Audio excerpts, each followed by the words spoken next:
look at the temperature variation, we see that the variation is no more than +1, -1 degree. And that enable human societies to start to develop and thrive through converting the biosphere partly into agricultural systems. And if we look at this part of the curve, we now see an even more unprecedented stability of the temperature. So this is sometimes referred to as the corridor of life, okay? And this is the only condition that we are actually aware of being able to sustain human societies as we have come to know them. But if we look at the very end of this graph, now we're here. We're at +1.2 degrees above pre-industrial temperature. So we're basically starting to exit this corridor of life, which will have big implications for humanity. But it's not only about temperature. It's not only about climate. So we cannot stare blindly only at that variable. So this is a slide that is just basically just a cherry picking of shocks that we see today. So I would argue that we have now a new perturbation landscape. We're living in this new perturbation landscape with new shocks. Not necessarily new, but they are at a magnitude and a frequency that we haven't seen before. And of course, these pulse events, these shocks, they interact with gradual change or creeping change, if you like. So we have climate change, biodiversity loss, pollution, inequality, social trust, technology, and organized crime. We could add more to this, but this is basically just to highlight some of the slow-growing changes that we see that will actually interact with this new shock landscape that we have. So, luckily, we have a concept or a framework or perhaps even a science that we refer to as resilience. And resilience is explicitly addressing some of these issues. So it's explicitly incorporating turbulence into its definition and dynamics, incorporating uncertainty, so where are tipping points, and how do we foresee dynamics in the future, and complexity, of course, temporal scales, spatial scales, and so forth. So one could say that resilience science is basically about sustaining what we want to be there, what we want to persist. What state should a system be in? And of course, this is contested to some extent because it depends on who's defining the system, what is desirable and what is not desirable. But I leave that for a broader discussion. But it's about maintaining and building resilience of what we have. But importantly, resilience is not always good, right? You can have an undesirable system state, so a dictatorship or a very resilient, degraded ecosystem state. And in that case, you want to break resilience, right? You want to get rid of that stability. And building the capacity also for adapt and transform into something better. So resilience is not only about bouncing back, okay? It's also about sometimes breaking to find something new, to transform into something better.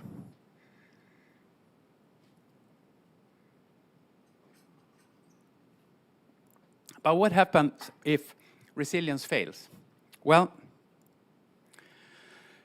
so this is just a blunt way to try to illustrate what we refer to as the resilience corridor. So basically what this figure is illustrating are two variables, the green line and the orange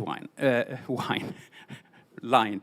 So the green line can be frequency of drought, say, and the orange one can be flood events. So what we see here is that the magnitude and frequency of these events are increasing over time. And there's scientific evidence of this. And some of these shocks will override the capacity of societies to cope with them. So they turn into crisis, right?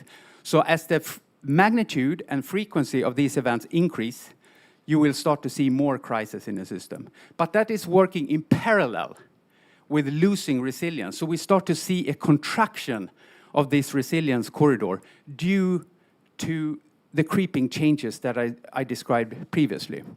So that means that shocks that could previously be absorbed by the system, by its resilience, are now becoming shocks that turn into crisis. And these are just two variables. We could add a multitude of variables, like the shock diagram that I showed you before. So this might eventually lead to a situation referred to as polycrisis. That basically means that crises start to reinforce and interact with each other.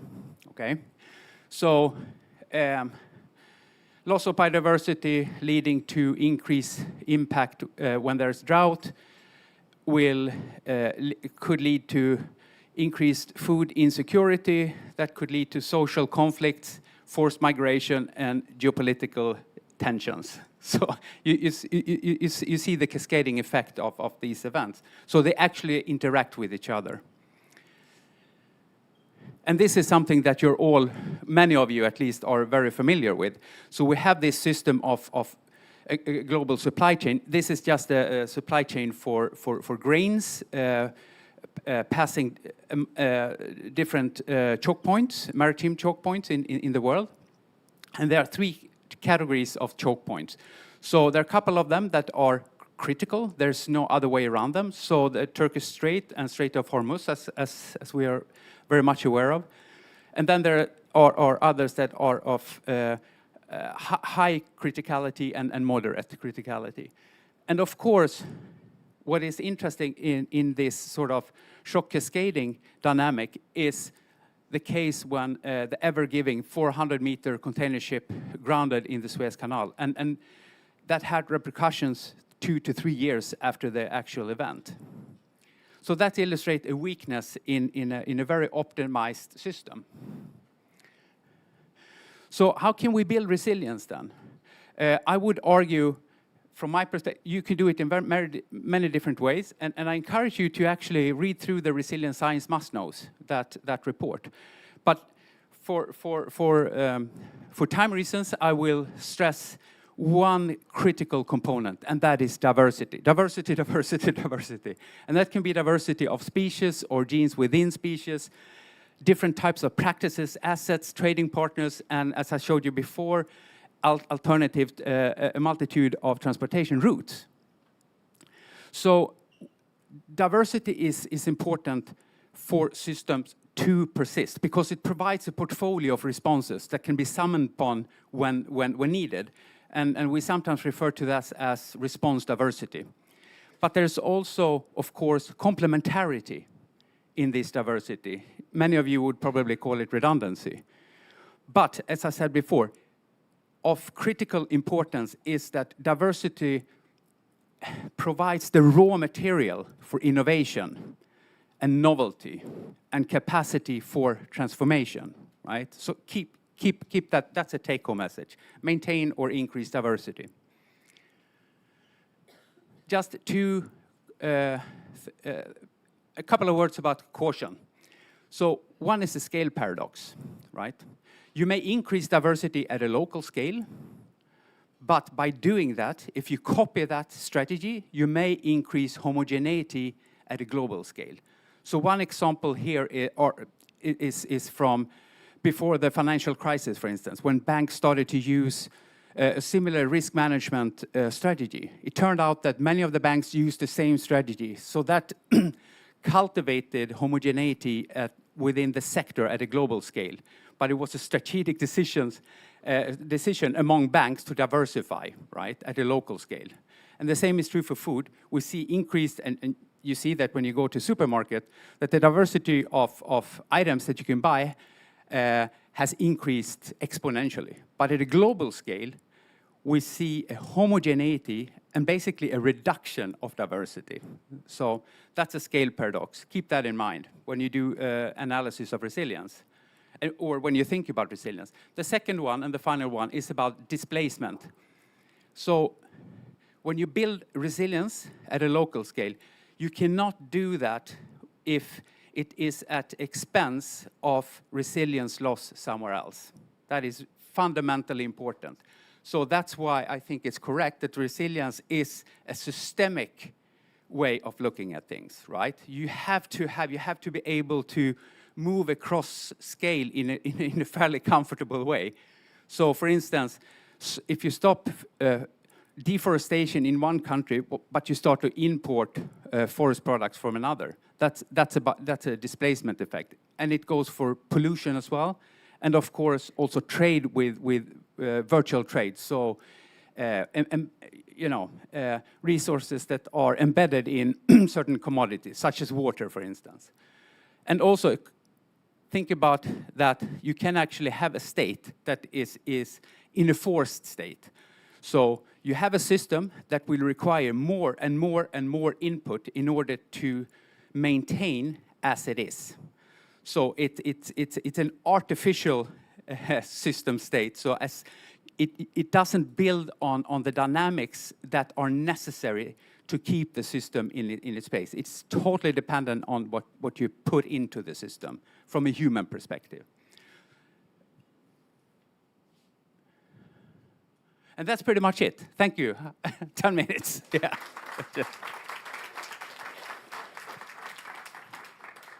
Thank you so much, Magnus. He's around, so grab him if you want to talk more. Very insightful breakdown. I have so many comments, but I'm not going to go there because we now have a panel. So without any more waiting, I want to invite Elizabeth Meager, Deputy Editor, Sustainable Views, Financial Times, who will guide us through this very exciting conversation. Elizabeth, over to you.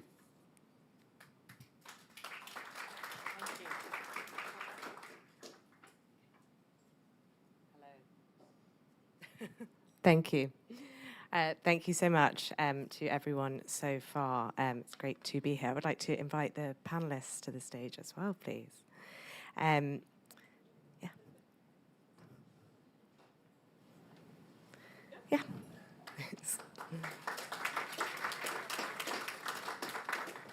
Great, so you're very far away from me now. And I also, just to say, I am painfully English, and so I'm going to do my best with names, but there's lots of different names here. So I would like to introduce, on the audience is far right, we have Francis West, Director of Social Sustainability at Tetra Pak. We have Marissa Drew, Chief Sustainability Officer at Standard Chartered Bank. I'm over here. And then we have Marlin Petterson-Beckman, Global Head of Sustainability Partnerships at Inter IKEA Group, and Natalie Auguier, Chief Sustainability Officer at Danone. We have a super action-packed agenda today. There's lots of different moving parts, so no waffling to our panel. And if I cut you off, I apologize in advance. Before we start, I just wanted to say, so this is the third event for me of this year's London Climate Week. I know that the Resilience Hub didn't start this year, but I must say, I feel like everyone at Climate Week has kind of jumped on your thing a little bit, because all I've heard about so far is resilience. So you're definitely everyone here is on the right page. So we already know, kind of as we've heard, what's changing. The weather is changing significantly. Physical risks are increasing. Huge amount of disruption. I think it's meant to be 36 degrees tomorrow, and I don't know if anyone else was woken by the storm last night, but it was quite something.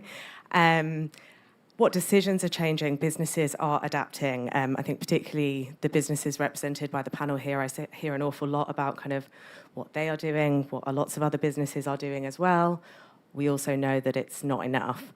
And we also know that lots of things aren't changing fast enough. And so policy is a big one. I write a lot about, for years I've written a lot about new policies, and now I'm kind of writing about the rollback of those policies. which is not great, and there is a huge kind of risk of a disorderly transition. So we have lots to get through. Before we kick off the panel discussion, we are going to do a quick pitching exercise.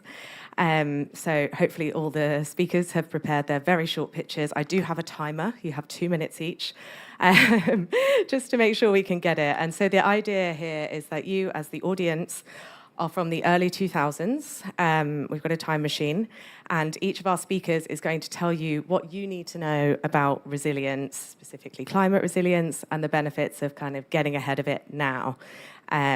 So I'm going to start with Natalie, and I'm going to start your timer.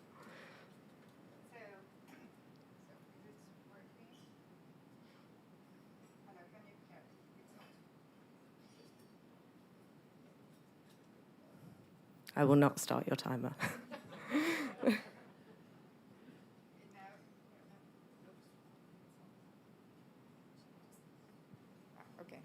Yes. Okay. Thank you. So at Danone, we are in the food industry, as you know. So with yogurts, with water, with infant product, and also medical nutrition, very advanced. And we are operating in 55 different countries with actual operations and serving more than 120 countries. So we are a global company, but we think that we can combine responsibility and performance. And there is one quote which I want to to use, which is "Resilience doesn't stop at the factory gate." In fact, in 1972, one of our founder, Antoine Riboud, said, so 72, can you imagine? Responsibility doesn't stop at gate factory. Exactly that. What a visionary. And we are building on his shoulder, honestly, continuing to nourish this idea that we need to be, yes, indeed, responsible for the entire impact we have. So which, of course, now resonate in a very new way. So it's about the climate change, and it's also about the community resilience also. And what we believe is that not only for our sites, we have more than 1,600 different sites all across the world, but also about the supply chain, which is even more, like 60,000 farmers who are serving our supply chain. And we are willing really to embrace this complexity with responsibility, understanding that this is about the resilience of the community, certainly, but honestly, it's also about the resilience of our own business. So this is how we see it, and I hope I can detail that later on. Perfect. That is time. That was amazing. Were you timing it as well? Great. Okay, Malin, you're up next. I'll speak faster then, so I can say more. Well, for IKEA, I would say business resilience is really about securing the systems that our business depend on. So building stable supply chains, securing access to renewable and recycled material and renewable energy, and at the same time, of course, ensuring good working conditions. And I would say that one of our strengths is that sustainability, long before the term even was invented, is an integrated part of our business. And it's really much seen as a resilience agenda today. Ingvar Kamprad, our founder, just like you mentioned, said already when IKEA was founded over 80 years ago that we have to be careful with resources and avoid waste. And today, of course, operating in more than 60 markets, climate-related risks show up in different ways in different locations, and in some ways it's becoming very operational, so impacting operations and infrastructure, and most importantly, people. So while, for example, building green infrastructure is important, it's more important also to really consider what has been said today. How do these learnings change how we assess risk, how we plan sites, how we engage with communities and make different investment decisions?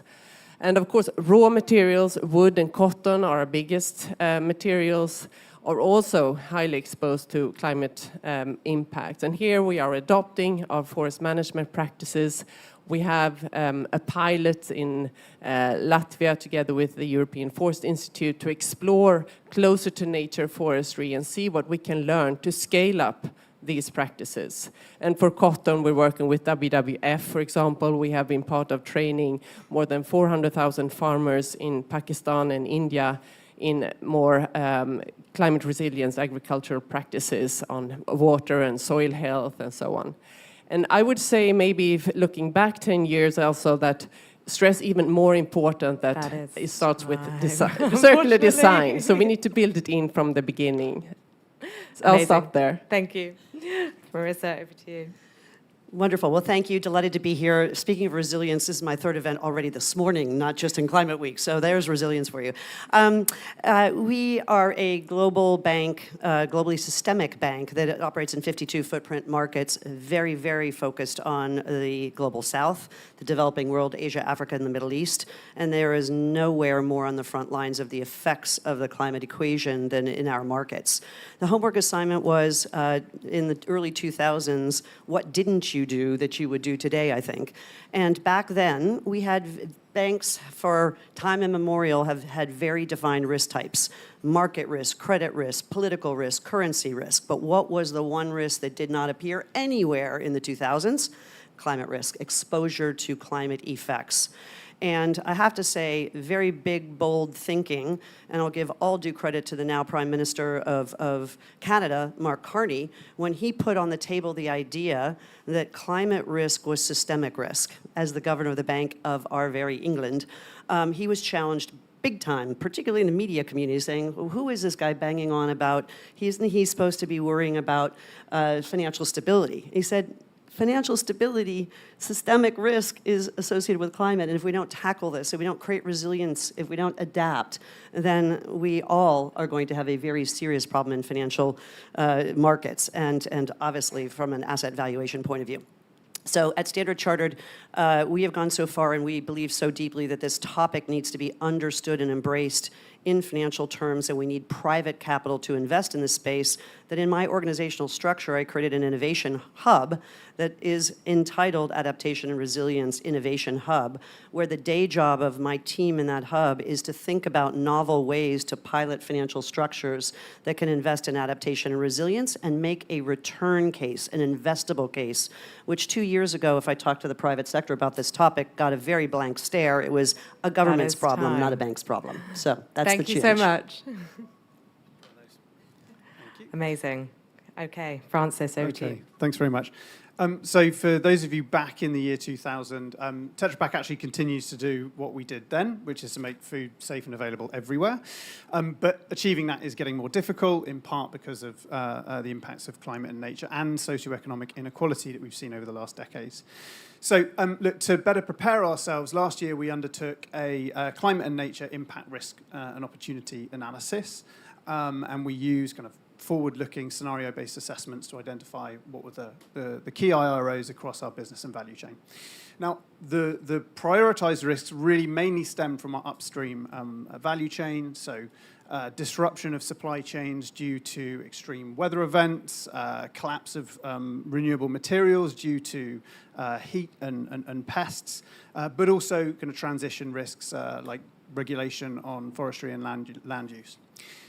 Downstream, so our key products are food and beverage cartons made from mostly paperboard, and they're filled with dairy and juice, right?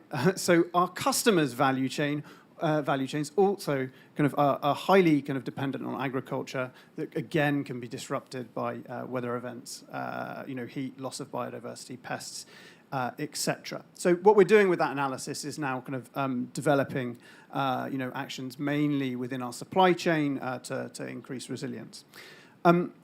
What we should also be doing more of is, and we are starting to now, is integrating the consideration of impacts on people as another dimension of resilience, as Kitty was mentioning in her opening. So that should go for the physical effects of climate change. So making sure that workers in supply chains are not affected by heat stress, which also have knock-on effects on productivity. It goes for our work improving farmer productivity, so ensuring that workers and farmers, increase incomes, making sure that they can, they're more resilient to shocks, to bounce back quicker, That is etc. time. Okay. Can I just say that if we thought more about this in an integrated way, including the people dimension, I think we would have seen less of a backlash on kind of climate action that has stymied what we've been doing over the last couple of decades. Great. Thank you all so much. So at this stage, I would like to invite Magnus back to the stage, and also Sibel Queiroz, who is a knowledge director at the Global Resilience Partnership and a researcher on socio-ecological resilience at the Stockholm Resilience Centre. So these are our scientific experts who are going to be here while the kind of private sector representatives discuss. The next stage involves, yes, interesting setup. Our next stage involves our lovely audience. So I would like to invite everyone, if you are not already and if you are able to, could everyone please stand up? I'm not going to make you pretend to be a tree or anything like that, don't worry. Okay. Remain standing if climate risk is already discussed at the board or executive level in your organisation. That's good. Remain standing if climate risk has influenced a major investment, operational or strategic decision in the last 2 years. Okay. Remain standing if your organisation can demonstrate how those decisions reduce long-term vulnerability, not just short-term risk.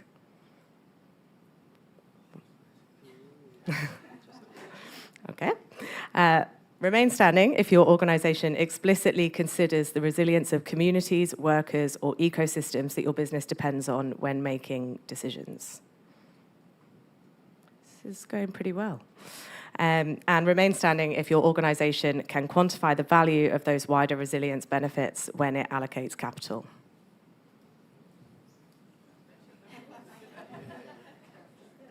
Well done, guys. Okay, thank you.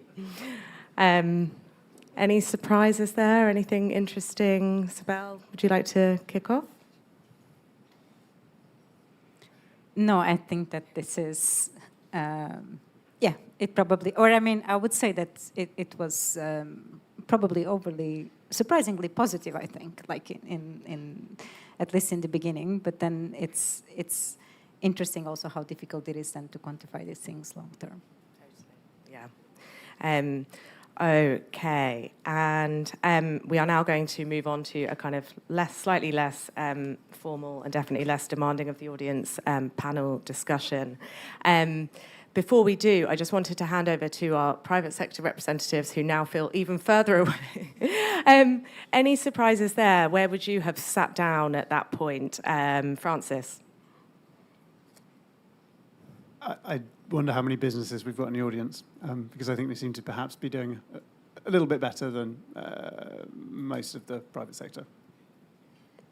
It actually surprised me, the board question, because in my CSO circles, I'm often hearing a frustration amongst my peers saying, this discussion isn't yet in our board. Yes, risk, but the resilience side isn't actually a topic. And the other thought I have is, Kitty, you are right on it, because everyone sat down when they said, yes, but no data. Don't have the data to quantify. So your data challenge is a really important one. Yeah, great. Okay, and obviously we are here during London Climate Action Week. There may have been a little bit of confirmation bias. Everyone is at a resilience event, but by the by, as I said in my kind of opening remarks, we are also seeing huge kind of climate policy rollbacks and a much less certain political environment in certain markets, not everywhere. I wanted to ask Natalie, is that making resilience more important because companies can no longer kind of assume that policy will come in and bring everyone along with them? If government action is kind of less reliable and less certain, does business self-preservation become a stronger driver of resilience? Yes, I think that at least for our company, we were of course, we are compliant. This is the least obligation, but we are very often ahead of that in many different ways. So first of all, because we are global, but with just one global standard. So this is important. So, for instance, in quality or in, I would say, human, living wages and so on. So there is just one global standard. And very often, because we have a big weight in Europe, that regulation and obligation can be very high in Europe. But then we are considering that the same, I would say, key drivers should be applied also in other places. And it's true that I would say in the last years, certainly the resilience of the business itself versus the climate crisis, first of all, and mostly the water crisis became really top of the agenda. And why? Because we are a food company again, so which means that most of our business depends on agriculture. So we are packaging the things and transforming them, but everything comes from agriculture at the very beginning.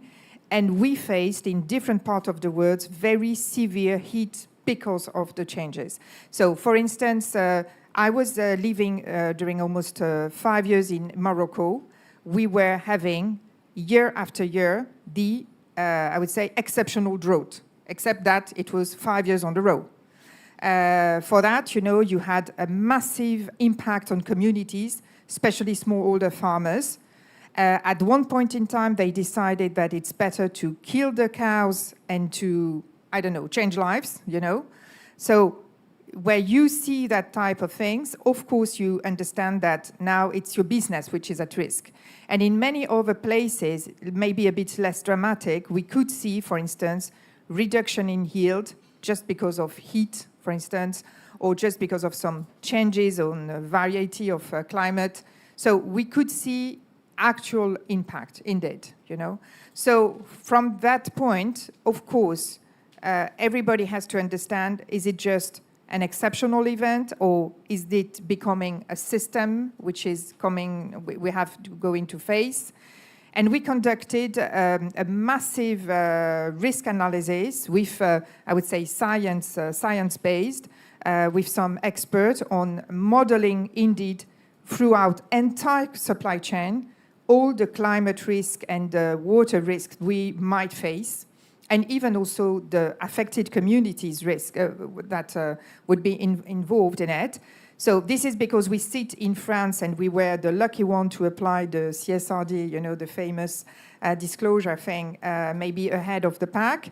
But at least that was, I think the good news is that we could conduct and fund a very massive science-based risk analysis.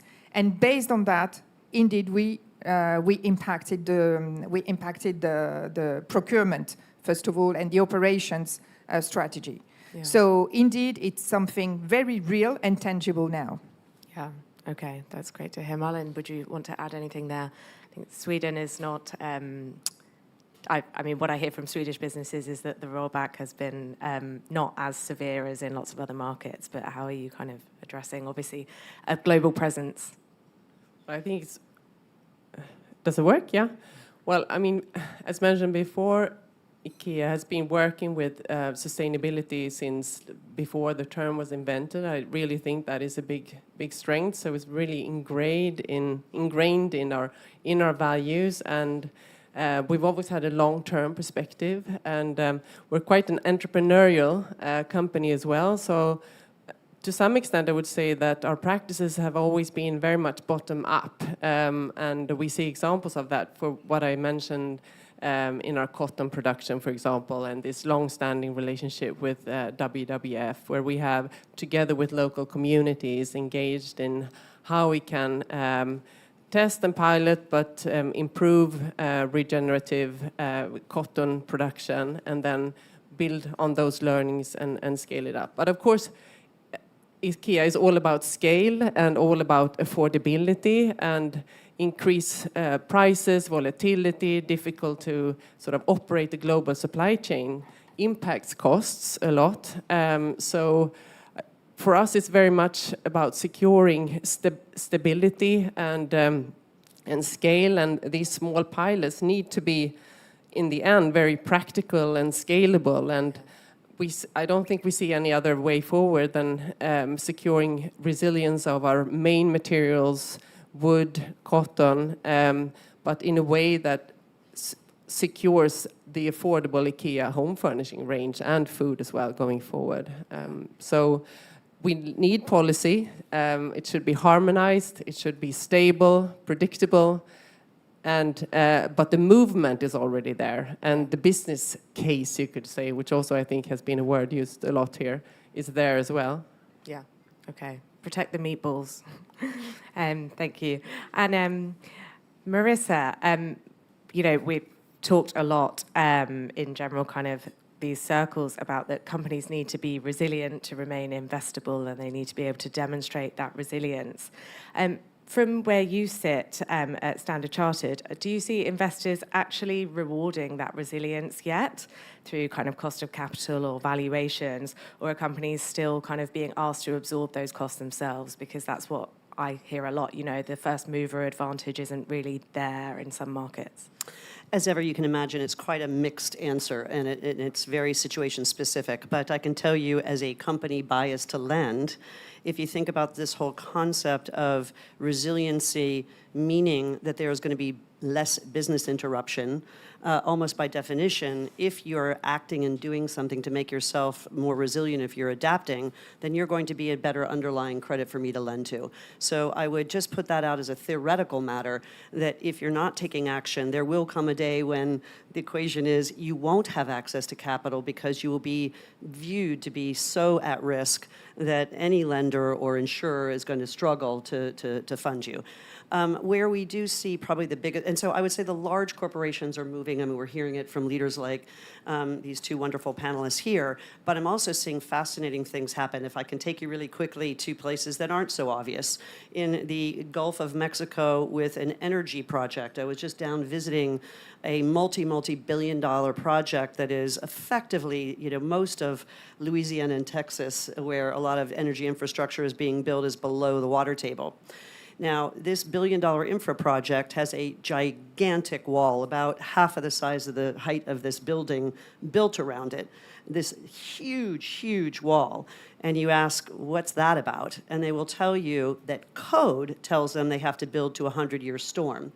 And yet, they're seeing a 100-year storm every 6 months. I'm being a little bit aggressive there, but they're saying I'm building to the 500-year storm. That is an absolute definition. This is at an enormous cost because they're seeing it and they're getting ahead of it. And of course, then as a financier or lender, that is music to someone's ears. And to Kitty's point about recognition about communities, in some of these areas, you know, these very small towns, and small would be, you know, 5,000-10,000 people. With each successive major weather storm, those people they cannot live. So the hollowing out of those areas is shocking. I mean, you know, the schools have closed, the fire departments have closed, et cetera. And the only way that these infrastructure companies can get access is to migrate people in to pay for them, so they actually have workers in their facilities. That is, you know, conceptually, that linkage has not 100% yet been drawn. So I think that's an area where we need to figure that out, and it can't be the purview of only big companies paying for it. And then to that same point, we are a supply chain bank, a trade finance bank. That's our heritage. When we get to the very, very end of the supply chain is where we have the biggest problem. Small, medium enterprises at the very, very frontier markets that are producing many of the goods and services we want. When we say to them, you need to do these things to make yourself more resilient, you know, they're on such thin margins, they say, who's going to pay for it? We need to figure out a systemic way to help fund that. It cannot be on their shoulders. It's not going to work. Yeah, thank you. And Frances, from the kind of the social sustainability perspective, are these kind of similar issues that you see with these, like, right at the bottom of the supply chain? Like, what does that look like for you? No, I mean, so what I would say in terms of kind of the value for Tetra Pak here and how we kind of distinguish ourselves is very similar to what was being said on the investment side, but for customers, right? Because so many of these, whether it's a social or environmental or climate kind of impact upstream, is going to have a have an effect downstream very, very quickly. So, where we can improve resilience and make sure that we reduce kind of business discontinuity, we're going to be a more trusted and reliable partner for our customers. They're also requiring it of us, right? We're seeing more and more from our bit larger customers that they want us to undertake human rights and environmental due diligence across the value chain, and that is not just a supplier code requirement; it's actually built into contracts. So we're delivering on what they're requiring, and of course that is also partly driven by regulation, right? And that if you look at some of the, not just the kind of the due diligence legislation like the CS3D, etc., but some of the import bans that you see, the EU forced labor regulation, EUDR, etc., like dealing with these issues across your value chain is actually a question of market access. So, these things do perhaps over the long term, it takes a while, but they come back and produce value for our customers as well. Yeah, we at Sustainable Views, we actually published a piece recently about forced labour actions from the US Trade Representative. It seems to be quite a bipartisan concern, where in one area they're kind of paying companies billions to close down wind farms. They definitely do still care about kind of forced labour. So yes, absolutely, risks everywhere.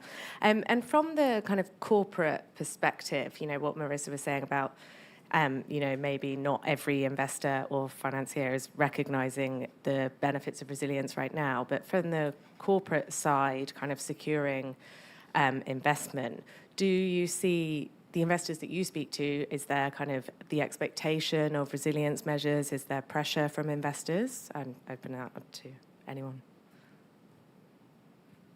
We're privately owned. One thing we are starting to see for asset allocators, them creating funds, adaptation and resilience funds. And their thesis is, and I always say anything born out of necessity creates value. This is necessary. This isn't a nice to have this over time. And that is very attractive, I think, now to the investment community. They're starting to see this and saying, wow, if I start investing in either those companies and businesses that are responding, or actually think about the enormous and almost infinite market for goods and services that are going to be associated with adaptation and resilience. I just say, just pick one industry. I love the built environment, right? We're going to have to build completely differently with different products. Investing in those products, they will have an infinite addressable market. They're not a product looking for a home. So think about that from an investment proposition standpoint. I think that's starting to filter through the investment world, and I'm getting excited about that. So maybe it's not a direct answer, to be fair, on the question, but it's about how to finance the resilience itself. Because there might be some opportunity in some tech and so on, but the reality is that, let's take agriculture, we need to finance the resilience. And it means to change practices, to, for instance, implement regenerative agriculture. We are very much involved in that. Or to, I would say, generate, more revenue for the farmers so that they can be more resilient in facing the shocks. And for all of that, we need funding. So some of the funding we can do by ourselves, and we do have plans. For instance, I was taking Morocco.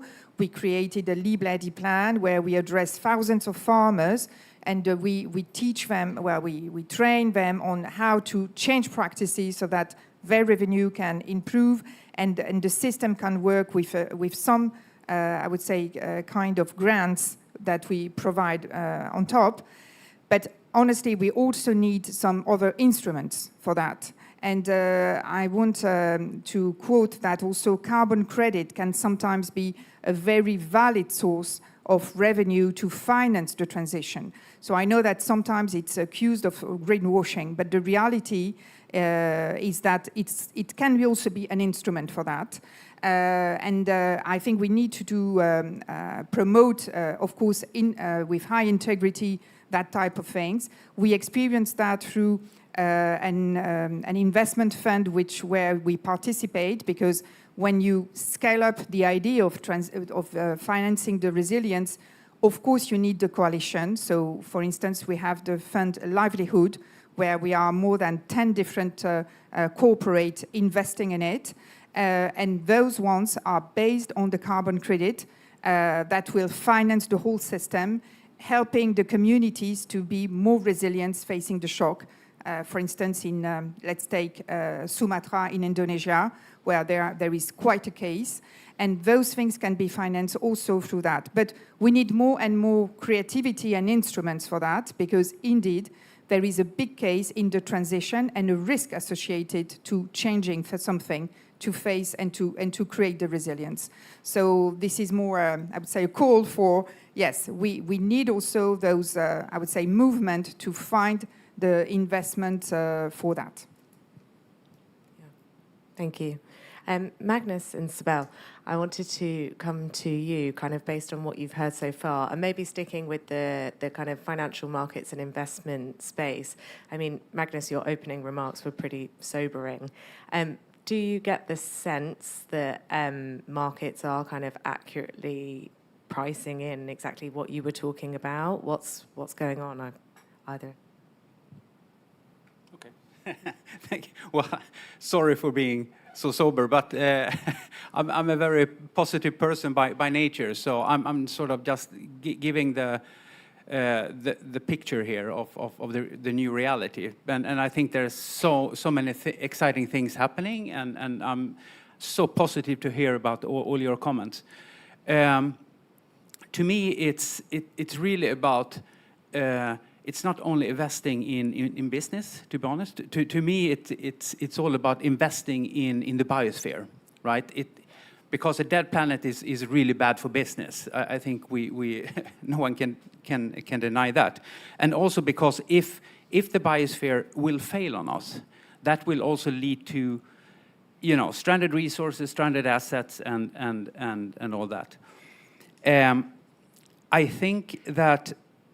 I think there's a lot being done, but I also see that there's a lot of room in, I don't know how to frame this, so this is just from the top of my head right now, but investing in the resilience corridor, to speak, to expand the resilience corridor once again. And in this case, what I think is really important when we talk about coping and adaptation is really that just a bit of a caution here, because I think that adapting can also be a way of continuing on a path that we don't want to continue on, right? So it's about finding. We need to adapt for sure. I'm not arguing against that, but at the same time, we also need to think about transformation. So how can we escape the current trajectory? So I think that would be one of my key points. Yeah, I can just build on what you're saying, because actually I wanted to talk a bit about transformation, and especially I heard also from the challenges that you were saying at the beginning with the, with the sort of like a very unstable political landscape right now. That also means that, it's very hard to predict, where will the political support go and policy support go for sort of like doing the changes that are needed.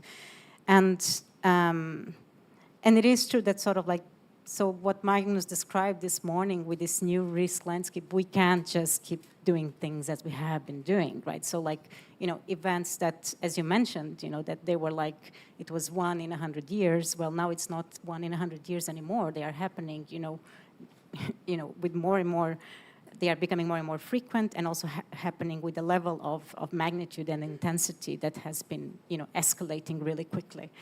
And so we do need to sort of like, fundamentally, some things we can preserve and we can keep doing what we're doing, but there are parts of our businesses or sort of like of the systems that we are operating with that we actually need to fundamentally transform.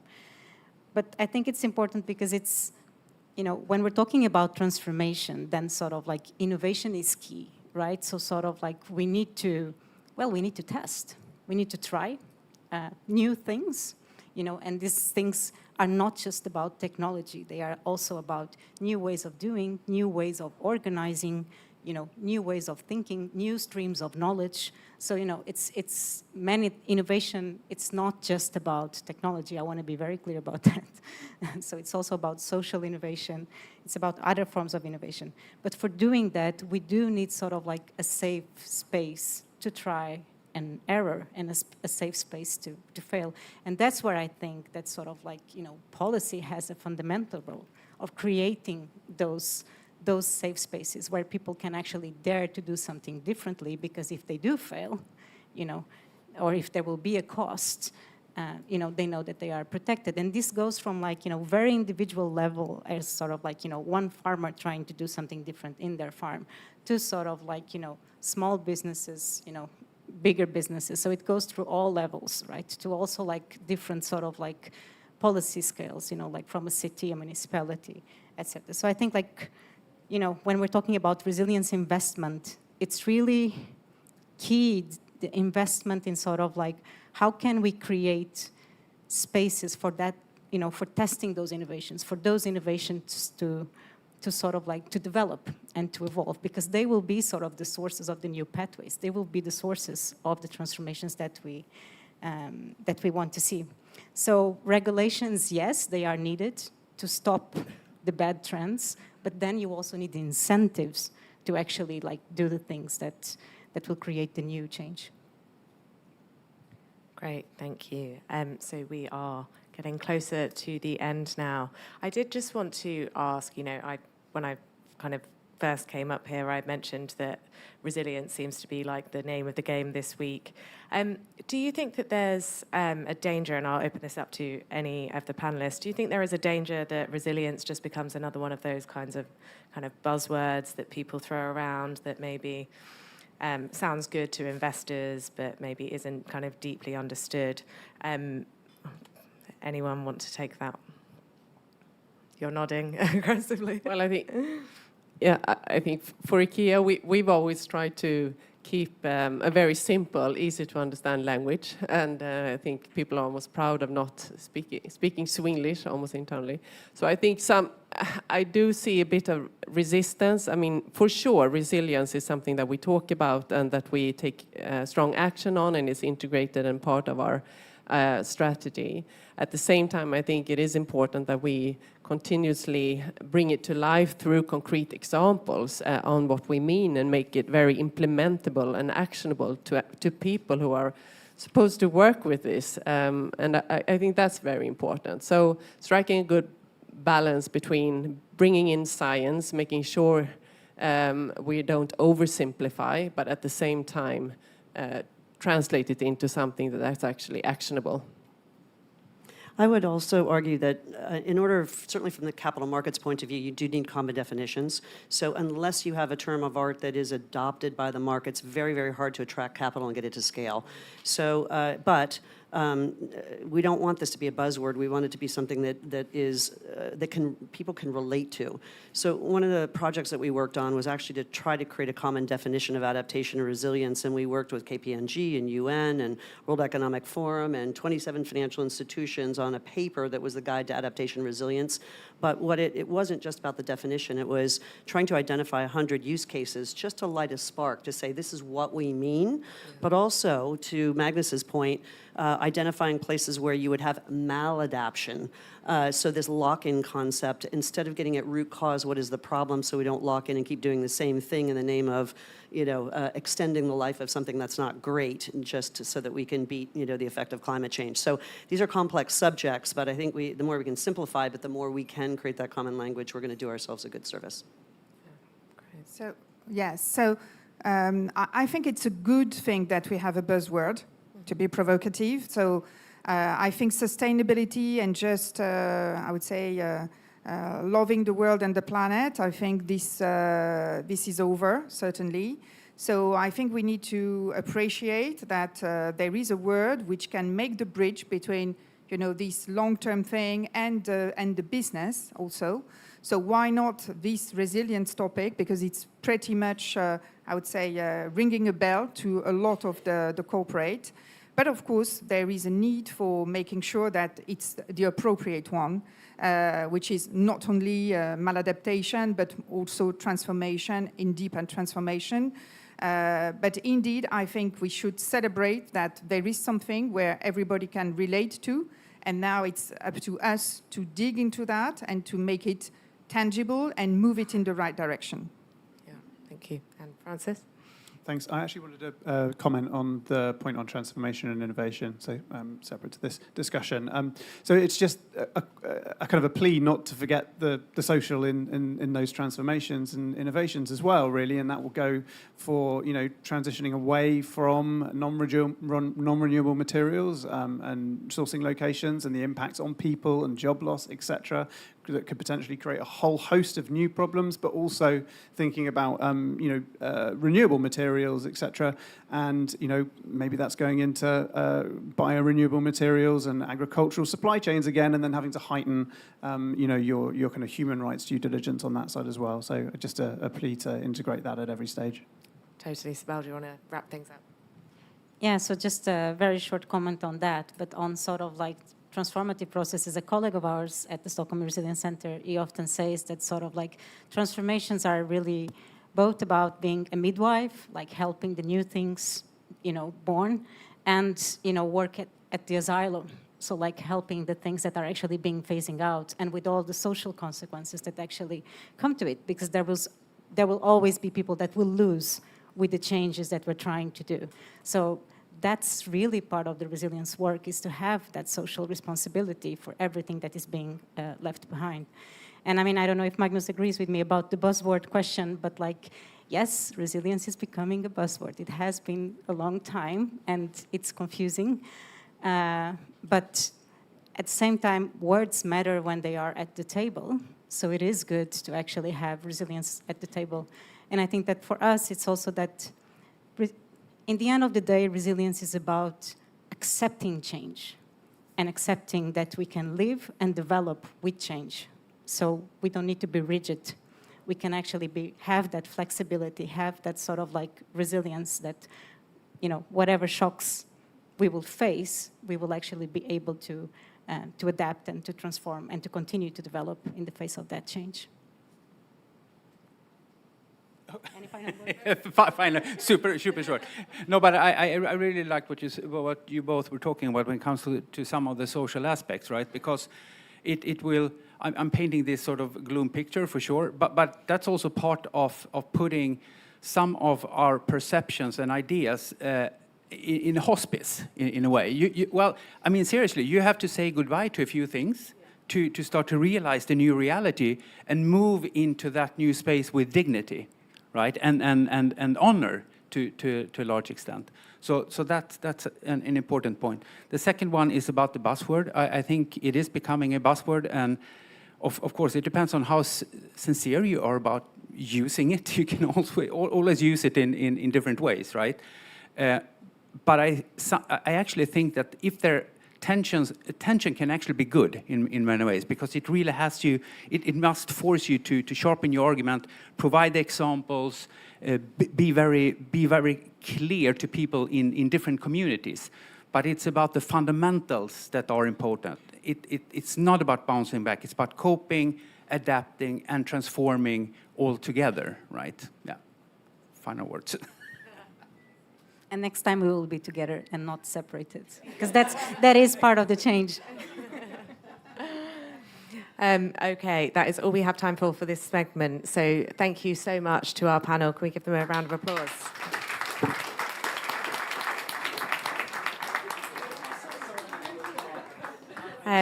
Okay, I would now, there's not too much longer keeping you between you and your coffee. I would now like to invite Jenny Dodson, Senior Policy Director at the World Business Council for Sustainable Development, and Julia Martins, Private Sector Partnerships Lead at GRP.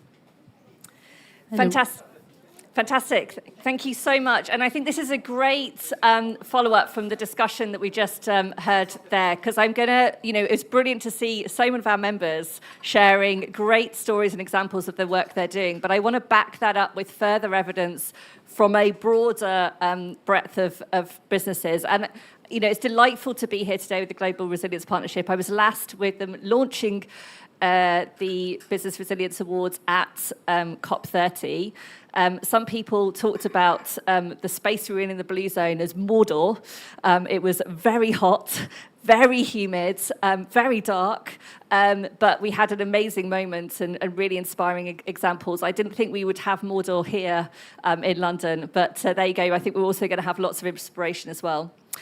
So what we launched yesterday, the Business Breakthrough Barometer 2026. This is an annual publication we do that really brings the perspective from business on the pace of the climate transition, the risks, the opportunities, the challenges, and what is needed to move faster.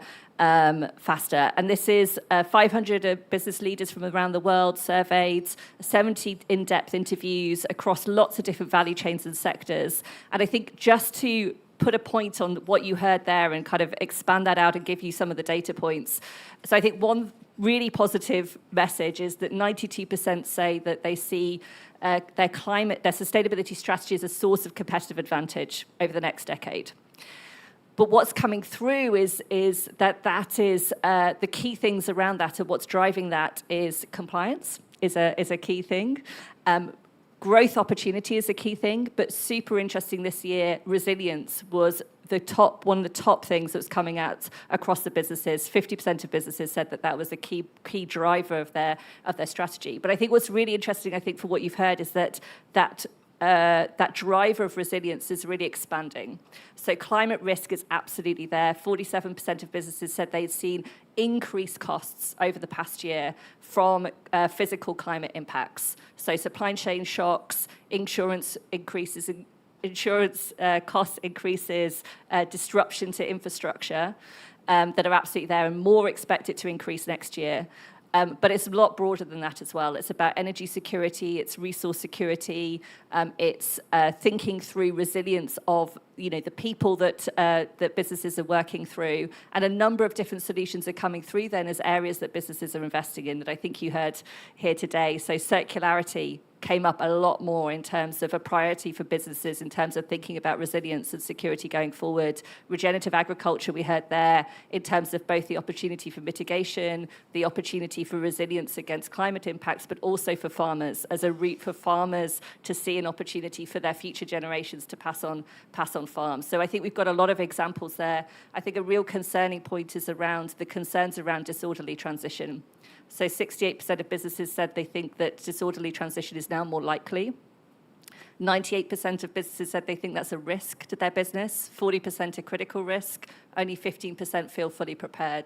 And we were launching this yesterday, and essentially the politicians said it's going to be disorderly, right? So I think that's a real aspect to think about. I think there's a real need for this push on the policy opportunities and the policy options that support this resilience and the business growth opportunities, and they are specific by solution. But for the politicians, they need stories and they need success stories and impact stories. I think we've got some additional slides, have we? Do we have some additional slides? Okay, so yeah, you can download the barometer, get those stats, utilize them. But the stories are really critically important to show to policymakers, to other businesses about what is possible, and really important that this is, this is also data driven. It shows the real demonstration of what's possible, but also the business benefits of that, the social benefits of that, the economic opportunities of that as well. So we were really delighted, WBCSD, to deliver the first Climate Resilience Awards for Business last year, and really about this shift from, talking about what's needed to showing what's possible and showing implementation on the ground.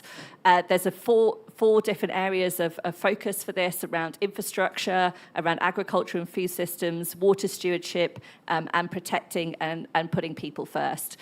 At the the first Climate Resilience Awards for Business that we announced last year at COP30, we saw a fantastic response rate. So 152 case studies submitted, a huge number from SMEs, which is fantastic to see. And I think that the impact numbers are really brilliant. So 5 million people supported by this number of examples, $33 million mobilized investment in climate resilience. And you know, we're hearing a lot from governments. I see Samad there at the back. He will launch lots of stories for COP31. You know, there is a desire to move towards implementation. So this is a real opportunity to get those stories out there, to elevate resilience not just as a buzzword, which I think is important, right, but as something that is concrete and actionable and can be scaled. And we, WBCSD and others, can then take those forward and elevate those and show to governments what we can do to accelerate and scale them. Delighted to hand over to Julia now to share a little bit more about the awards from last year. Thank you, Jenny. And I'll just add two things that I think are worth naming, also because they help us shape how we're thinking about the awards now in year two. The first thing that stood out from last year was really the breadth, and you mentioned the amazing number of applications we had, and especially the number of applications from SMEs, and the strength of the applications from SMEs that really stood out. And in the panel just now, we heard, you know, the importance also of, you know, the resilience of the smallholder farmers, of the, you know, the SMEs, the innovators. So that was something that was really interesting for us to see in the applications. One of the winners from last year actually was Build Up Nepal, and they are an innovative approach to building earthquake-resistant homes. They also won a grant from GIP, from one of our innovation challenges, and you'll be hearing from them, if you're here this afternoon, you'll be hearing from them at the Investor Forum. So the second thing that I will say was that how we're sharpening the focus for year two. For the selection. So we heard here also in the panel how GIP and Stockholm Resilience Center define resilience and pushing a bit for a little bit more rigor in that definition. So we talk about this capacity to cope, adapt, and transform. And we saw also in the 2025 cohort that really strong applications, they had this stronger definition of resilience as well, and they had examples of that stronger framing. We heard from two finalists as well from last year in the panel just now that includes Standard Chartered and Danone were finalists from last year. So that reframing of resilience that the panel just discussed is also something that we're being more intentional about in year two. So applications are open. I think we can put the QR code. The QR code is on the screen, and we look forward to hearing from all of you. Back to you, Jenny. Fantastic. Thank you so much. So yes, the official launch of the second edition of the Climate Resilience Awards for Business. We are expecting more than 150 case studies this year. I think hopefully all of you will contribute to this. I think also share it with other people that you're aware of. I think the more that we can show the real examples of success, the real impacts on the ground, the benefits to business, but also the benefits to your supply chain, the benefits to the people that you're working with, the more impactful that this will be, and really turn this from, as we said, you know, a buzzword to examples of action that can be scaled. So thank you so much, and have a great rest of your day. Thank you. Thank you so much, Jenny and Julia. We are nearly coming to the end. I would just like to finally introduce Samed Aribas, who is UN Climate Change High-Level Champion for the Turkish COP31 presidency, for some closing remarks.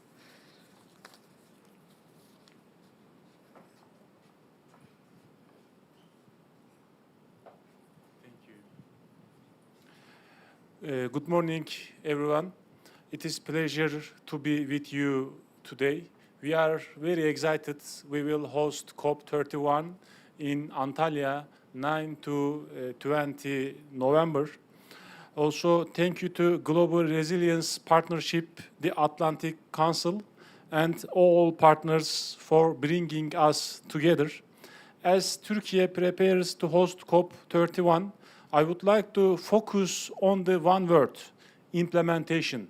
Implementation is very important words for ourselves, for our future. For me, climate action is not only about the global targets and negotiations. It is about everyday life. It is about our families, our schools, and our communities. Also, families are not thinking about the abstract targets. They are thinking about clean air. They want to healthy food. They want to safe and thriving communities where their children can grow and succeed. That is why I support the Global Climate Action Agenda. It connects high-level promises to real people. It brings together mayors, small business, civil society, and local leaders who work every day to turn ambition into action and solution into impact. Many of priorities shaping the road to COP31 are deeply connected to people: zero waste and circularity, youth and education, food security and health. These are not separate agenda. They are part of the same path toward a more resilient and net zero future. The more efficiency we use resource, the more resilience we became. That is why zero waste matters. When we waste food, water, energy, and materials, we increase cost, deepen vulnerables, and miss opportunities to strengthen communities.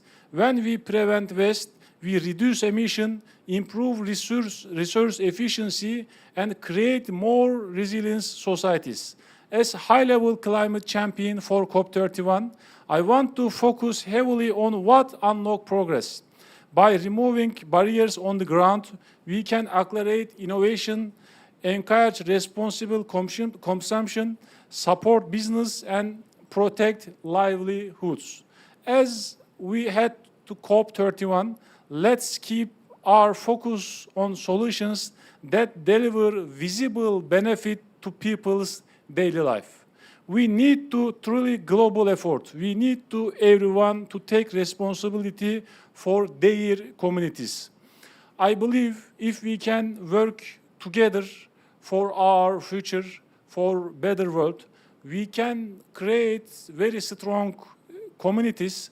I would like to special thanks to our listeners for the having us today. Thank you so much. See you in Antalya. Okay, thank you so much. So that concludes this morning's sessions. I would like to invite you all for a coffee break. I'm assuming there will be some pastries as well. And we will see you back here at 11 for the TED Countdown session, Building the Next Economy. Thank you.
صافي كنبداو ننظفوا لهم داكشي المسائل ديالهم.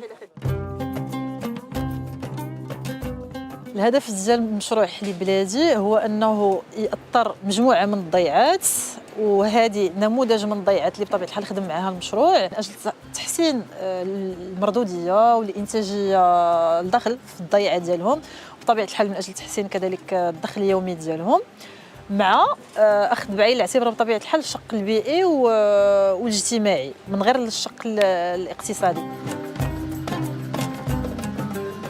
الهدف ديال مشروع حليب بلادي هو التأطير ديال الفلاحه بطبيعه الحال كل واحد في الكوري ديالو عن طريق مواكبه تقنيه اليوميه، وعن طريق تكوينات مجالات متعدده وتخصصات متعدده. كذلك كاين شق اللي هو المعدات اللازمه في الكوري، مثلا الشرابات، الماكينات ديال الحليب باش نعاونوا كذلك الانتاج ديال الحليب يتسرع ويطلع، والخدمه في الفيرما حتى هي تكون بطريقه فعاله اكثر. جبنا 5 بدينا بهم 5. ما كانش بزاف دخل هذا المشروع ديال حليب بلادي، زدنا 2 زاد الحليب، طور عندي الحليب مزيان. ولات الخدمه عندنا سهله، وين كنعطيو الماكله هنا، مابقاش عندنا داكشي العذاب كنخرجوا نضربطوا وداكشي. كان عندنا شق بيئي كذلك اللي ركزنا عليه هنايا في الكوري، وهو اننا حطينا الهضيم الهوائي او البيوديجيستور باش نقدو نحولوا كاع المخلفات ديال الكوري لواحد الغاز حيوي اللي غادي تستعملوا الاسره هنايا في المطبخ او الاستعمال اليومي ديالهم. وشغوفه كل نهار بانني نخدم هذه الخدمه هو التطور اللي كنشوفوه، تطور ملموس.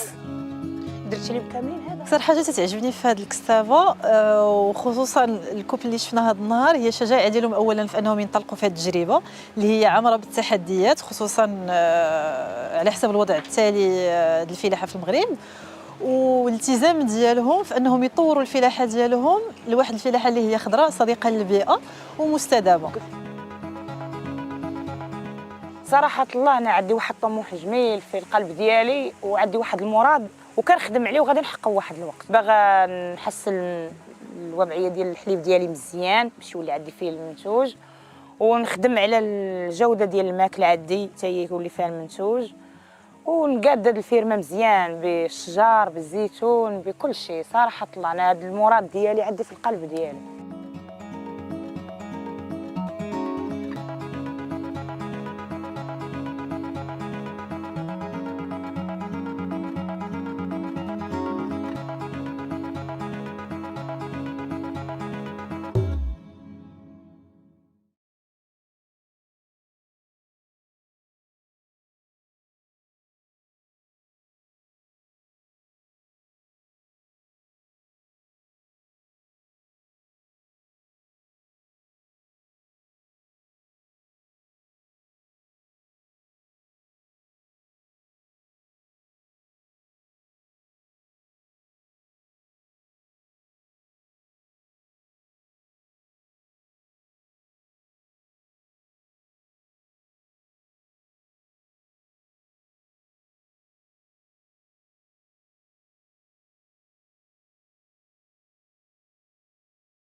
they're also going to have some questions for the audience. So can I use that to pass to the audience?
Good morning, everybody. We'd love to invite you to come and take your seats. We're going to be starting in just a minute.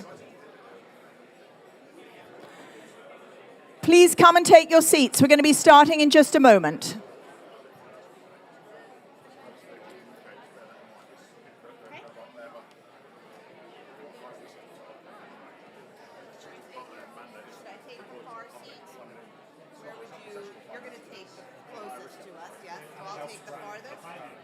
What would you like? Great. That's good. Yes. Yeah, it'll get to the Yes. But it's not. Actually, you're going to do a little intro first. So if you just sit here, then we'll call you out. Emily, can we get some cups of water? Do we know how long till Gilles arrives? I've texted him. He said he was at the station like 5 minutes ago. Okay, He said good. he's in the lobby. Okay. So we're going to start, and we need some water cups. Great. Okay, everybody, we're going to make a start. So would you like to come and take your seats?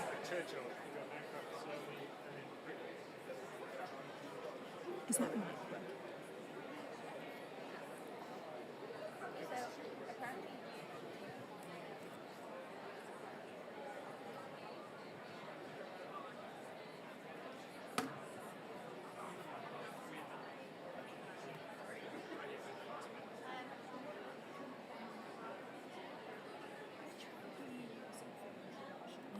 Do you know which mic you're using during the introduction?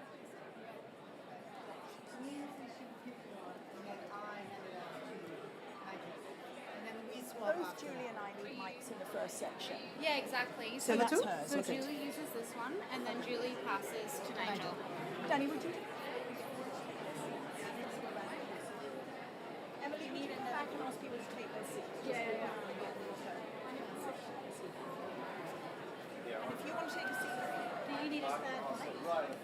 Yeah, I'll hand it to. Yeah.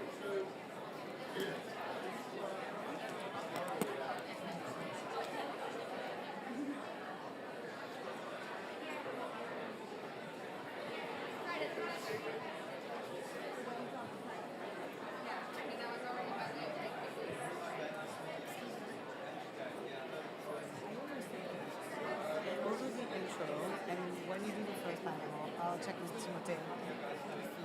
He's here. I see what he's here. Yeah, he's here. Oh, Gilles arrived. Okay.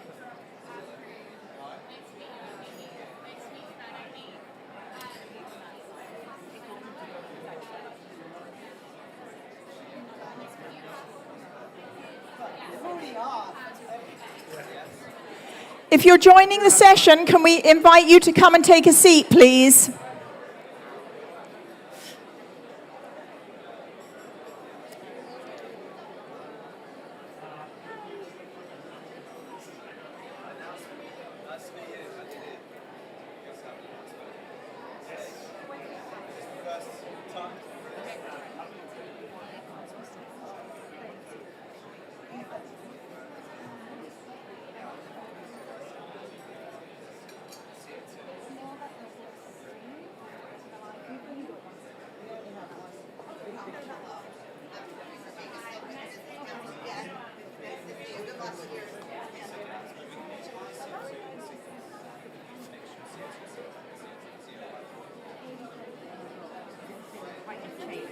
It has been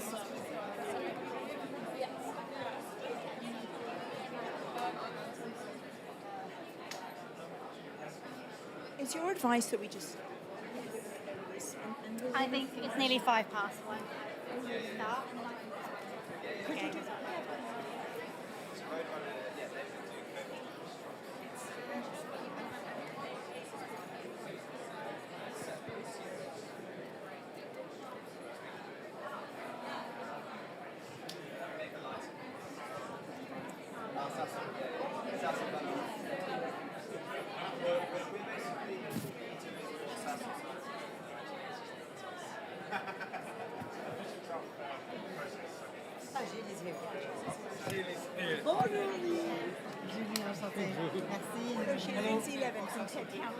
Sorry to be a little late.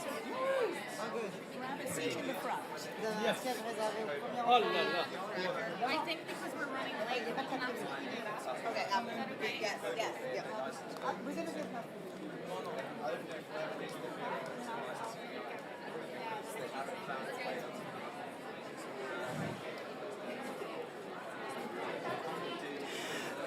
morning, everybody. Good morning and welcome. Can I ask you to cast your attention to the front of the room? If you want to take a seat, please come and do so. And welcome to this session on building the next economy. My name's Lindsay Levin, and I'm the co-founder of TED Countdown, which is TED's global climate initiative. And I'm very excited to be here today with my colleague Julie. Good morning, everyone. My name is Julie Gonzalez. I lead the industry practice at Ambition Loop.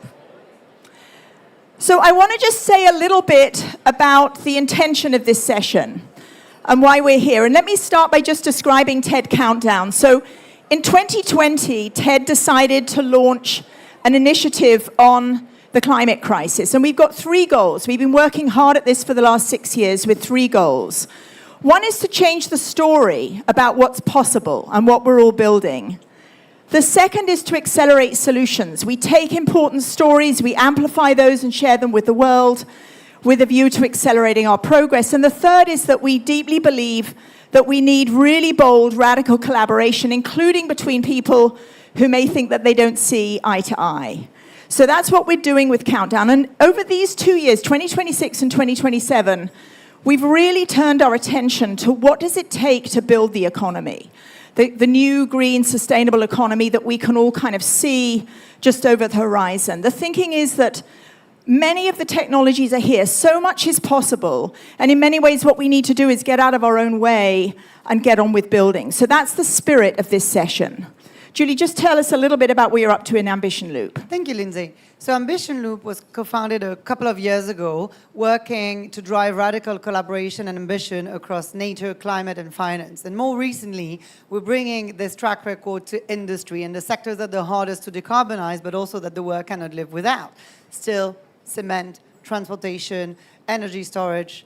And our role in that is to better equip both the project developers, but also the capital allocator in analyzing and assessing the need and the requirement of such project to flow finance to the deployment and the scaling to make those solutions available, but also cheaper at scale, empower the next economy. Wonderful, wonderful, Julie. So it's a real pleasure and honor to be here with you. We've Likewise. got 6 fantastic speakers. We're going to have 3 short paired discussions, and then we're going to open up the conversation to the rest of you in the room. So I'd love to invite our first 2 speakers to join me. Lisa Jacobson. Lisa is the president of the Business Council for Sustainable Energy in the US. Please come take a seat. And Nigel Topping, oh, here he is, co-founder of Ambition Loop and chair of the UK Climate Change Committee. So thank you both very much for being here. And we want to start with energy, which of course powers our ability to do everything else. And Lisa, despite my accent, I'm an American citizen as well as a British citizen. I live in the States. And I'm quite conscious when I come back to the UK and to Europe that many people here, I suspect, look at the US and imagine that everything's going backwards given the geopolitics and the political situation. Lisa, give us a sense of what's really going on the ground in the US right now in terms of sustainable energy and our progress. Well, first of all, Lindsay, wonderful to be here with you, Nigel. It's an honor to be on the stage with you. You know, I'm going to flip things around a little bit. I think the most important energy story in the United States right now is not that we are using less energy, but in fact that we are using more. It's all about more energy now. That's more electrons, more sustainable molecules, and the good news is we have renewable energy, we have energy efficiency, and we have a host of decarbonization technologies that can make sure that our economy lives up to the promise and urgent need to decarbonize. In the United States today, the conversation is about energy expansion. That's for a variety of reasons. It's, of course, it was pretty quick, I'll say it, data centers. It's because of AI data centers. It's because of manufacturing. And it's because of increased electrification in our economy. That's for the oil and gas sector as much as it is for transportation and other buildings and other commercial and industrial processes, in addition to households, of course. So this conversation about energy expansion can be a little scary in a world where we are trying to decarbonize. But when you look at the facts and you look at what's happening in the real economy, I am very optimistic. I'd love to share just 2 or 3 quick stats with you. Obviously, we've had significant policy change at the federal level, and we can talk about that. That's having an impact for sure. But because we are growing so fast, and this is such a significant change from the last 2 decades, you know, it's just like water when you have a flood. The water will go where there's space. And you know where there's space now? It's renewables and storage. They are transforming this next wave of energy transformation. Over 90% of the new capacity additions in the first quarter of this year, this is post-significant dramatic policy changes for the sector, have been solar and storage. And when you combine that with energy efficiency, demand response, and energy optimization, you know, we, in the next 5 years, are going to see those being the major drivers and what actually is built and invested in the United States. Can you give us, Lisa, a couple of examples of where it's progressing fastest? Well, we have a pretty sophisticated audience here, so I could do a show of hands, but I won't. I think you probably know where this is happening most is in the state of Texas. And I bet, though it's early morning there, if we looked at the power grid in Texas right now, we would see that probably 3/4 of the electricity grid are being served by renewable energy. They are a powerhouse on energy. That is all resources. This is an all of the above state. But you know what's economic? You know what we can do fast? And because they have good regulatory environment, we can do a lot with solar and storage. I mean, 11 gigawatts of solar and storage deployed in the state of Texas last year. It's not just that. We could talk about the Midwest, Minnesota. Amazing in the heartland of the United States, such a diversified set of energy deployments, everything from sustainable aviation fuel hubs to bioenergy to renewables to sophisticated demand response programs. You know, Minnesota is a national leader. I could talk about Georgia. I could talk about Wyoming. The list goes on. This is not just a blue state conversation. The drivers for energy right now are in red states. Wonderful. And I want to come back in a moment to what's slowing us down in some parts of the country. So, Nigel, there's a lot happening here in the UK on all sorts of fronts, and there you are chairing the Climate Change Committee. I read from afar of this sort of, you know, we need to slow down, we need to maximize output from the North Sea, we need to slow down on EV targets. Can you unpack that a little bit for us, those of us who want to go out with the right message? What's really going on, and what is the authentic story to be told about progress in the UK and the direction we need to head in? Okay, so let me break that down a bit. First thing to say is that tomorrow there'll be a debate in Parliament and a vote on the 7th carbon budget, which takes the UK's legally binding targets forward to 2042. The government has recommended, or the government has put forward an 87% target, which follows the advice we gave last year, and that will pass. There will be a lot of hot air and some misinformation. Let me around some of these issues. So let me talk about that. So the North Sea. The North Sea has been a great boon for Great Britain over the last 50 years. We privatised it and let it be extracted at the maximum possible rate that the private sector would want to do it, with a population 10 times that of Norway, and Norway have stewarded it a lot more. So Norway have got more left, and the largesse is spread amongst a much smaller population. The North Sea is a largely geologically depleted basin. We have a mandated body called the North Sea Transition Authority, which has the mandate to maximise economically viable extraction. They estimate that extraction will decline by about another 90% by 2050, and if we really squeeze, by only 85%. So there's a marginal, like 5%, that you might squeeze out. So there's no big jobs boon, there's no energy security, there's no fiscal boon from drill, baby, drill. There's some, the 500 years kind of nonsense from Trump is just that. No, everyone understands that. What I've been up to Aberdeen, what people really want is certainty. There's a couple of big projects, Jackdaw, an unmanned gas platform, and Rosebank, about 250 direct jobs, about 400 in total, where people need a decision. There's actually a lot more jobs in the decommissioning of wells, which have now come to the end of their life. People need certainty. That's the one thing that really screws up just transitions, a lack of certainty. So it's basically a red herring. There's a couple of decisions that are needed. You can argue that those jobs would be helpful locally, but they won't be big at the macro level. Dogger Bank's about 2,000 jobs, orders of magnitude more jobs in the renewables than in these remaining opportunities. So it's a red herring. In particular, it's not the route to energy security, right? Because it has no benefit on price. The more we extract there, it doesn't make any difference on price because we're price takers because these commodities are priced in international markets. The route to energy security is what we're doing now, which is localizing fast our own sovereign energy resources. Just to put a number on this energy security, it's really important. Two numbers. We recently published a report that said that the total net costs of the transition to net zero for the UK economy, much of which is borne by the private sector, by 2050, be less than the impact of one fossil fuel price spike. We've had 2 fossil fuel price spikes in 4 years. The Office of Budget Responsibility says one price spike a decade to 2050, which is pretty conservative given we've had 2, would cost the UK £400 billion for nothing. You don't build anything for that. That's just rent seeking. So the route to energy security is the path that we're on. EVs is interesting. You always get in any transition some people who want to slow things down, particularly those who've got their strategy wrong. We're electrifying transport quite nicely here. 1 in 4 cars last year, we're up to about 30%. Massive interest, over 30% growth in the last couple of months because people really notice it. The average driver is saving about £1,000 a year. That's a big incentive. Auto Trader, the big car magazine, a couple of months ago said we're now at price parity across all sectors.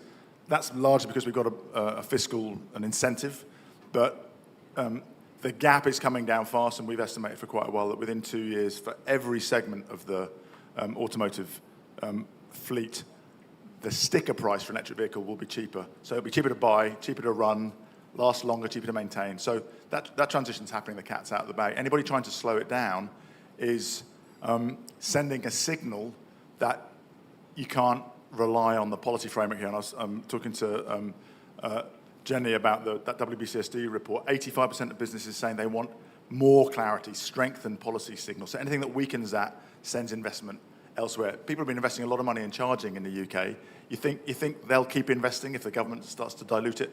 So we'll see. We're going to have a change of Prime Minister. Maybe we'll have a sort of performative consultation, but I can't see us materially reducing the ambition because it's good for citizens because they save money in the transition, and that's always good for politicians. So what I hear you say is we've got real momentum. We need to push on. We're making real progress. Paint us a picture. Help us imagine the next 5 years. What do you think can be achieved? You might want to speak globally or Europe or the UK, whatever level you want to talk about. But what could we see in practice in the next 5 years? And what is the story we should be sharing with people about that? I mean, I'd sort of pass it into 3, and it's 2 of them particularly relevant in the UK. There are those technologies like renewables and batteries, so EVs, where we're so far down the cost curve that we can be very... the biggest predictor of where costs go, once you've got a few years of data, is the historical learning rate. So we can be very confident of where these are going. So they're going to continue to grow exponentially. The really interesting thing is what do we do about the next wave of technologies like long duration storage, and we've got Form Energy here, some of those things which are going to radically reshape the nature of the grid, right? So instead of thinking about building a grid for peak load, like how many centralized power plants do we need for peak load, we start having lots and lots and lots of distributed generation and storage, including domestically. So I think the thing we really need to focus on now, and actually we'll be talking about that in our annual progress report tomorrow, is electrifying the demand side. We've already decarbonised 82% on the supply side, and we'll finish that job off in the next few years. So we need to pay more attention to the consumer technology stack. Smart meters, time of use tariffs, batteries, EVs, heat pumps, all together can save a lot of money, and then the sources of flexibility at the grid, like different sorts of storage. Thank you, Nigel. And Lisa, talk a little bit about what is possible in the US in the next 5 years. Similar story, different story. And also, it would be useful if you spoke a little bit about the battles raging. I think this is a global challenge, but particularly strong in the US around we've got to get on and build, and often we get in our own way, including in blue states. So perhaps you could comment on those 2 things. Well, just to pick up on what Nigel said, I mean, the number one message from the business community is policy certainty. We're having big challenges with that in the United States right now, from an administration that is, revoking permits in many cases at times when projects are, have passed the final investment decision, and in some cases have been under construction or nearly finished. That's not the message for the energy sector right now. That's not the message for the U.S. economy. So the business community at all levels needs that continuity so that we can invest. These are decades-long investment. I think my vision and what I'm hopeful for, and again, I'll point back to Texas, goes to what Nigel just talked about. Like, how can we strategically place batteries, virtual power plants, nodal type resources so that we can manage the load and manage peak and also save customers lots of money while doing so. Texas is doing this. One of our board members, NRG, their smart home business, they've just ramped up in the year. They've oversubscribed and having really strong results in terms of managing load by aggregating households. And it's not just in Texas, but Texas has a unique market because this is one of the bottlenecks. We need to be able to interconnect resources. We need to be able to permit resources, irrespective of changes in permits. We need to have the mindset to move quickly and to expand our energy system. That is not the mindset that the public has or policymakers. The Business Council for Sustainable Energy, the organization that I represent, we have worked on market reform issues at regulatory level. This is utility policies, this is state level policies, to be able to monetize the technologies we have at scale that will enable this cost-effective, strategic deployment of resources. We do not have the market rules or the grid to support this at scale. So that is the challenge. The other challenge, I would say, is even if we didn't have policy uncertainty, what the C-suite says in the energy sector is we need a workforce. We are struggling with workforce. We don't have enough electricians. We do not have the ability to address retirements in the sector, not to mention growth and competition with AI data centers and others that need electricians as well. So we need people. And we need stable supply chains. And again, this, with an expansive mindset, just, adds on to the challenges we were having post-COVID. So we need people, we need goods, and we need the policy to enable us to build. Final question, Lisa. At a time when so many people are worried about jobs and employment, and here you are talking about the shortage of skills in certain areas and the need to ramp up, how much of this is actually now at this point in the cycle about communication and story and engaging people, as opposed to perhaps previously we didn't have some of the technologies that we've got today, even going back 3 or 5 years? Educate, educate, educate. That's what my board tells me. I mean, we need to perform in all levels, but if you don't have the public support, you're not going to be able to advance at the local level, and obviously we're not going to attract the workforce. So it's education in all facets. It's forums like this. It's the practical partnerships that we're going to build here at London Climate Action Week. That's my objective for being here. And it's working in local communities, working with community colleges, but not just waiting until the higher education levels. I mean, we need to start, with the, bring your employee or, parents, guardian, whomever to work day. Like at 8 years old, we need to see the electricity sector, the energy sector represented as a vision for, well-paying, career-supporting jobs in the United States. We haven't really had to do that because we, again, for many decades had a very stable workforce, and we also weren't growing as fast. Now it's a whole new conversation. Lisa, Nigel, thank you so much. Thanks for the work you're doing, and very good luck this week. Thank you. Thank you. Thank you. And I'm delighted to pass back to Julie for our next conversation. Julie. Thank you, Lindsay. So we just heard about the macro picture, where the energy transition is heading, which is much more build, baby, build than drill, baby, drill. And what we want to do next is really bringing forward the actors of the transition, people who build things, right? Because cost decrease not over time, but actually over capacity deployed, right? Which we need time to do that. But we also need to make sure that the projects get built so the capacity actually gets deployed. So it's my great pleasure to welcome on stage Gilles Vermeaux-Desroches, Chief Corporate Citizenship Officer at Schneider Electric, and Andrew Symes, CEO of OxyCU. Gentlemen, please. Thank you very much. You're welcome. Excellent. So, Gilles, we'll kick off that conversation with you. Schneider Electric actually made a bet on sustainability over 20 years ago, right, as a pioneer, long before it was mainstream and London Climate Action Week was that packed. And it was largely out of the spotlight. Now, can you come back a bit on like what drove that decision at that time, but also what it actually looks like to embed decarbonization into the operation of such a global industrial company? And maybe it would be interesting to hear what's the most underreported part of that story now. Thank you.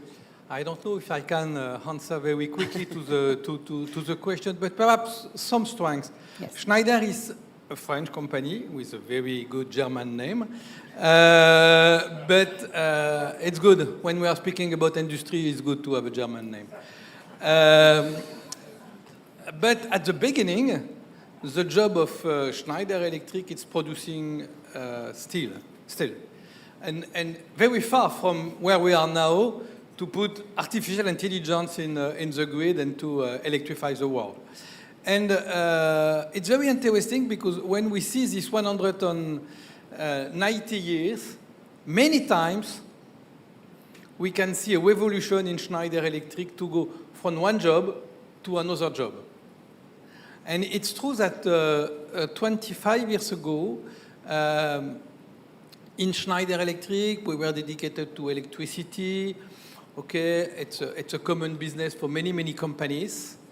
And our vision is to embark in innovation on this journey and to try, perhaps the first, to mix electricity and digital. Not only because for digital we need electricity, but how we can use digital to manage electricity and to think differently. Something which was very new 25 years ago is the topic of energy efficiency. I remember very well something. In the first annual report of Schneider Electric, for the speech of the chairman and CEO, I try to put in the text, we will be very focused on energy efficiency.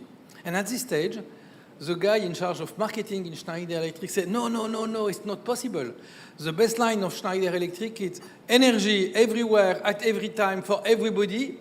And all our picture was a big city with a lot of energy. We spent a lot of waste of energy. No problem about that. And it's true that we have the chance to have a new CEO 25 years ago, Jean-Pascal Tricoire. He continued to be the chairman of Schneider Electric. It's very important when we are speaking about sustainability to have the sustainability of the leaders. And we have the same leader for 25 years. And just before, he was the country president of Schneider Electric in South Africa. It's not usual to have a CEO who was just 5 months before in South Africa. And when he was in South Africa, he was very concerned by the question of poverty, the question of people, access to energy, which type of energy, how do we reduce pollution, because just before he was in China, and from the beginning to the end of the journey of Jean-Pascal in China, it's from a beautiful time in Beijing with the soul, and at the end, a lot of pollution. And just, the captain is very important in sustainability. And for Jean-Pascal Tricoire, you know Jean-Pascal Tricoire, the topic of sustainability is a unique chance to have Schneider Electric 25 years after. Then we choose to be active in sustainability. That is the first topic. The second topic, I agree with you, we are a B2B company. And when you are a B2B company, it's very different than a B2C company. I have a lot of colleagues who are CSO of a B2C company. Each time, the manner to think the topic the manner to organize the value, the make proposition of so on, it's very different than when you are a B2B company. When you are a B2B company, the people don't ask you about a lot of controversies, don't ask you to communicate better to be able to produce, don't ask you to generate a lot of passion for the brand, but ask you to have new solutions. And it's why we are here today. And my last point about the strengths of Schneider Electric about this topic, we can consider that it's very simple for Schneider Electric to be at the top level about sustainability. Okay, our job is to electrify the world, decarbonize industry, decarbonize cities, and so on. Okay, the job is done. But it's very different in Schneider Electric. The human pillar of our progress plan is certainly more important than the environmental pillar of the progress plan.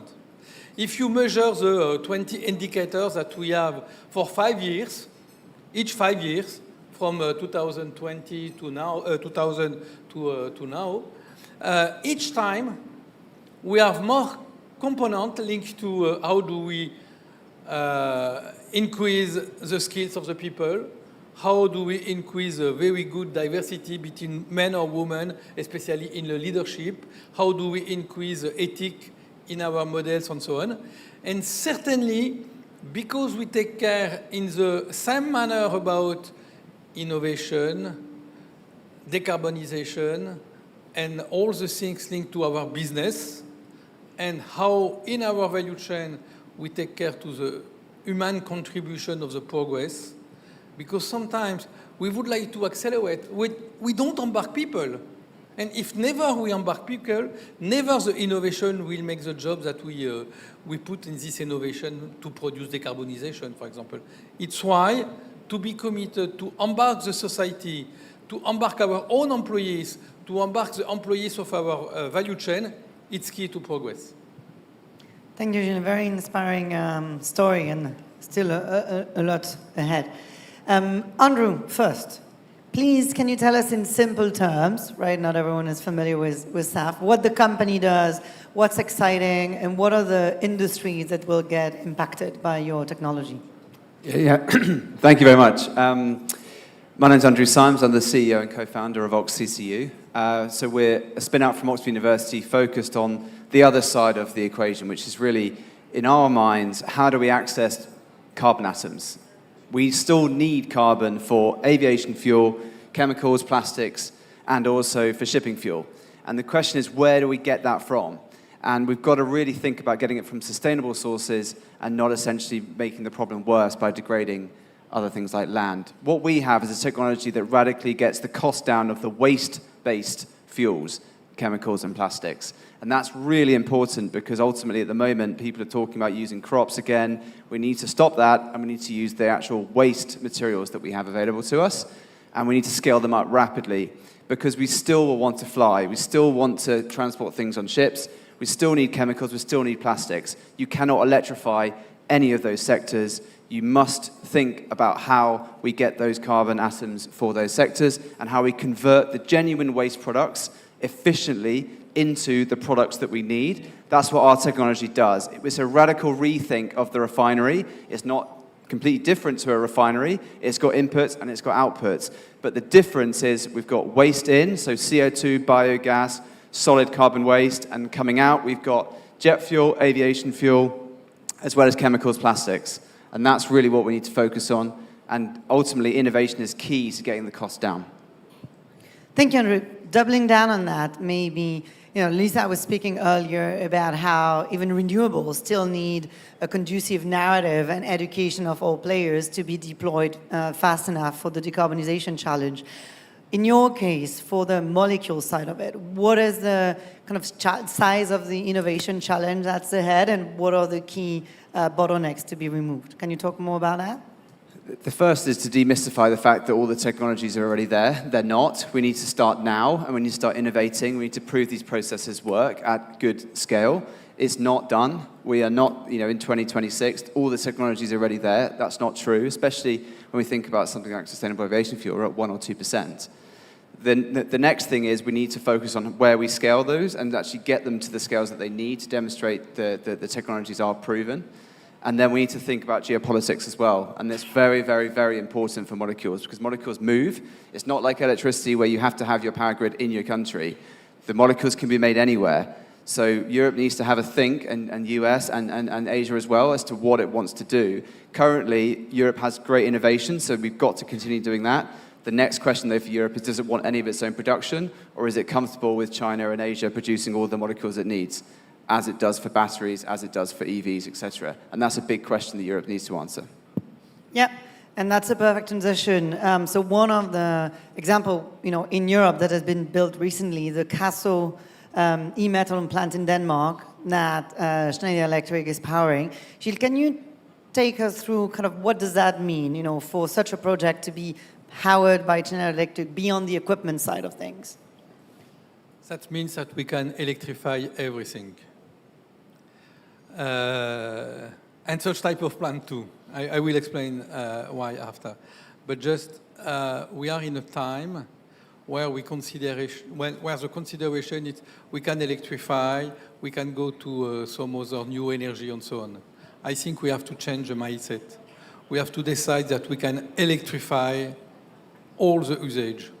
And sometimes we have some exception, and for this exception, we need to have a new energy, for example, here, methanol and so on. But just in the vision that we have today, we don't have the choice, okay, we have to consider this building, this plant, and so on, which type of source of energy, and so on. No. How can we implement electricity as the energy for the site? If it's not possible, okay, it's not possible, and we have some exception for that. But this plan expresses that it's possible more or less for everything in Europe, and it's certainly a key topic for Europe to be the first continent to electrify everything. It's a key topic because it's something that we know that will be the future.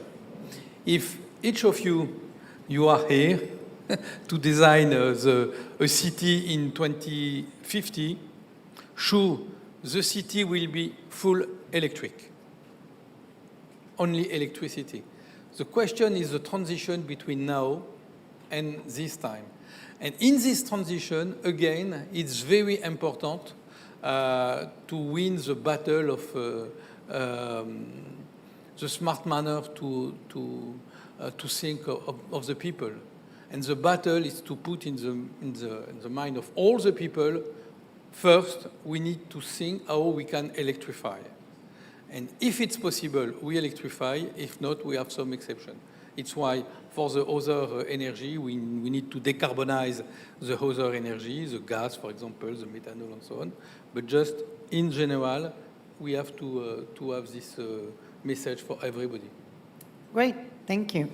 Andrew, you spoke about how we need innovation, and that's a key thing. But getting it to scale is another journey.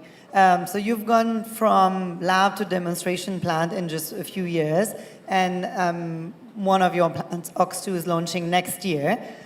What is really standing today between this phase and the industrial deployment at scale that the sector needs? Yeah, so we've got one plant operating since 2024 in Oxford. We've got a second one which will be delivered, hopefully operating in Q1 next year. And we're already planning the one even bigger than that.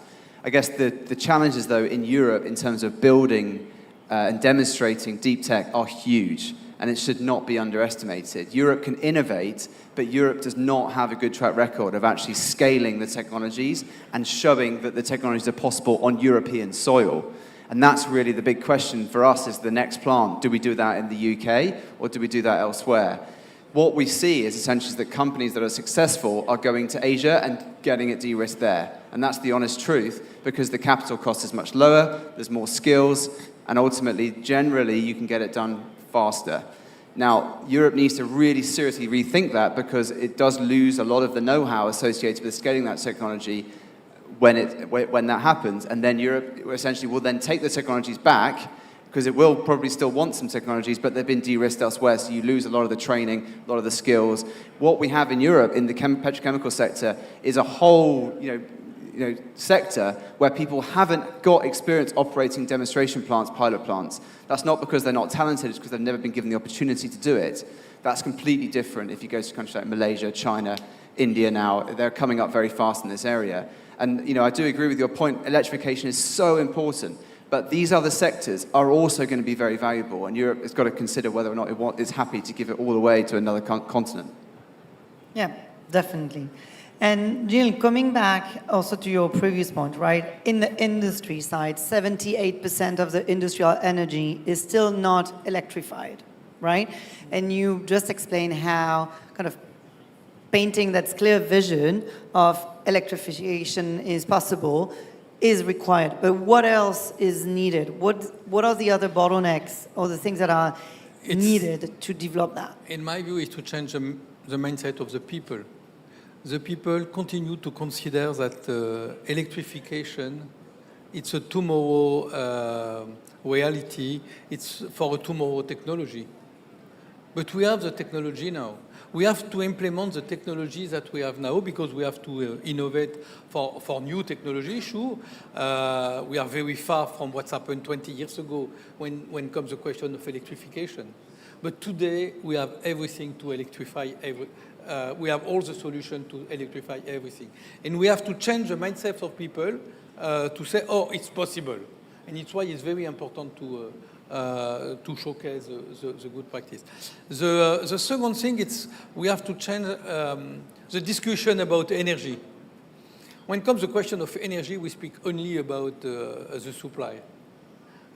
Which type of energy is mixed, in electricity, how do you produce electricity, and so on. The big question for the next year is the demand. How it's better for everybody to use electricity. How to have a big plan for electrification at scale and at speed for Europe is the best plan for investment. First, for energy security, I don't have to explain. Second, for competitiveness. And third, because it's a way of innovation. We will continue to be in the game if we are able to innovate. And the biggest company for electricity are European companies. It's good to have very good competitors. And a lot of competitors are from Europe. It's a very good place to innovate. When I say together, it's not together in the same room. When we are in competition, we innovate together, in fact, because we challenge each other and so on. Then, I think today, the first topic is to put the fact that we have to educate people to consider that electrification is a unique matter that we have to do. And second thing, continue to be innovative on this field because each time that we will use more and more system of electricity is the same that with your mobile. Never 20 years ago, you were considering that your mobile will be close to that with all the usings that we have now. But if nobody was 20 years ago to say, oh, I will wait, certainly in 20 years that will be better. No. We have to buy the mobile the year where we are in order to contribute to the innovation. It's the same thing about electrification. Thank you, Gilles, and thank you both for painting a vision of what's possible and getting more people to think about it and act on it. Thank you very much. Now let me pass on to Lindsay for our next pairing. Thank you, Julie. Thank you, Andrew. Thank you, Gilles. So in the spirit of listening to that conversation, the need to really make the choice to build, the final paired conversation that we're going to have is how do we drive demand to give investors and to give companies the confidence to invest, to innovate, and yes, to actually get stuff built.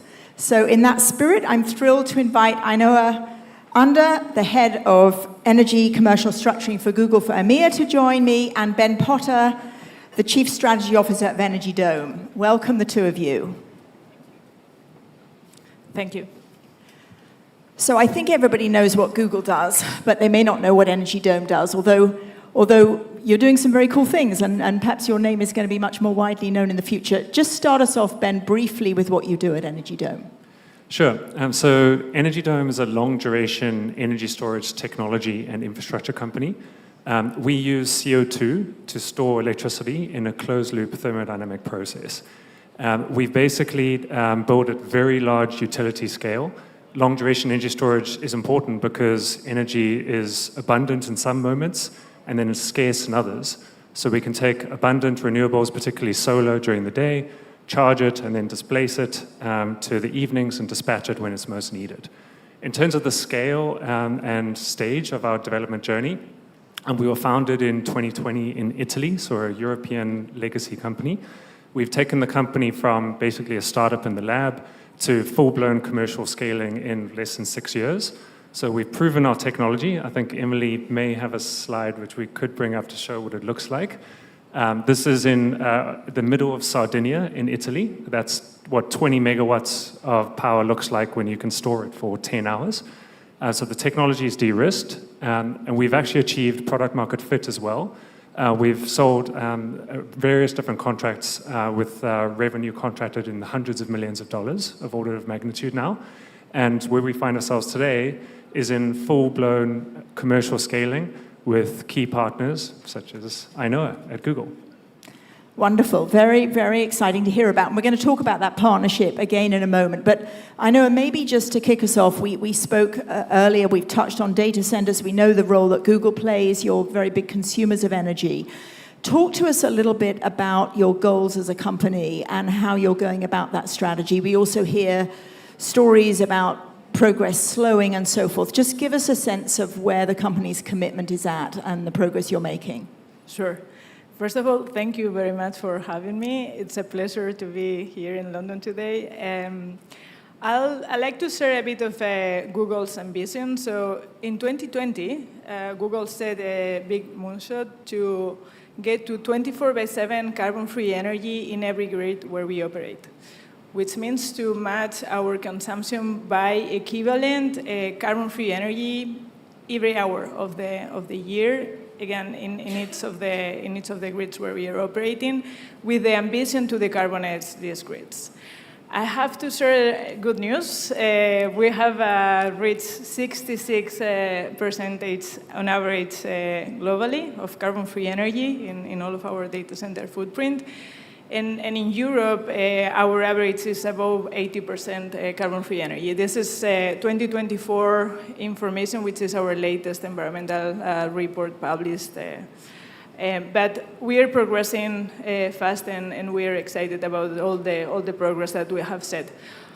All of this decarbonization comes from a large portfolio of diverse clean technologies, mainly wind, solar, and short-duration technologies. But we are, of course, moving forward and also supporting advanced technologies, including long-duration storage and other dispatchable technologies that are really key to combine with intermittent generation and to really address the cannibalization risk, exposure to negative prices, and really create a cost-effective, diverse portfolio, and really helping to decarbonize the grids efficiently. So that's the reason why Google is really pushing these technologies, including long-duration storage, but also other dispatchables such as geothermal or advanced nuclear.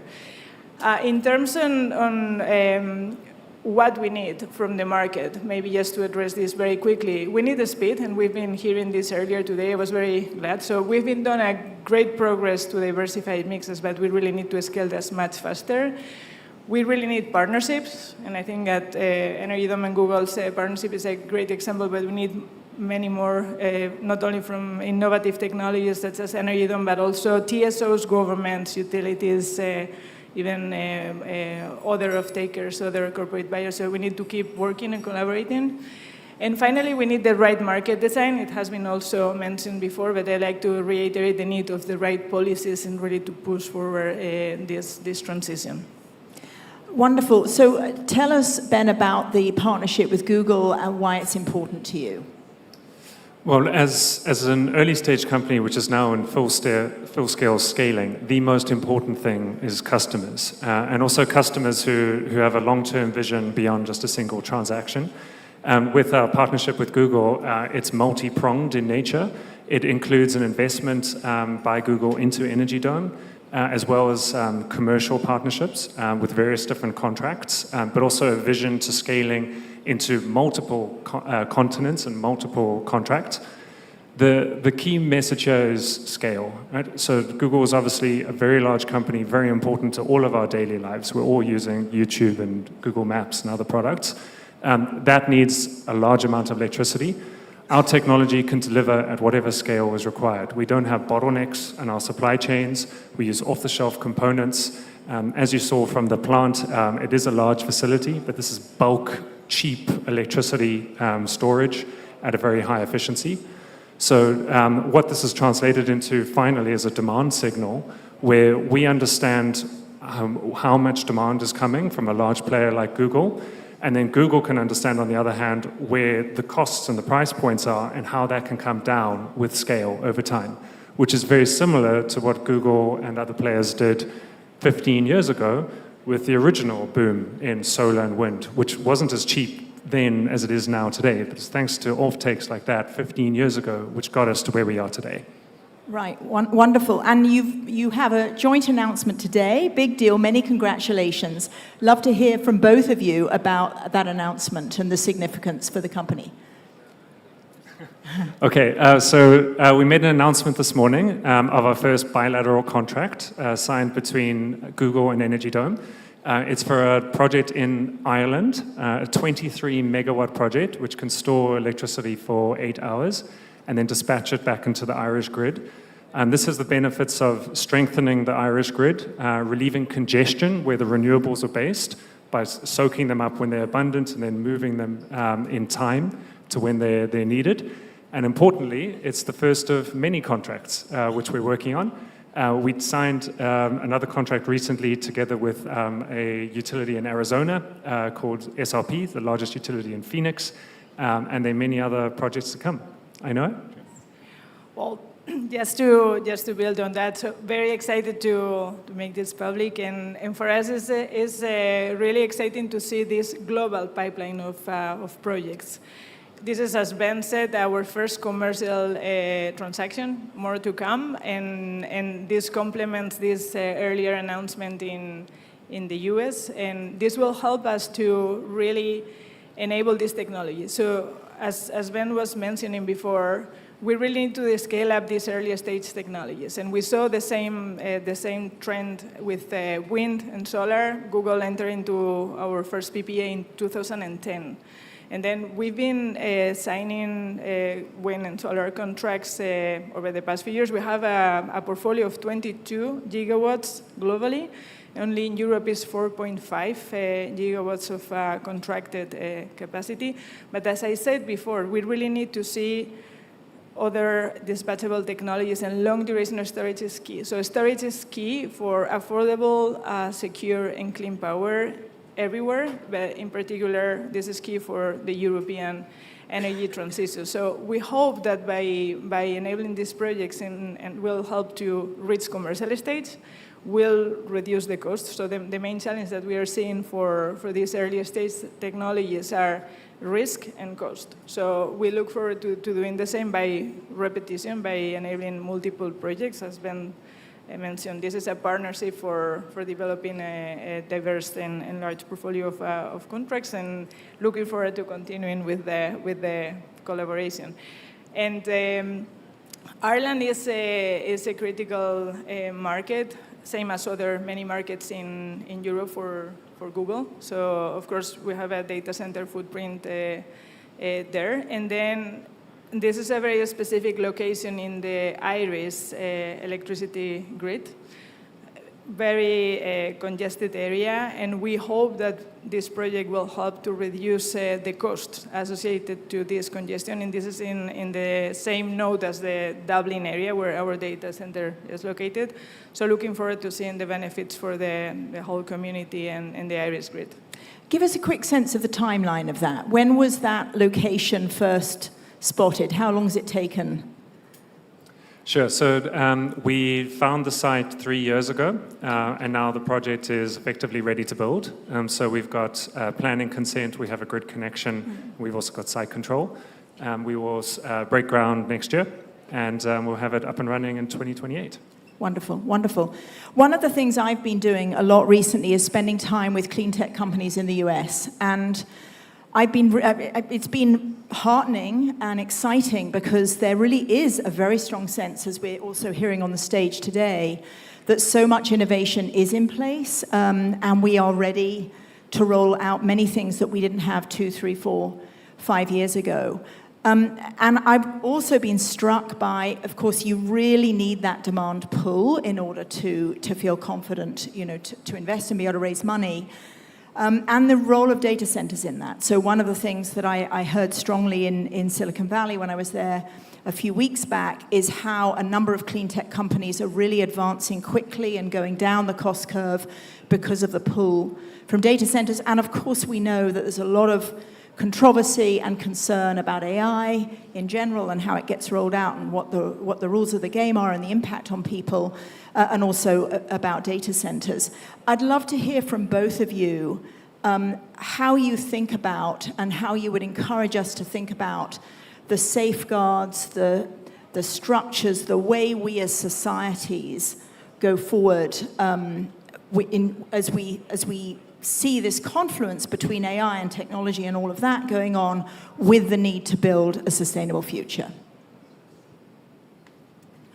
Can I start? So AI is, everywhere. We've been starting the day hearing AI multiple times, and we are going through an extremely transformative period. So in order for us to seize the power, the potential of AI, we really need to address two things. The first one is to transform our grids. So AI is, so basically the data centers, going back to your question, Lindsay, are the backbone of AI deployment and digitalization and this transformation. But then the backbone of the AI deployment are the grids. This is what we are seeing now. There is now a clear bottleneck, and we have to transform our grids to really upgrade our systems so they can really integrate better the demand and generation so we can really unlock this potential of AI.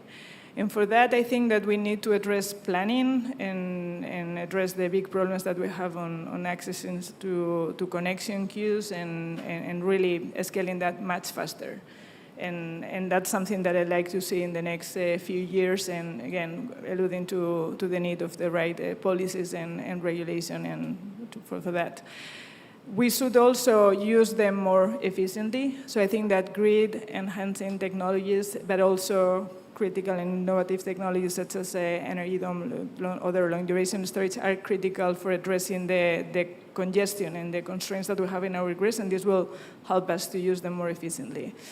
The other aspect that I think that we should address is scaling clean technologies. Again, going back to how can we get to affordable, secure, and clean power, we really need the collaboration, private and public collaboration, to define the right market design and continue building this partnership, but also seeing the right subsidies in the right markets, really scaling up in the right way then the technology is needed, and continuing seeing other carbon-free energy, renewables, and really addressing this cost efficiency, because this is going to help us with the cost. So this is what I'm looking for. Google is looking forward to continuing collaborating, as I said before, governments, TSOs, but of course other innovators, and addressing these challenges.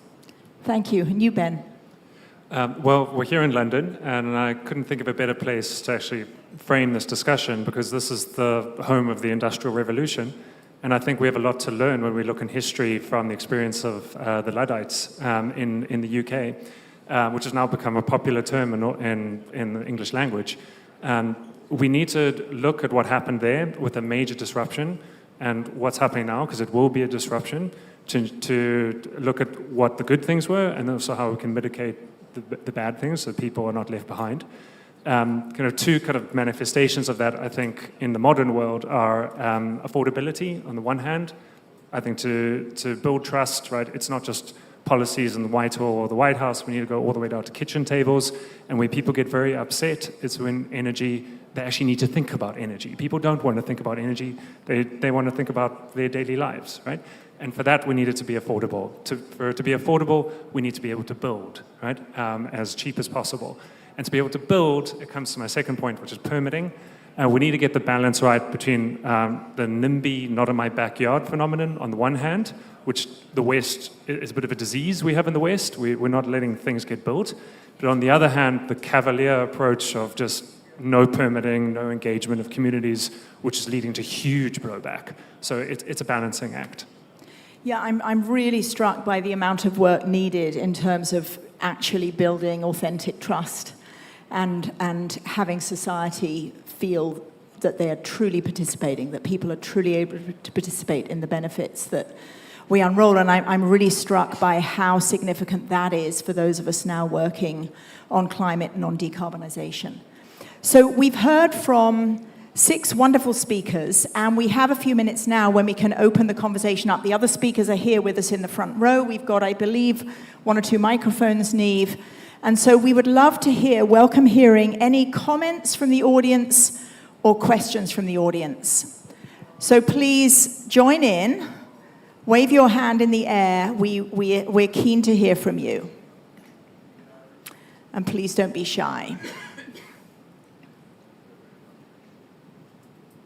Here we go, one here.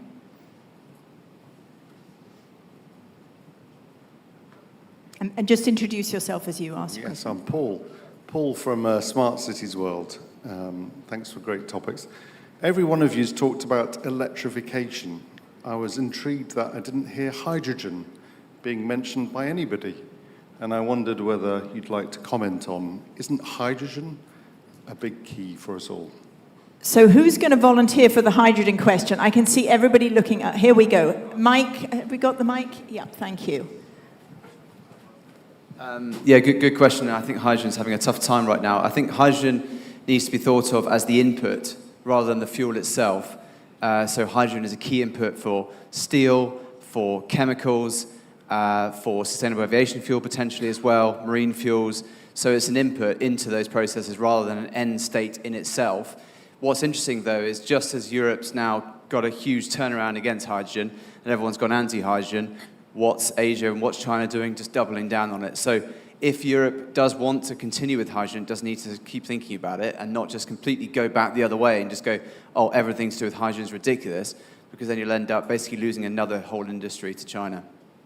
Nigel. Yeah, just to add 2 thoughts. One, because when we're trying to model future technology, we have to make all sorts of assumptions about where costs are going to go. It's something we do a lot at the Climate Change Committee, and hydrogen's a really interesting one. 5 years ago, when we gave the advice for the 6th carbon budget, it looked like hydrogen was going to be the most likely vector for industrial heating.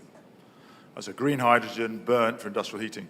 What happened in the last 5 years is that the cost down trajectory of green hydrogen didn't go as fast as we thought globally, but actually an alternative solution, electrothermal heating for industrial heating, innovated much faster. So now it looks like that's going to be the locked-in trajectory for industrial heat. I think the comment about hydrogen is really interesting. Like, it looks like some of the use cases, like heating, have fallen away, or like electric vehicles. You know, I mean, even 5 years ago we had hydrogen and EV development plans. But for the molecules, are going to be really important. One area to look at is there's a lot of there's exponential growth in green ammonia plants being built around the world now. China, I think Paraguay have just done one of the Mission Possible partnership have just published a report on that, and a lot of that is driven by energy security because that can use homegrown hydrogen to make fertilizers, and you know the fertilizer price shock as a result of Iran is horrific. So you see import substitution really driving hydrogen for ammonia, and that looks like that's going to be the vector which brings the price down, which then allows it to feed into sustainable aviation fuel and maybe some others. Thank you very much. Other questions or comments? Thank you. Thank you. Amanda Quintana with the World Bank and LSHTM. So just yesterday, we had a kickoff to a climate and health event at the Conduit, and we had some mayors from the U.S., specifically from Phoenix and Miami, talking about data centers and how that's contributed to a lot of the heat risks that a lot of the residents especially have been feeling around them. So I guess it's a question directed at Lisa, but could be opened up to others as well. What are the considerations on health impacts from these energy systems and the investments going into them, especially around data centers, and has that been part of the planning and considerations? Thank you. Lisa, if you want to stand up and... If you'd like to chime in too. Yeah. I mean, the Business Council for Do you want to Sustainable- stand, Lisa? Yeah, sure. thanks. Thank you for the question. Very much a part of our planning and, top of mind for communities right now. I mean, as you know, communities all over the United States that are, considering having AI data centers come in to their communities are thinking about what is the list of concerns and opportunities from that. Health, well-being, and energy affordability are top of mind. And so we're, just this week, just late last week in the United States, the federal government, through our Federal Energy Regulatory Commission, after a 1.5-year process, support from Congress on a bipartisan basis, support from the Trump administration, how do we ensure that customers are protected and that is economically protected as well as their health and well-being? So there is a whole initiative of policymaking that's happening from governors to mayors to the federal government to address these multiple issue items. And, again, impacts on prices, which could impact, the comfort and safety and health of people in communities due to the energy sector's connection with electrification as well as AI data center electrification is key. I know we have Schneider Electric here. They're probably one of the global leaders in servicing data centers on water use, energy, infrastructure, everything. And then obviously we have an expert here, so I'd let them chime in.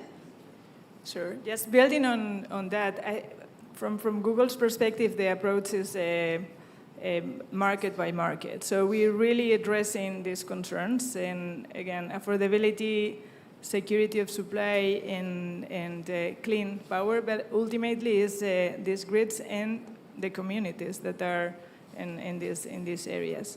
With that being said, so water and electricity are top of mind, and we're addressing both aspects by enabling, again, and developing the best technologies to be cost efficient also on the water side, even avoiding the use of water by air cooling solutions, but also really addressing the electricity aspects in these communities. And in the US, the concerns may be different than in Europe, right, or in APAC. So we are, of course, supporting these communities in different ways by, it could be specific measures at community level to address affordability and on the electricity bills for the communities that might be affected.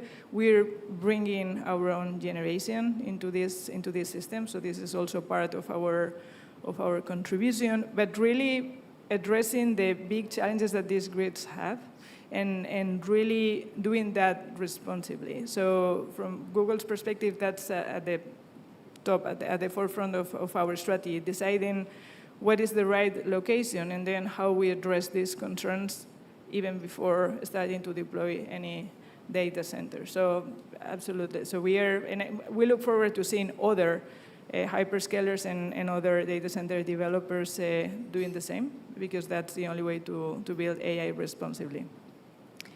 Thank you. Time for one more question. Anybody else? Thank you. Yeah. Hello, I'm Frédéric Boissel, working for, actually co-founder of a foundation helping people in the Global South and biodiversity in the Global South. And I was wondering, as a follow-up of the previous question, is how you are going to address the indirect externalities towards these people and the biodiversity up there. Because now, for all the COP, we are trying to have compensation funds that is not working. And how do you feel like Google responsibilities or globally other tech responsibilities towards these externalities for the invisible people, going back to the first talk from UNICEF, not only the children, but biodiversity and all these people below the safety net? Gilles, you want to take a go? Yes. Here comes the mic. Yeah, thank you. Can we make sure the mic's on? Yeah. Hello. I think we have to answer to this. That mic's not working. It's okay? No?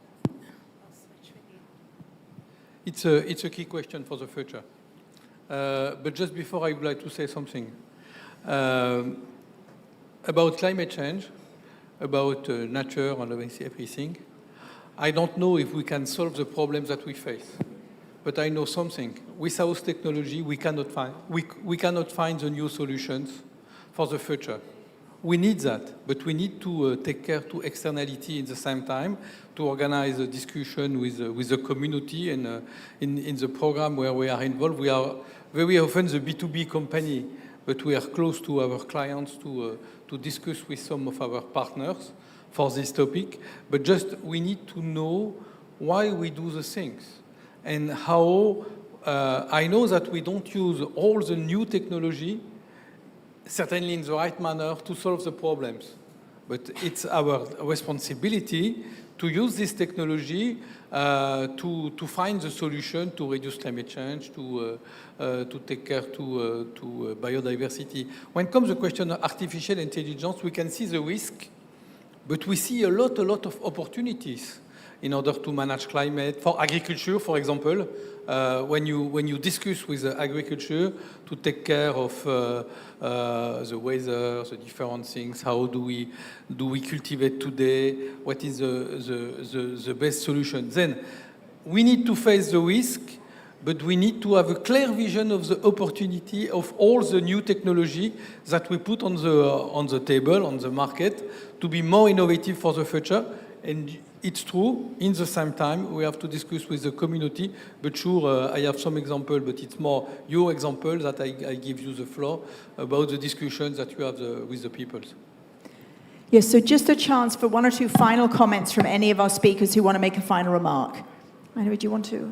Well, just wanted to add that there is a huge opportunity to use AI to address, again, some of these problems, and not only the grid, but even when we are thinking on climate change and other geospatial things. So Google is exploring a number of areas, and we'll look forward to helping to resolve from health issues, again, climate change issues, so looking forward to unlocking this potential. Again, we should do it responsibly. And just a final remark from my side, I look forward to seeing great collaboration and partnerships and continuing helping on this transition. So my field, again, is more focused on electricity, decarbonization, and looking forward to enabling these technologies and seeing how we scale up earlier stage technologies such as Energy Dome and others in the next few years. So thanks so much again. Thank you. And a final remark from you, Ben. Thank you for the question. It's an important one. Our second project actually in construction is in India. India is a fascinating country. It's a country which has an enormous uplift in poverty, thanks in part to the green revolution in agriculture, but also electricity. Ironically, we need to use more electricity, not less, to solve our problems. I don't think it's up to us to say certain people in the world can't have it. And what we need to do is get the right technologies in place. But in particular, it's pretty hot today. Sweat is important because it cools down the body.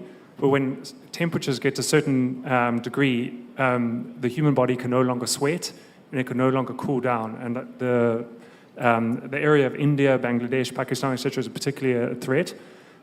Technologies such as cooling, such as long-duration energy storage, etc., are very, very good at addressing these issues. And it was Lee Kuan Yew in Singapore who basically said the major revolutionary technology which changed the fortune of that country was air conditioning. But we need to use more electricity for that. So we go back into this loop where we need the right technologies. Wonderful. So I want to conclude with a big thank you to all of our speakers. Thank you so much for the work you do. Thank you very much for being with us today. Big appreciation to you all.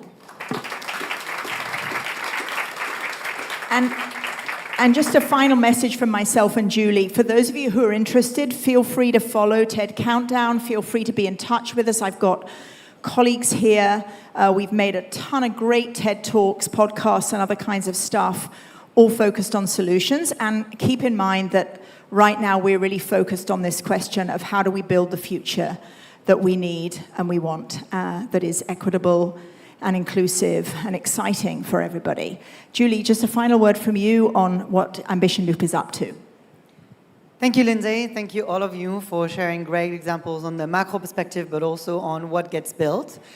Feel free to reach out and check online. We've recently launched our Blueprint initiative, which aims at exactly doing that. And I think I made myself easy to find, so please come in and let me know if you have any questions or ideas for partnership. Thank you very much. Enjoy the rest of the day, everybody. Thank you.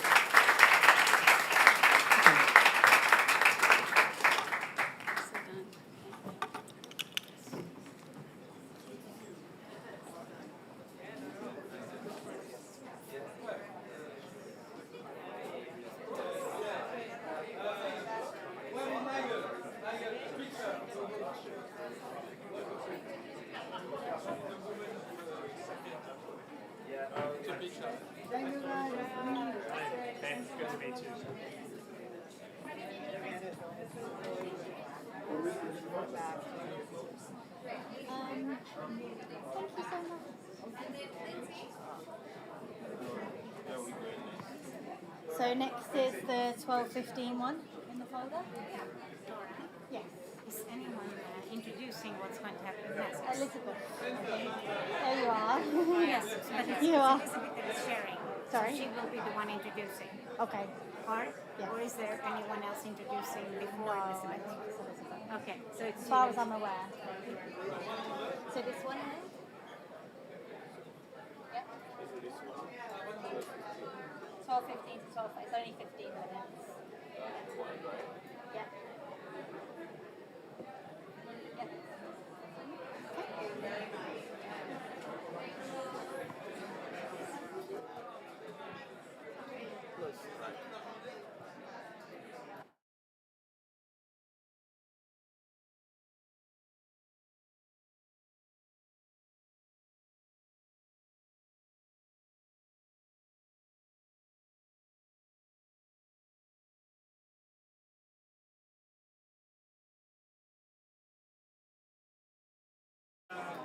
Thank you. You can say it. Is there enough for well, three? We have three? Yeah, I'll give them. Who am I giving them to? So Sibel. Sibel? And then I'm not sure where Chris is. It's Chris. Sorry? Yeah, so I think we need to. So you just need 3 stools everywhere. Yeah? And I think it's 1, 2, 3. Ben, I appreciate your comments. Pretty time. Tonight, yeah. I'll call you afterwards. Do you want me to move everybody? Yeah. We've got, we're literally about to start another session. Am I okay to say to everybody? Just off the stage, you can obviously stay.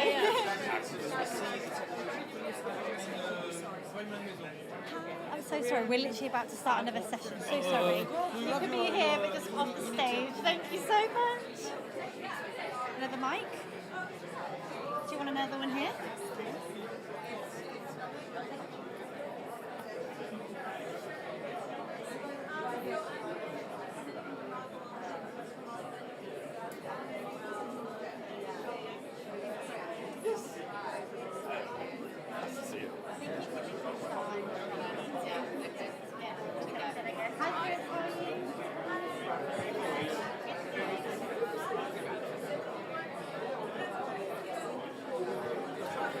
Okay. I'm not getting anything. I think so.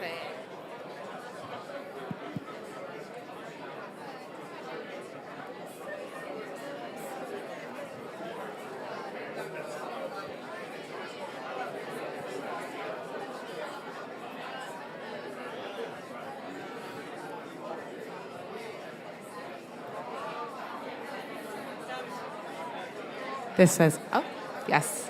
Okay, thank you, everyone. We just have one more very short session, keeping you from your lunch. I am back and I am joined by Sibel Queiroz, who is a Knowledge Director at GRP.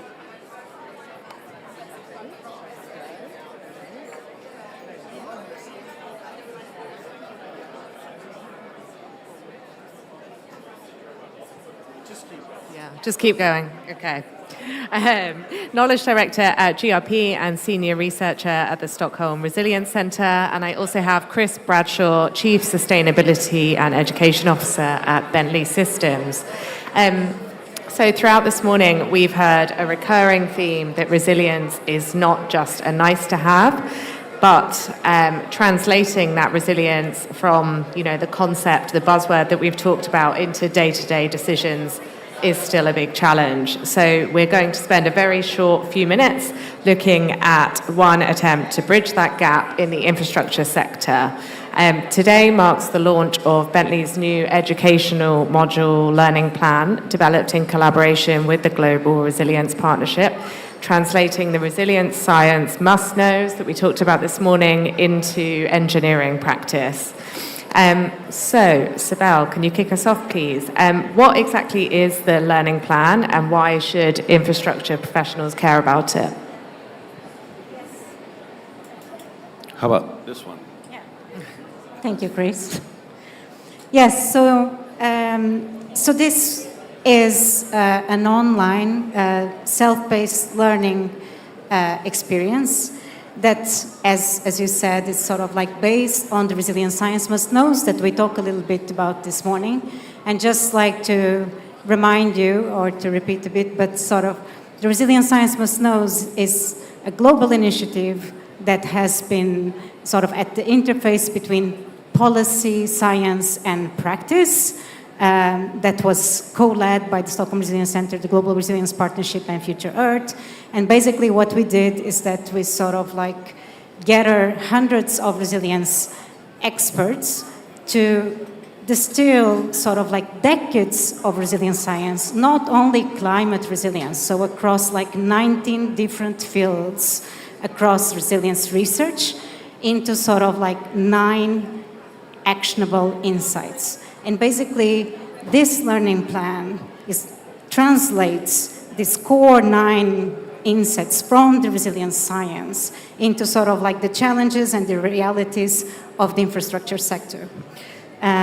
So it's aimed for sort of like infrastructure professionals, both of today, but also infrastructure professionals of the future. So, from university students to sort of like early career infrastructure professionals, and also just like professionals that do want to sort of like learn more about resilience.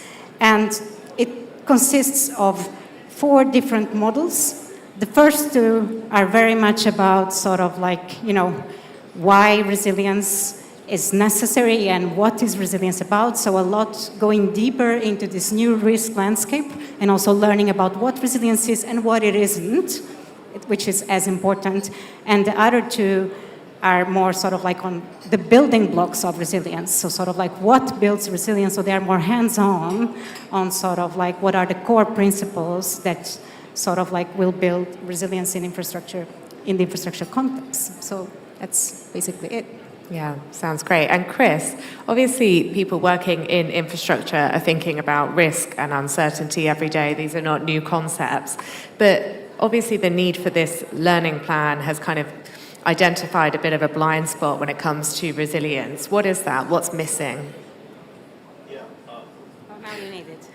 All right. So the infrastructure industry is just transitioning from sort of an industry that has an ambition about being more resilient to execution now. So we see a recent survey, more than 80% of infrastructure owner-operators, engineering services firms that support them, recognize the importance of resiliency, and now they need to take action. And so what the must-knows, I hate to boil them down to one thing, but certainly one important characteristic of all of the must-knows is this notion of systems thinking. And infrastructure systems are systems of systems of systems. And historically, a lot of the way we think about operations and maintenance of infrastructure systems is through asset management, tracking, and performance. So an asset inside the system. And so that works great if you, and it is certainly important to know where your assets are, to know when they were last maintained, et cetera, but it doesn't really lend a view of how the system performs. And what we see more and more now with disasters is it's the cascading effects of failure that do the most damage and cause the most life loss. And so if you're tracking assets, you don't really have that systems view. So to a large degree, what the scientific must knows as applied to infrastructure, first and foremost, is to say you've got to have a systems view and think about the whole system and all the dependencies. And so that's really kind of one of the core mindset shifts that we're trying to help bring. People get that, right? If you explain that to people, it's not a hard thing for people to understand. However, it's a hard thing for a lot of these organizations to action because they are comprised of literally tens of thousands of people. They have work processes and so on. So this module and set of modules that we've built are really designed to try to shift that mindset and get people thinking about resiliency in the context of the whole system. Yeah, thank you. And Sibel, you kind of mentioned, understanding what resilience is and isn't. But what will people not learn on this plan? That's a good question. So I guess I would say that what people won't learn is that they will not learn about, the business as usual way of thinking about resilience. And what does it mean? I mean, building on what you just said, Chris. So this learning plan, the courses in here, they are not like a narrow sort of like view on resilience. So it's really about, systems resilience. It's really about using systems thinking, as you just said, to sort of like to understand systemic risk and to understand sort of like resilience to that systemic risk. Then it's also not just about resilience as just redundancy, which is a common way of thinking about resilience, especially in infrastructure. So it's not just about backup systems. It's not just about redundancy. It's not just about keeping what it is and the status quo. But as we talked this morning, much more a forward-looking way of resilience. Resilience also as adapting and transforming. And how do you apply that into the infrastructure context? What does that mean for concrete cases, sort of like? It also won't be a course where, you will get a table of indicators, and if you follow those, then, then you have resilience as an add-on, sort of, on whatever you're doing. It's really not like that. It's actually about learning how to integrate resilience thinking in your design from start. It's learning about, how to think about resilience, what resilience actually is, how can you integrate it in your work. So, I would say that, we probably won't give you the fish, but the aim of the course is to teach you fishing. So sort of that you actually can do that yourself. Yeah. Okay, that's great. I love that analogy. Okay, and both of you, you've obviously spent a huge amount of time working on this course. Was there anything that kind of surprised you about the process of developing it? Well, I think the framework that the resilience must know fit very, very neatly into digital twin technology, so very explicitly, talking about the understanding of systems. And so I think one of the things that it enables is sort of us to broaden the number of people who understand this kind of system level thinking as opposed to the opposite. I think the other thing that's super important, and we highlight in the modules, are concrete examples where people do have digital twins, have created this capability to be predictive and not just reacting to disasters, but are able to do scenario planning and a lot of other key elements. And I think one of the things that's really wonderful about this is a lot of times we think about this in the context of brand new infrastructure. So we're starting from scratch, we get to think about resiliency from day one. That's great, but most of the infrastructure on the planet that we're going to have 20 years from now, we already have today. And so an important message here is that this kind of thinking can be applied to infrastructure that's been around for 140 years. So for example, here in England, there's a tunnel, a rail tunnel that connects England to Wales called the Severn Tunnel. It was built in like 1886, I think, something like that. 140-year-old tunnel, right? Has huge challenges, right? It leaks, millions of liters of water would fill the tunnel if there weren't pumps in there pumping it out, et cetera. You can imagine the wear and tear. 36,000 trains roll through this tunnel every year. And it's incredibly important for commerce and economy and so on. Well, Network Rail have created a digital twin of that tunnel.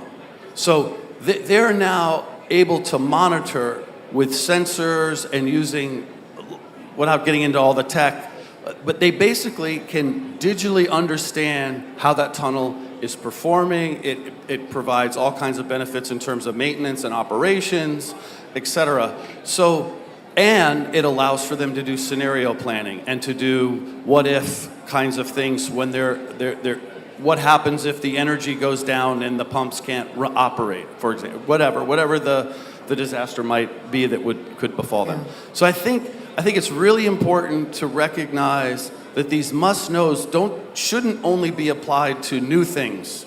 We need to apply them retroactively to existing things. And that's probably where the most mindset shift needs to happen, right? Because, again, as humans, right, we're not great agents of change. And there's a lot of inertia behind business as usual. And I think somebody said on an earlier panel, education is so important. I think that's where we are. And this is why this collaboration to create a learning module that's intended for students and life learners and anyone who's interested in understanding how infrastructure can be made more resilient. Yeah, and I think that, like, from our side, I think that first, there's two aspects of it. So one is sort of like, I think that we learned that about the content, basically, how surprisingly well it actually worked to apply these 9 core principles into a very sort of like concrete context. I think that how surprisingly aligned, how it worked well to apply that to concrete sort of like cases. We had several members of the editorial board of the Resilient Science Must Knows, which are like leading scholars across fields of resilience, making the videos for sort of the learning program. And I think that sort of like, it was striking to see how their insights were sort of like fitting really well, sort of then the cases and the realities that the course covered. But also like as a collaborative process in itself, I mean, sort of like with the Bentley sustainability team, with Rodrigo, Edita, Chris, like I think that it has been really surprising to see also like how aligned we were in terms of what we wanted. And not saying that, of course, we do have a lot of back and forwards, and of course that some things get lost in translation and we have to go back and correct that from both sides. But for me, I have been learning so much, like in sort of actually, taking sort of like, their learnings for the concrete realities and then sort of like, apply the science on it. And I do think that this is more and more what we actually need. We just need like to cross to the other side of the river and to dare to do it, collaboratively. So I would say that the real strength of, of this sort of like learning model is the collaboration. So, and it's the partnership, because that's what makes it like going one step further.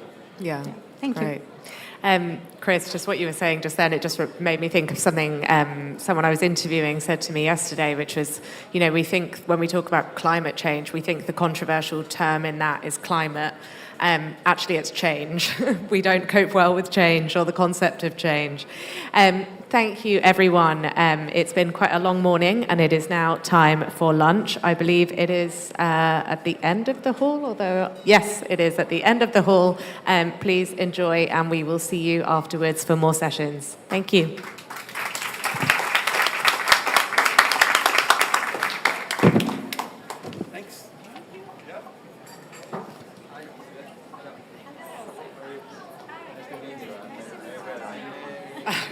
I was. I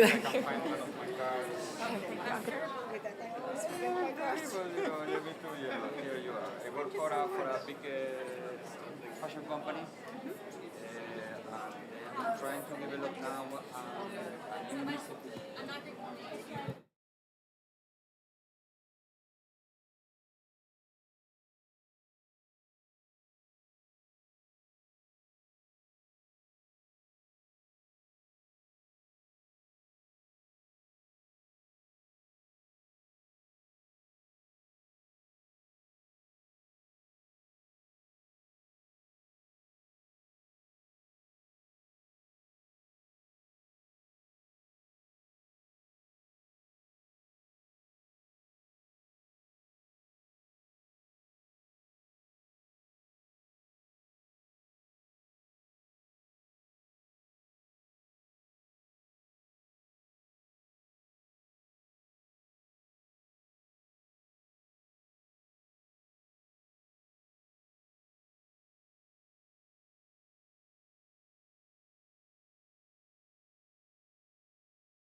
Can you hear me? So,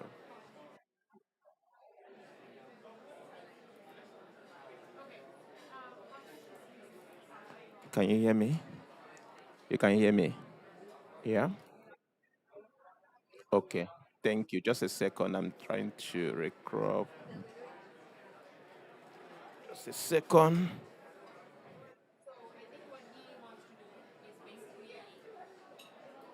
Oh, thank you. Thank you very much. Thank you.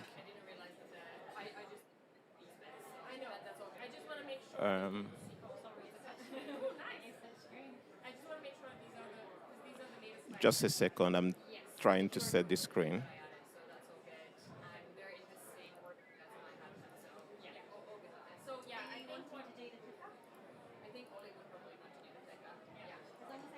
Yeah, we are good.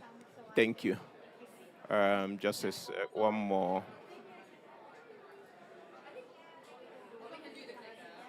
Yeah, we're good. Thank you.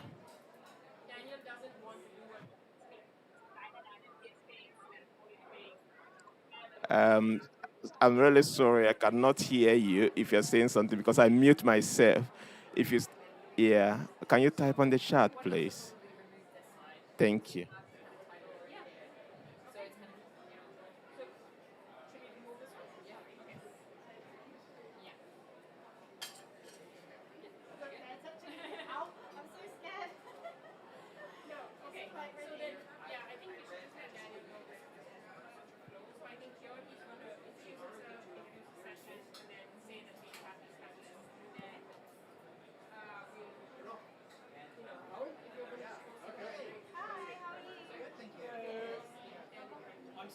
Yeah, that's fine. You can. Thank you. Thank you very much. I think we are good. Thank you.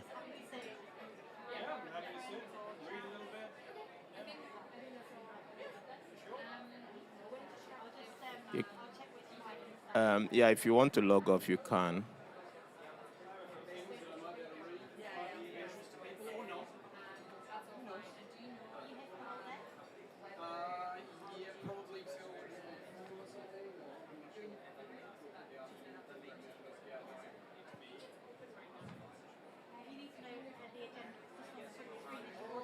Yes, that's fine. Thank you.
Okay, thank you. Can I put the table on it or not? You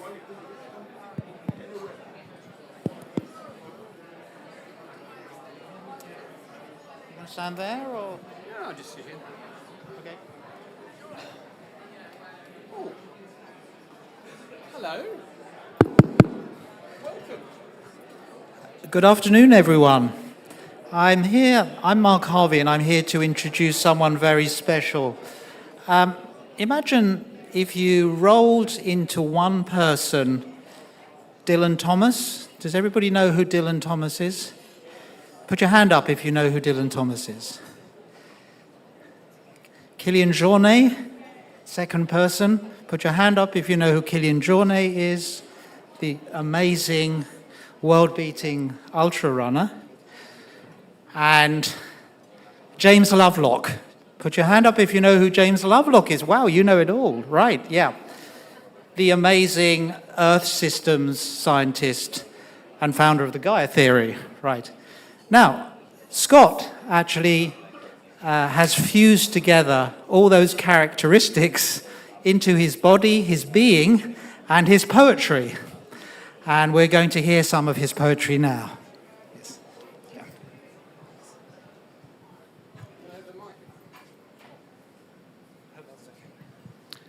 Yeah, unexpected, Mark, but lovely.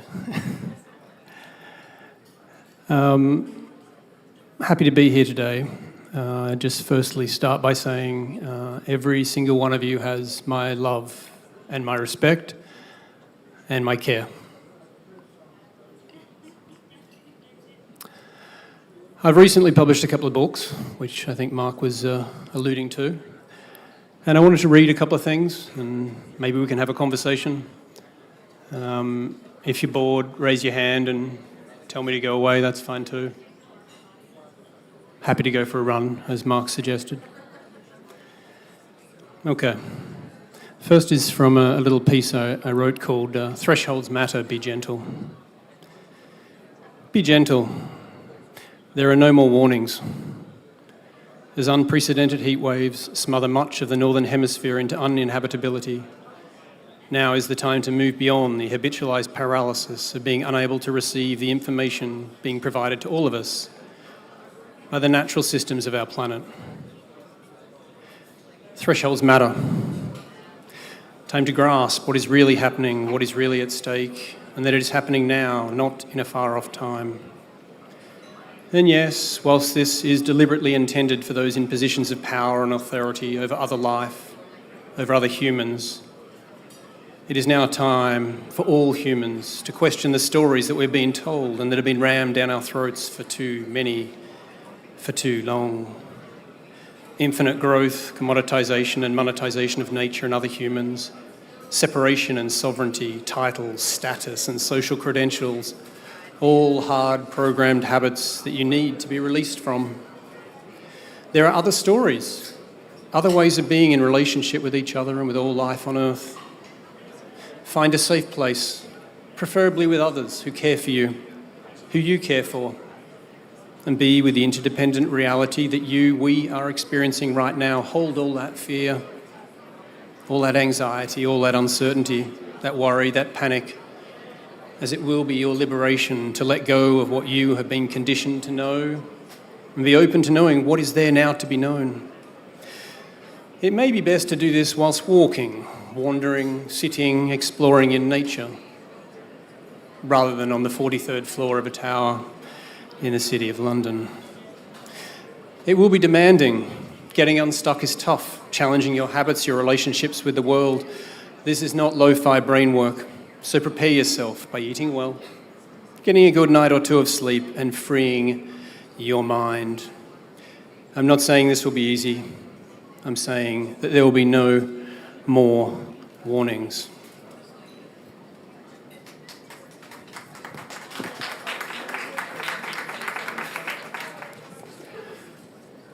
Where to next? Where now shall we wander? Which stories shall we share with each other? It is my sense that time has run out for the fixing and solving so prevalent in the reports and reports and reports, to now be possible without great loss and acceleration of the thinning of life, a deepening of the muting of life before the end of this current cycle of state shifting settles into another harmony likely beyond the time of humans. Thomas Kuhn pointed out that getting unstuck, that is the transfer of allegiance from one paradigm to another, is a conversion experience that cannot be forced. And Gregory Bateson observed, if a man achieves or suffers change in the premises which are deeply embedded in his mind, he will surely find that the results of that change will ramify through his whole universe. Such changes we may call epistemological. This epistemological shift to valuing and honouring the caregiving responsibility may be our way out of the binding and damaging structural violence inherent in our stuck social arrangements, which maintains that progress in human culture remains firmly anchored in the monetisation of the destruction of the relationships between all life on Earth. It may be the shift to release ourselves into new metaphors that embody the interactional nature of the way that humans make sense of our reality. Can we be in spaces together to absorb all of this information about the conditions of Earth systems on which we rely on to continue to exist in re-relationship with ourselves? Are you afraid? Good. Are you alone? No.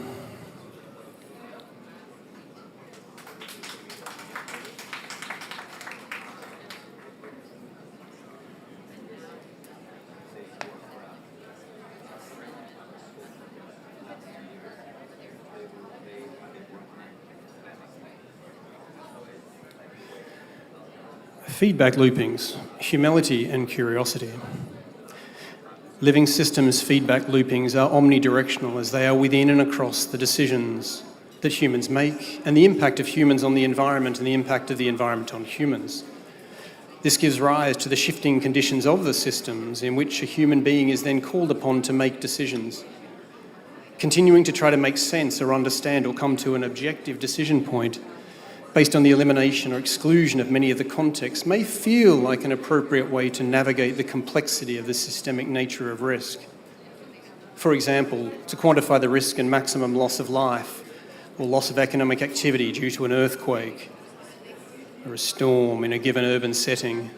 The challenge, though, is that if those additional contexts that have been deliberately excluded were considered, it would give rise to the possibility of the decision maker becoming so curious or perhaps confused as to not be able, in a conventional decision-making context, to make a decision because of the inability to be able to specify a series of specific outcomes or a series of expected results in any quantified or certain form, and very different decisions may then be possible. So how can we reconcile this curiosity with the need for those in positions of governance and decision-making, authority over others, to make decisions that would better integrate or intertwine the systemic nature of risk with our international legal systems, our accounting systems, to better address or at least consider the root causes of continuing risk formation and accumulation, rather than focusing on the symptoms and manifestations.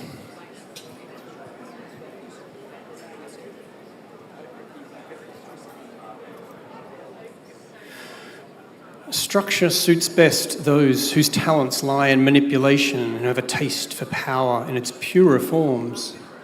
Neither governments and their bureaucracies nor corporations and their advisors are held responsible for their actions or inactions in any sensible manner, because the fracturing of memory and understanding has created a profound chaos in the individual's sense of what responsibility is. This has led many to exist with the delusion of insulation from consequences rather than embracing our responsibility for the reverberation of higher order, that is, less attributable or directly observable changes that increasingly create catastrophic and irreversible effects across wider living systems. What can be thought of as systemic, sociopathic arbitrage.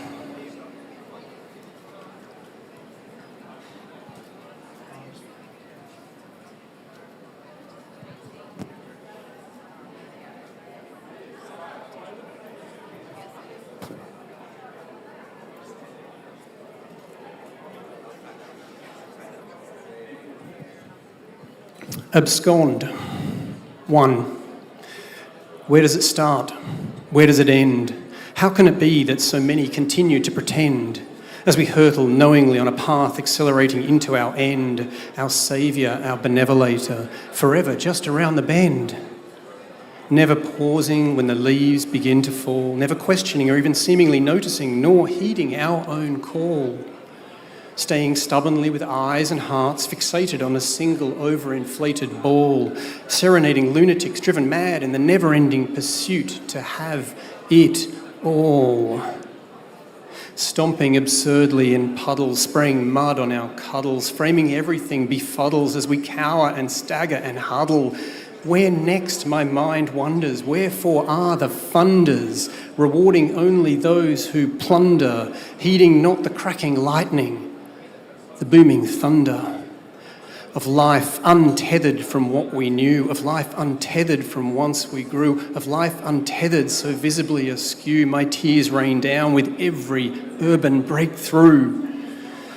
My tears rain down on cheeks beyond thresholds of life anew, dementedly controlled, of life we outgrew, punishingly unconsoled, of life my tears rain down, trapped in this malevolent stranglehold. Your institutionalised pleasantries and frameworks pitted against the knee-jerk life work of the savagery of the berserk, meeting escalating sadism with an obesity-inducing diet of panels and coursework, a recursively regressive, remunerating, unneural network. Screams and cries inside my head, wrenching me awake, overflowing and filled with dread. Pillow-soaked at 3 a.m, mind clattering along another stony creek bed. Where to escape now? Into love and care. Now, sleepyhead. Mangled with money, honey no longer honey, absent, smile sunny, waiting for the epiphany.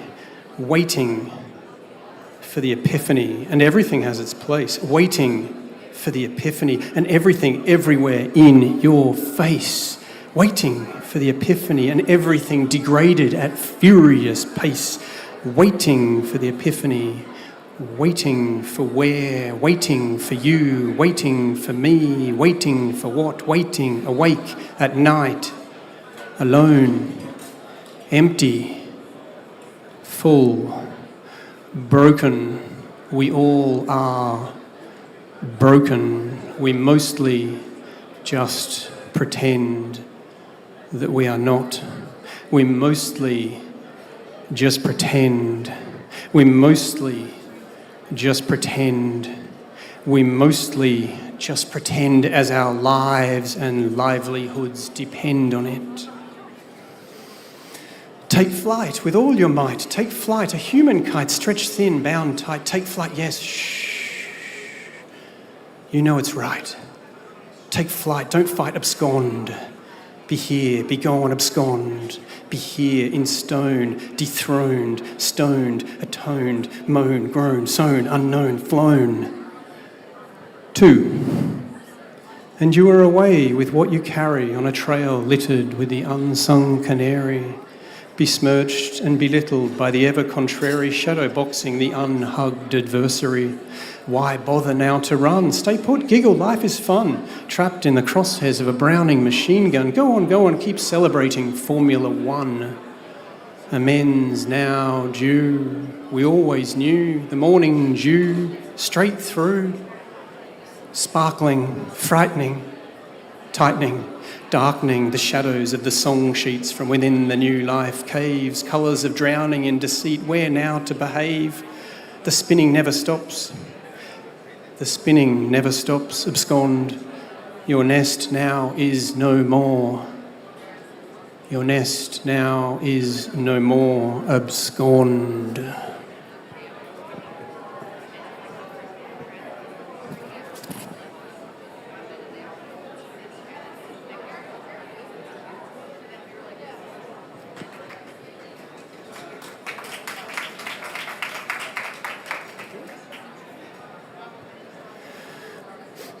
The secret maybe is that we must alter our civilization from one of answers to one which feels satisfaction and not anxiety when doubt is established and is welcoming of new questions from quieter voices.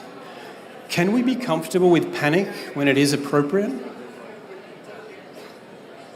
Can we be comfortable with panic when it is appropriate? If ours is the advanced civilization we pretend it is, there should be no need to act as if all decisions were designed to establish certainties. Grandiose issues should not need to be reduced to the simplistic state of for or against, right or wrong, and then decided in a set period. Who could have known that the mistake of regarding humans as separate egos would have such disastrous consequences? Experimental challenging of the illusions of separateness, perhaps through a different phenomenological space, is far more convincing ultimately, because the final experience of the organism and environment field is a revelation and not an artificial construction.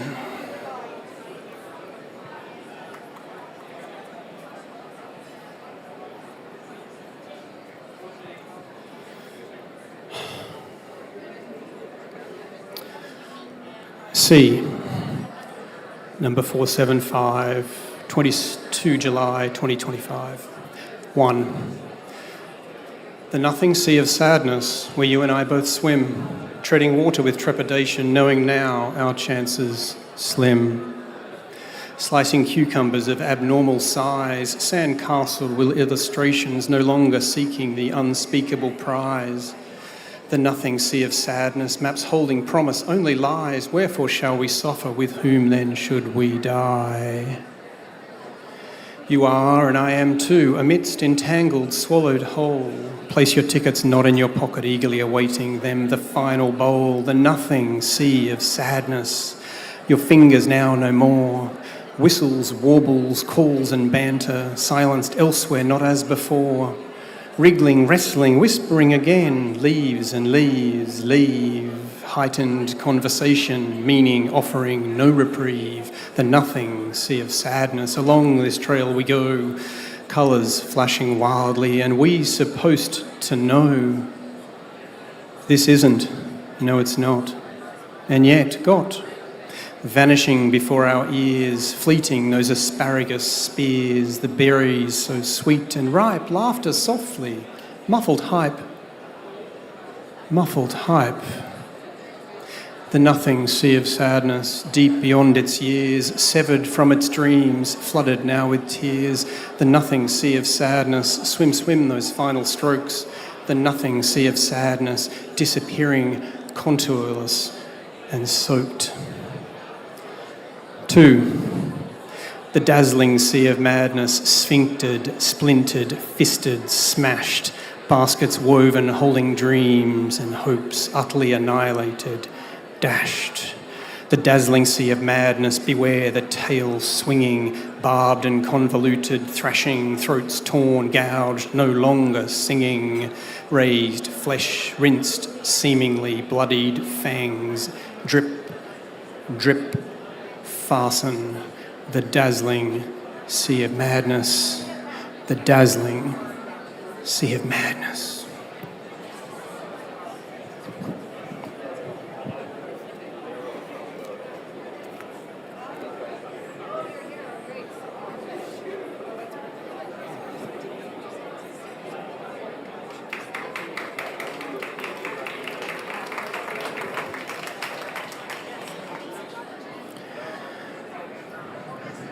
Just one more.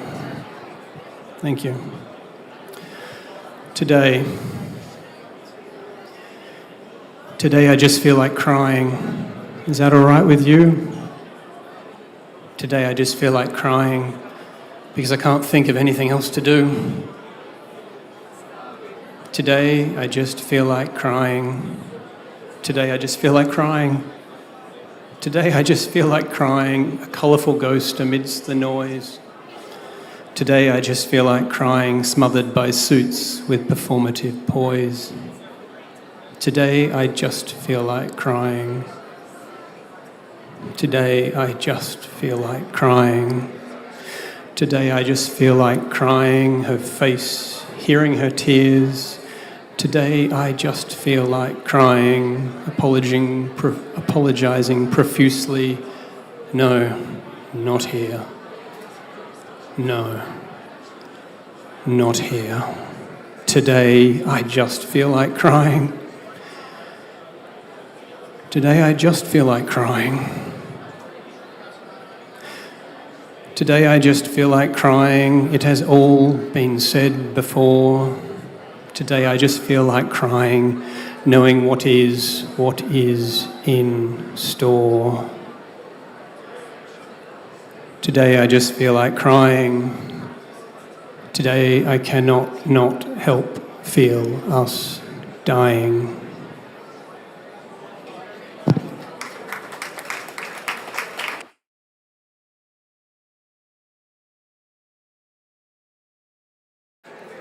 Thank you.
Maybe you should.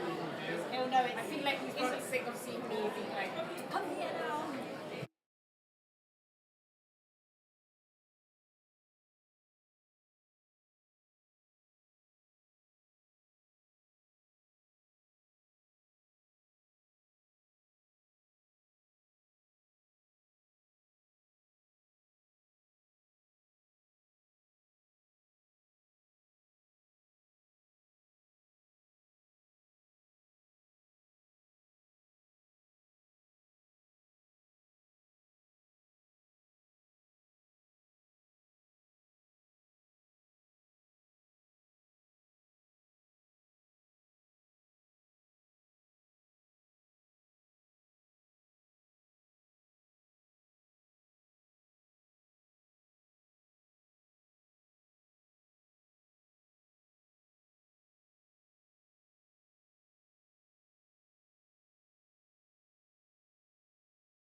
I don't need a mic.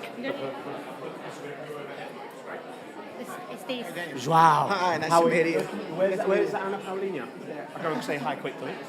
We're using these mics now. That's okay. No. Okay. So how many? But what about for the panelists? Give them out now, or do you want them to? How do you want it? How many have we got? 3 and there's a 4. So.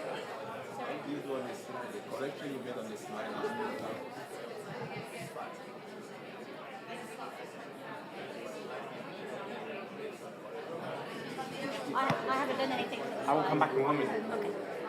Don't worry about it. They Okay. That's awesome. Is it okay? It's okay. We'll go with it because I got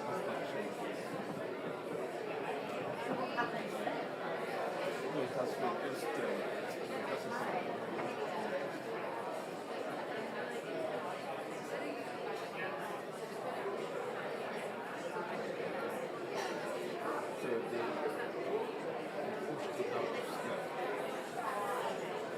It's okay. This is just the literally.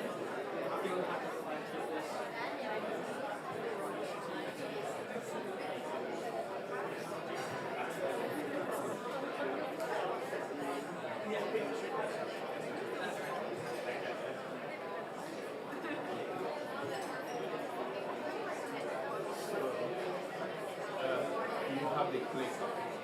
You are in charge. Yeah? Do you want me to show this to the live audience?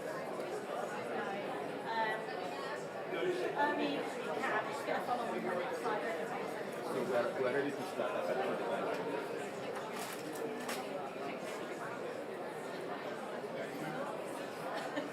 So mics are on and live audience are here in our possible.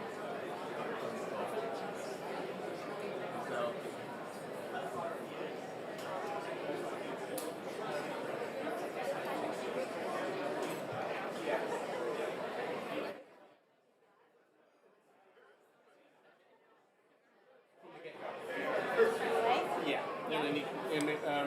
let's get first person. Let's get them all on. Or you can mute. He's gonna do it live, right? you just have to use that control. Otherwise, because I don't know the numbers. Oh my God.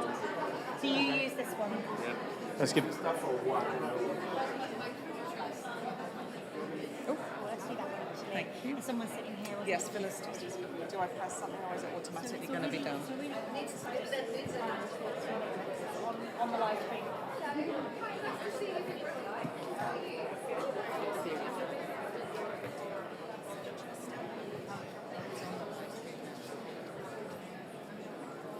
What I need from you.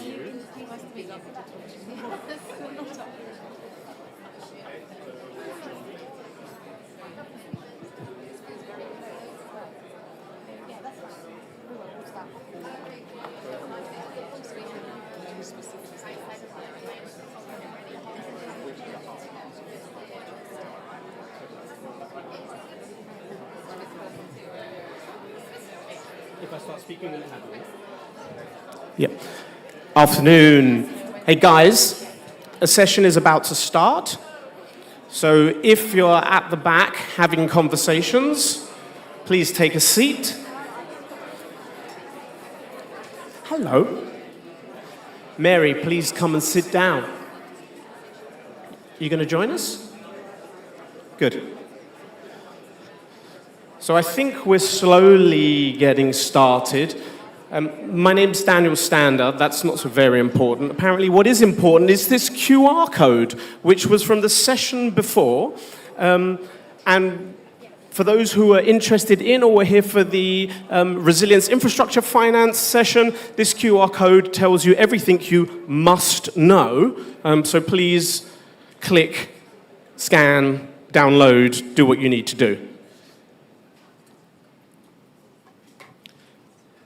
So, Ollie, please move us on. You seem to have the clicker. So, this session is fundamentally about 4 things, if we can hold them in our head. The first is climate adaptation. The second is finance. The third is health. And the fourth is scale. That's what we're here to talk about today. But before we get going, is it okay if I have a little bit of unscripted fun? Could everybody stand up? I don't mind whether you are Genti or Naveen or Lena, please stand up. What I want to do is get a sense of who is in the room and what kind of an audience we have. If you're having a private conversation at the back, now is the time to whisper. Okay, my first question is going to be one around climate. It will be a bit wonky, so remain standing if you know what a PAS is, a P-A-S. Pretty wonky. Okay, am I losing a lot of people? But who am I not losing? P-A-S? Okay, I lost more people than I thought I would lose. Oh my God. Okay, that's fine. All right, everybody up, everybody up, everybody up, everybody up. All right, let's try something different. Let's do something healthy. All right, I'll keep it easy. Remain standing if you know what the Belém Health Action Plan is. I lost, okay. That's interesting. So I would say I lost about 40% of the people. Everybody up. So bear in mind, health guys, there are 40% of the people in the room that don't know what the Belém Health Action Plan is. I said finance, let's do something financy. Remain standing if you know what concessional finance is and can confidently describe it. Remain standing if you know what it is. Yeah. You're not confident. Oh, sorry, was it the confidence? Okay, good. Okay, all right. That's also helpful. We probably have about 10% of people in the room know what concessional finance is. Okay, everybody sit down. That's helpful for me. So my take on that is, okay, maybe the questions were the wrong questions, but climate policy wonkiness is not in the room. That we lost a lot of people with my past question. Belém Health Action Plan, we lost about 40% of people in the room. And on the concessional finance, we were left with only about 10% who knew what it was. Okay? I think it's really important that we understand who's in the room. Why? Because this panel is not for my benefit, it's not for the panelists' benefit, it's for everybody in the room's benefit. And actually, the panelists think they're here for a panel, but it's not a panel. I got them under false pretenses. This is a conversation with 80 people in the room, and they're just one of the 80 people in the room. Before we get going, though, if you could move the slide on for me, Ollie. These are the panelists that will be taking their seats momentarily. I'm not going to introduce them because it says who they are and what their titles are and what their names are. But I want you to know they're not even primus inter pares. They're just one of us. We're all in this together. Where I'm going to go next with the clicker, please, Ollie, is this. We have Scribera in the room. Scribera are over there. And what they do is, hi Scribera, thank you for the wave. They visualize the conversation for us live. They're pretty good. So if you scan that code, you can share with them anything that you're thinking, any questions that you have, any tensions that are arising in you around this four-headed monster of climate, health, finance, and scale. So feel free to scan, and Scribera will not just be riffing visually on what they hear from our mics, but what you submit to them. There is a question that is on the screen as a prompt. How does capital find investable projects, and how do those with adaptation projects find the money that they need on the terms that they want? That sounds like deal making to me. How does money find projects and projects find money? Any thoughts on that? Scan QR, Scribera, Scribbles. Ollie, next one, please. I don't know why you've got the clicker. Ollie's here to get us all going with a handful of slides that I hope will frame this conversation about money and projects. And so, Ollie, could you do like 3.5 to 5 minutes? Is that enough? You can manage that? And I kind of want to hear about healthy projects. I want to hear what money is going to be getting out of investing in those healthy projects. And I'd like to hear what your thoughts are on how we make that happen at scale, please. Do you reckon you could do that in 3 to 5 minutes? I'll give it a whirl. Thank you, Oliver. Thank you. Can everyone hear me? Sounds like I can. So yeah, I'm down on the agenda as a fire starter, which feels like a somewhat poorly chosen metaphor given the conditions outside today. So instead, I'm hoping that cool heads can prevail. I'll offer some remarks, as Daniel said, around the kind of projects that we're interested in and the case for investing in them and how we might go about mobilising that investment, which the panel can then chew on. And talk a bit about some of the work I've done with many people in the room while we go through. So my name's Ollie, I'm from Mode Economics, and yeah, we've been doing this piece of work over the last couple of years with our partners Resilient Cities Network and the Sustainable Markets Initiative, looking at the case for investment in health-related climate adaptation. I think we all know that this investment has to encompass protecting health systems, ensuring they remain accessible and functional during acute climate events. It needs to provide them with the resources and capacity that they need to respond to climate-related disease burden. But critically, it also needs to invest outside the traditional healthcare system to reduce exposure to threatening climate hazards, to change behaviour and to reduce underlying health burdens that create vulnerability to those hazards. And our work has really been focusing on this last bucket. We looked at a set of well-evidenced low-cost interventions and thought about, to begin with, what would happen if they were rolled out at scale across the globe at a feasible level that we understand from spatial modelling. And we found by 2030, we could be saving more than 700,000 lives a year. That's just avoided mortality, not to mention avoided morbidity. That in turn would have significant impacts on reducing the pressure and costs associated with healthcare, $70 billion alone by 2030. And that would have knock-on impacts on the economy, on emissions, which we can go into in a moment. So turning to the case for this investment, I'll talk now about a bit of work that we've been doing with Naveen from Rockefeller, as well as Humanity Insured.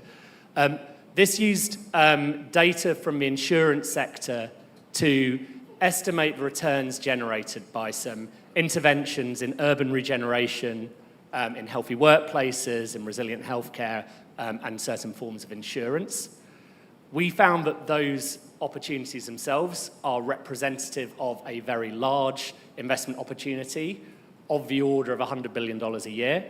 And furthermore, the social case for these interventions is very, very strong. So we found more than 10 times costs of benefits. I know other studies that have come out recently find even stronger cases. So there's a lot of investment with really strong returns associated with them out there. Interestingly, when we thought just about the monetized returns, so the cash flows that are returned in the form of reduced energy bills, reduced healthcare costs, improved labor productivity, we still find really strong returns, so of the order of 2 to 3 times costs. And we find that under appropriate conditions, those monetized returns can form the basis for supporting private sector participation. So in a world where we have limited public budgets and the need for innovative, agile involvement, there's an opportunity here to bring the private sector into the picture. The last bit of work I'll introduce is again this program with Resilient Cities Network, which reveals the appetite amongst cities to lean in here. So we've got together a community of practice of 33 cities, some of whom are represented in the room, but have decided to make this a priority and want to take action and are starting to build pipelines of projects. And we're supporting them by building decision tools that help them to assess for risks in their local area and build the case for investment in their city, as well as embedding that within an end-to-end policy framework, from developing, understanding risks through to building the program, making the business case, funding, and implementation. So there's appetite out there from cities to make this happen. So I will leave the panel with a question: is how do we make this happen? All this fantastic investment with really strong returns, amenable to many forms of capital, and with strong appetite from recipients. There's a need, I think, to go, clearly it has to be a public and private partnership, and it has to go from the experimental pilots in rapidly towards a mature policy environment with capital being deployed at scale.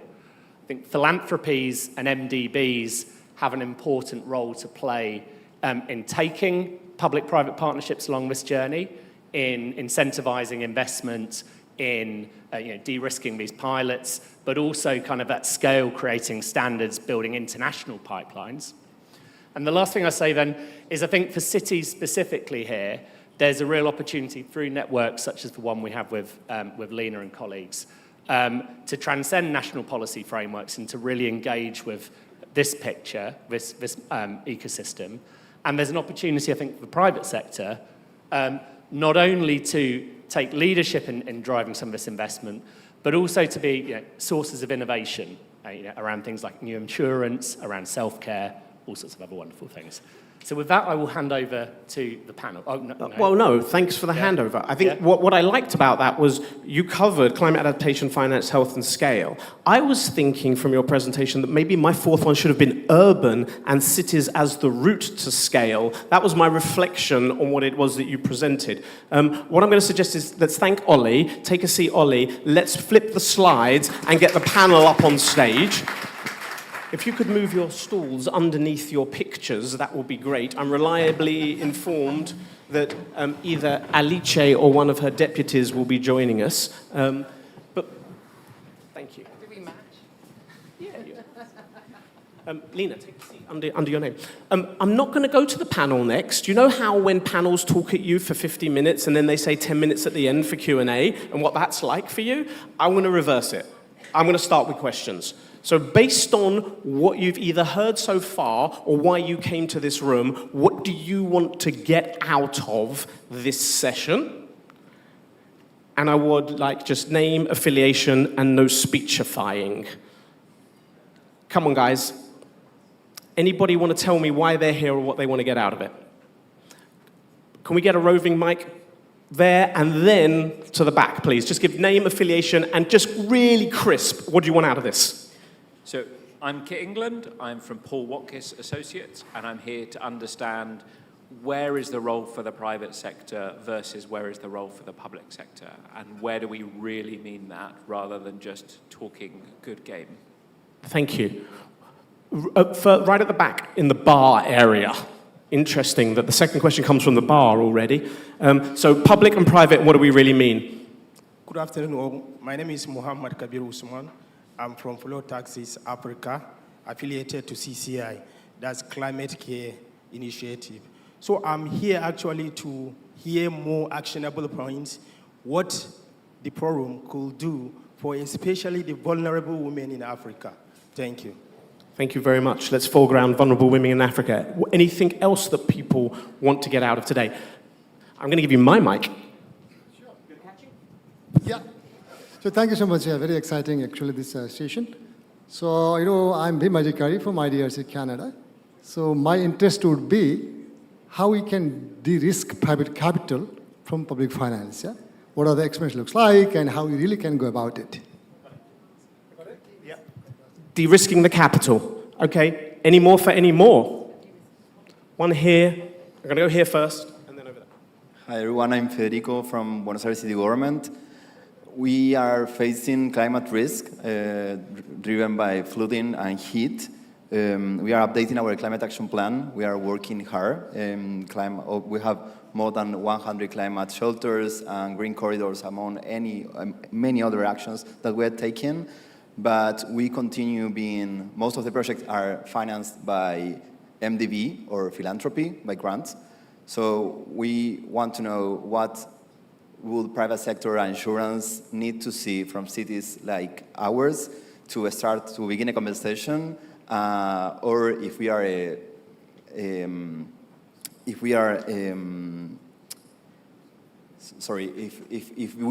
can't have access because of our macroeconomic context I mean, we are financed primarily by grants because our macroeconomic context doesn't help us to raise debt from the municipal level.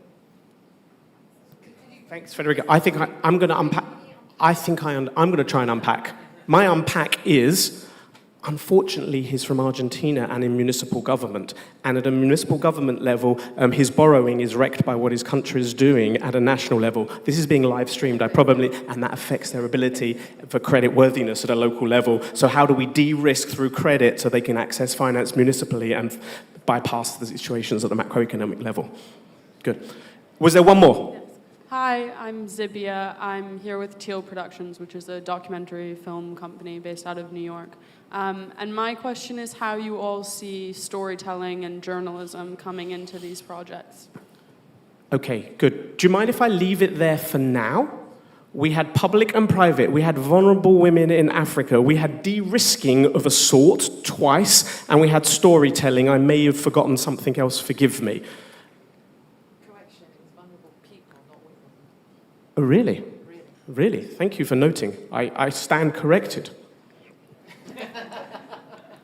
Well, Felicity, seeing as you're speaking already, shall we start with the capital? I mean, one way this question was phrased is, what does capital need from those that have projects that are both climatey and healthy to get funded? All projects that return a revenue will be invested. There's more money than there are projects, according to the finance world. According to the project developing world, there's no finance. So the problem that we see is really about the way those projects are presented. We do not need the economic case for adaptation, health, or climate. We know that we save money in the future by doing things. What we need to focus on, in your question, is the financial framing. I don't think we need new data or better data. We'll always work to get better data. But we do need to manage risk and ensure that the project can be delivered. So what can we do? We can make sure that when we show up, we identify the risks, we ensure that it can make a profit, we're clear about the value we bring. So if you're a city or a government, understanding your own role in the improved environment or the improved health measure gains, and having a fee structure. So unfortunately, finance is a weird language, vanilla, chocolate, bonds, coupons, whatever, but it is a language that can be learned. And I think cities can do a lot more to understand their role in presenting a more bankable model. So my plea for everybody in the room is, can we use the data we've got, understand that imperfection is a risk that can be managed? I'm sitting next to somebody from insurance. We just need to define that risk. That's what we do all the time in banking. Understand how to structure financial flows in and out and play your part in contributing to that flow. We're talking about avoided health damage, avoided risks from climate change, avoided. Of course, that's hard, but we've done it in energy efficiency, and there's a clear gain. And as the climate gets hotter, it becomes more obvious. No more obvious than in agriculture, where we see the commodity and yield losses so advanced. We already see companies in adaptation making good returns, so warning systems, et cetera, are very clearly being invested in. And additionally, don't forget that maybe you don't need to name a health project health. So I'm not a fan of stacking. But what I think we're in facing today in the world is a situation where those people with the money, philanthropes, are looking for a new story to someone's story message. So as someone in America decides climate's not a thing, we turn to other things, energy security, resilience, health. That's fine. So we can look at the projects we're already delivering in clean water, improving air through transitioning away from coal, through investments in nature-based solution infrastructure and mangroves, and we can start to assess the health story in order to draw down concessional finance, someone's question, concessional finance being the cheaper money that we get from donors or from philanthropes. Then donor money is then coupled with additional investment from NDBs, which then draws down or pays down the risk for private sector to do things in a new financial model. So in short, Let's work on the financial models in order to bridge the gap between what project developers think is bankable and what bankers are prepared to invest in. Thank you. Thank you. Can we just briefly unpack the financial model? Does that mean that there are returns for the investor that are securitizable based on revenue streams? Is that what that means? That's what that means. Okay, I wanted to make sure that's what it means because maybe others didn't know that that's what it meant. So the point is, it's not necessarily about how climatey or how healthy it is, although that's important and that's motivating. No, it's very important that it's climate and healthy, but I'm saying that you need to be careful about the stories you claim. The more things you claim, the more things you have to measure, the higher your costs for monitoring. And so, the question is, who are you getting the money from? What are their needs? And you have to align it. Finance is not one point. You start needing maybe grant, catalytic finance, then you'll need investment finance to keep the thing running for a short while, then you'll need a loan to scale, and then you'll come onto the commercial market. So when you look at the points where you draw down finance, you'll be drawing it and you'll have to have different stories. So being clever at the beginning about what is the value of my project, how to maximize that value, and then to get the stories right is really key. So often we see people go to a venture capital investor, expensive money, but easy to get, and then they're no longer eligible for donor funding. So you can shoot yourself in the foot by not knowing the investment cycle. So they're things that, Know thy investor. Know thy investment strategy. Have an investment strategy. And how the different investors are motivated. Yeah. Tina, because we heard something about de-risking those investments, that seems like the obvious place to ask you to come in. Thank you. So I'm talking from the perspective of Munich Re, which is both a direct insurance company but also a reinsurance company of local insurers. And the good thing about being in such a big company is it comes at risk in many, many different ways. And I say that because many people think insurance is staid and restrictive and not flexible. And I'd like to challenge that. And particularly with the question that you've put to us, how do you use insurance to make an investment viable or even to work hand in hand with the investors? So Felicity was saying you need to look at a project and understand its risks and then decide that it is worth investing in and to what degree you want to invest in it. And that is a factor of, yes, identifying, but mostly quantifying those risks. If it's got a tiny bit of risk, you might invest quite a lot. If it's got a lot of risk, you might not invest at all. And so that's where you turn to others to take that risk away. Now, it can be interventions, or it can be putting that risk on somebody else's shoulders, like the insurance shoulders, or you could do the two together. So to get the insurance, you need to do that intervention, because that will then mitigate the underlying risk. The point, the result of that is you end up with a risk assessment that is investable. So you can say, I recognize there are these risks, I put those to one side with another AAA balance sheet, therefore I am comfortable that this risk will be delivered and, as importantly, sustained, will carry on over time.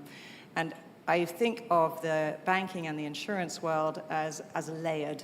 So the investors, if I make it broader than just banks, investors look at the people and the project and the pieces at a very granular level, and they will take on certain aspects that insurers won't. Insurers look at the higher level, the catastrophic level, the unusual level, and that is too much heat, too little heat, too much water, too little water, but it's at a certain level. And so the two work together in a tower. If we can take the top end, the really expensive problem out, then it means that the investors can look at it in a more granular way and look at the individuals and the day-to-day, month-to-month, year-to-year delivery. Can I add something on that? Because I think you were talking primarily, if I will, as a property insurer thinking about the physical risk in the world where you and a bank could work together. And there's another type of insurance around credit risk insurance, which any deal that an investor is going to want to do will have some kind of credit risk insurance wrapper. So there's work that can be done with the insurers to manage down the risk in the first place on a physical side, i.e. take some of the risk, but also there's an important role for the insurance industry to play de-risking for the investor by providing a credit wrapper, perhaps. Yes, as insurance can go across all the spectrum. So it can be on the credit side, you're right. It can be on the political side. Argentina's not a brilliant risk right now, but it can do that. It can go on the people side too. So there is absolutely a point where climate is affecting the life insurance world. And if I was to make it into an analogy we all know, what's that smoker, non-smoker question around climate? So where do you get to the point where the insurance data says if it is this hot or this wet, then we are going to have more problems on the health side of it. And that's not just deaths, that's also accident, illness, and that flows into pandemics and the spread of diseases in areas they wouldn't normally have been, and also not being contained. So I think that it's simple to think of it in property, in terms of my physical structure didn't happen, but it's actually true across all of the world, all of everything we do can have insurance applied to it. I can see Glyn nodding. I'll bring him in later. But as a health insurer, I think that was kind of music to his ears. So if the framing of this was how does capital find projects and how does projects find capital? So far we've heard from two types of capital providers, but we haven't heard from those that have the assets and maybe have the projects. And in your own ways, there's two representatives of government here with us. We have Lena representing a network of cities, and Teresa, you're representing the COP30 presidency that's thinking obviously at a national level, but at an intergovernmental level as well. I don't mind which one of you wants to speak first, but when you're thinking about how you front up to the markets, what is it that you might wish to see from your partners or from capital to try and be more helpful to you?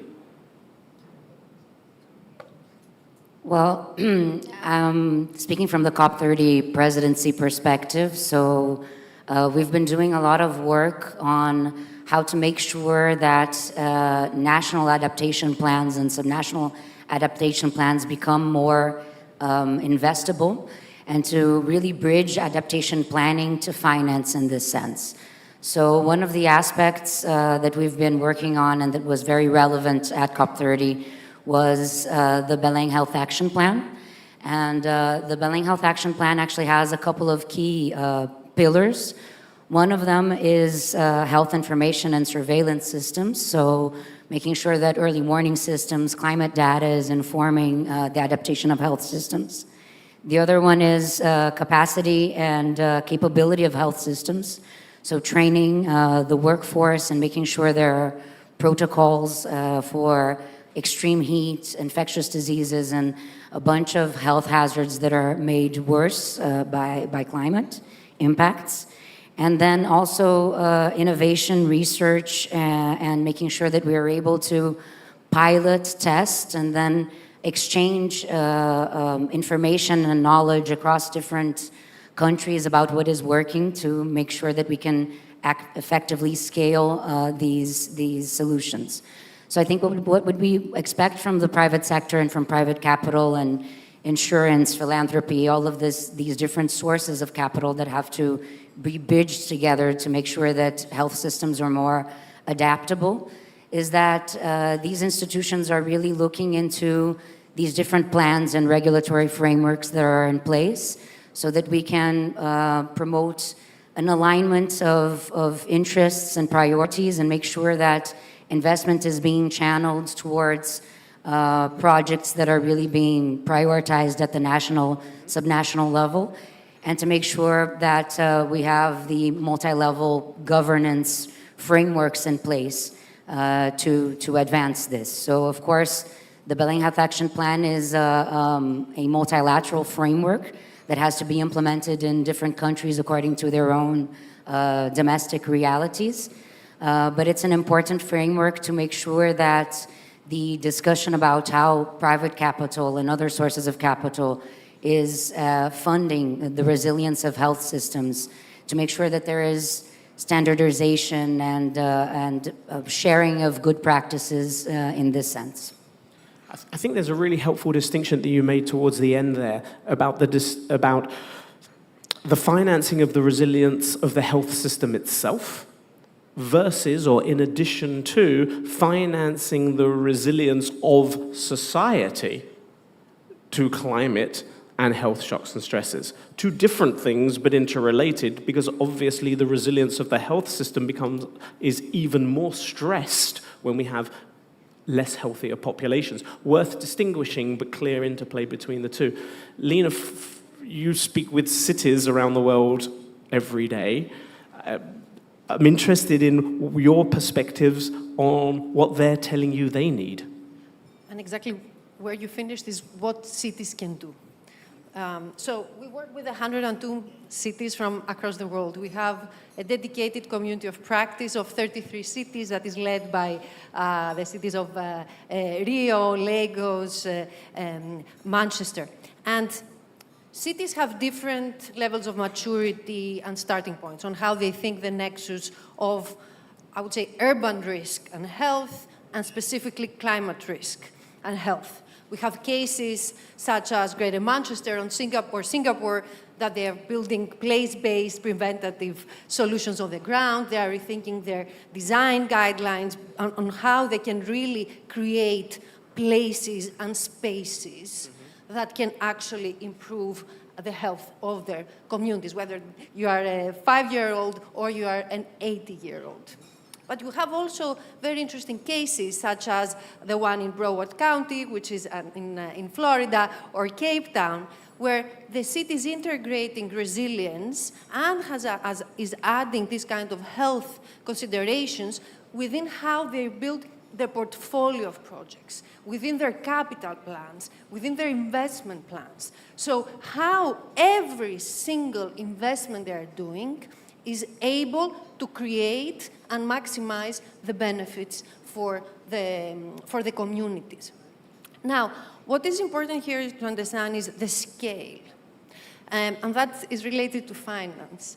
In many cases, we are talking about very small scale, community level projects that are very difficult to be financed. So the idea here is, how do you bundle all of this? And how do you create a mechanism and a portfolio where it is then worth discussing with the private sector or with the banks, that it has a blended way of looking at it. And I'm going to finish, and then I would like to give actually my seat to a city, because we have here multiple city representatives, and it would be great to actually hear from them. But I want to say that at this point, there is a great awareness and a good understanding from local governments around the importance of integrating health within how they govern. This wasn't the case 5 years before. So we have that, and we have conquered that. What we really need at this point is to help them actually move from planning and understanding to action. And this is where our focus is. So with that, I'm going to give my seat. Wait, stay for a minute, because there's a lot there. What I wanted to pick up on is the work that cities are doing to integrate health into their portfolio strategies. I wonder whether what they need to integrate equally is an investment strategy into that portfolio, so that it is not just flexed for health and climate benefits, but that it is made available to various types of capital in the right way. Stay with me, Lena, for a minute. Well, I want to bring cities onto the stage, but we haven't heard from Glyn yet. And Glyn, I know you work for the private sector, but there is a whole ecosystem of, I'm going to say, experts thinking about climate and health. What you've heard, whether it be from the financiers or whether it be from those who have projects, how well aligned is that with Bupa's strategy and the strategy of others in the coalitions that you are part of? I mean, in short, very aligned. I think one of the things I was reflecting on as you were all speaking is, and in fact it came up in a question around private sector versus public sector, I think it's definitely not an either or. You kind of have to do this together. And this is our great learning in the Resilient Cities Reimagining Health program, is the success comes from bringing the two kind of parties, if you like, together.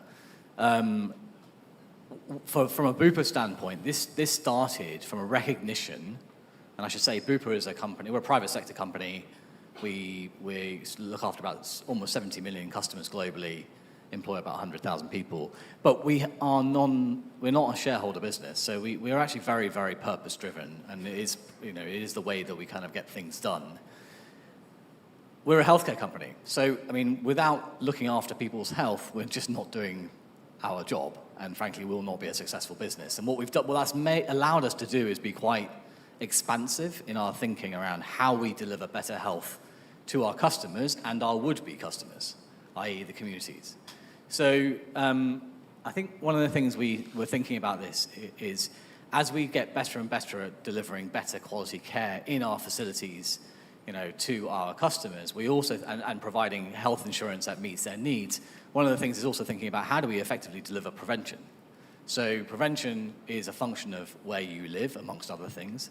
And so it naturally led us to this place that says, let's have a conversation about place-based health, which has led us to the city conversation. And I mean, it was really great, frankly, to sit as part of the Sustainable Markets Initiative and not be alone in this conversation. So having Reckitt and Sanofi and UCB and others, engaging in the conversation and supporting the program that allows us to say, okay, well, this is how we take care of health beyond just the 2,000 facilities that we operate or the health insurance that we provide. And it is part of a broader transformation at Bupa to deliver more effective preventative health interventions. So we are launching products and services that are preventative in nature, beyond just insurance. We are operating services that are preventative in nature. And then we're now thinking about, okay, well, where does that naturally lead us to? What are the kind of the enabling conditions that we need? And one of the program's been fantastic, and Ollie talked about sort of the deliverables and the findings, and we've heard about the community of practice, 33 cities. I think what is interesting is how do you drive the scale beyond the program? And I think that's where the investment strategy comes from. So, who is ultimately going to pay for this program to become global in the sense that it's sort of a self-fulfilling? And I think we have been very privileged to be working with organizations like the Yale School of Public Health to create frameworks that allow us to decide where we invest money that we deliver through some of our in-house urban regeneration programs in a way that tangibly, incredibly, and with academic basis, delivers better health. And so that's the really exciting piece. And I think if we bring those things together, I do think the investment strategy becomes much, much clearer. And you can actually go to banks and to other people who might be making money available to cities and local authorities to actually say, this is an investable solution that returns money to you as the investor. Because that's the other point around this. The business case is there, but it doesn't always mean that the money returns to the investor that put the money out in the first place, in which case there isn't a business case. Correct. So I think that's the really exciting piece, and it requires a super local approach to this with a recognition that you're rooting it in something that's broader in terms of, local adaptation plans, so national adaptation plans and so on. So I think you're honing in on what we're going to need to scale. We need the investable business cases. We need community-driven local opportunities, but we need to do that at scale to be meaningful. I promised that we'd bring others into the room. And also I heard a very generous offer from Lena to bring cities to the stage. Before we do that, let me just ask, how many city representatives are there? Raise your hand if you represent a city government. Okay, I'm going to call out who I see. I see Buenos Aires, I see Glasgow, I see London, I see Cape Town, I see Salvador. Okay, are any of you guys want to take Lena's seat and tell us from your perspectives? I think if I was to ask a question, it would be, what is the help you need from the financial community to finance your ambitious climate and health plans? Is there anybody who wants to come up and take the mic from Lena? I'm seeing Salvador mobilizing. Yes, please. Thank you. You want to do it in English or want to do it in Portuguese? Começar em inglês, falo em português. Fala português, okay. Let's go for it. Let's keep it brief, so then we'll see if people can help me translate as required. Ok, mas posso falar pouquinho da minha cidade? Sure. Hello, people. I'm Ana Paula Matos, Vice Mayor of Salvador, a beautiful city in the northeast of Brazil. We have a warm, strong, and very musical people. Our cities are very beautiful, but we have an historic of inequality, social inequality. And we are in the top of an geological fault. So we are subjected to landslides and floods. And our more vulnerable people live in the neighborhoods very, very climatically vulnerable. We have many challenges, social and climate challenges. So now I want to speak in Portuguese to speak more fast. Maybe? Okay. Quer transmitir? Okay. What, you say it all, Yes. and then between us we'll summarize. So you go. Eu pedi para falar em português para que vocês possam sentir a minha emoção de vice-prefeita, de governante, de alguém que é apaixonada pelo meu povo. Nós, de fato, temos muito sofrimento pelas questões climáticas. So she says she wants to speak in Portuguese to convey her emotion as the vice mayor of the city, because Salvador suffers a lot with the climate vulnerability.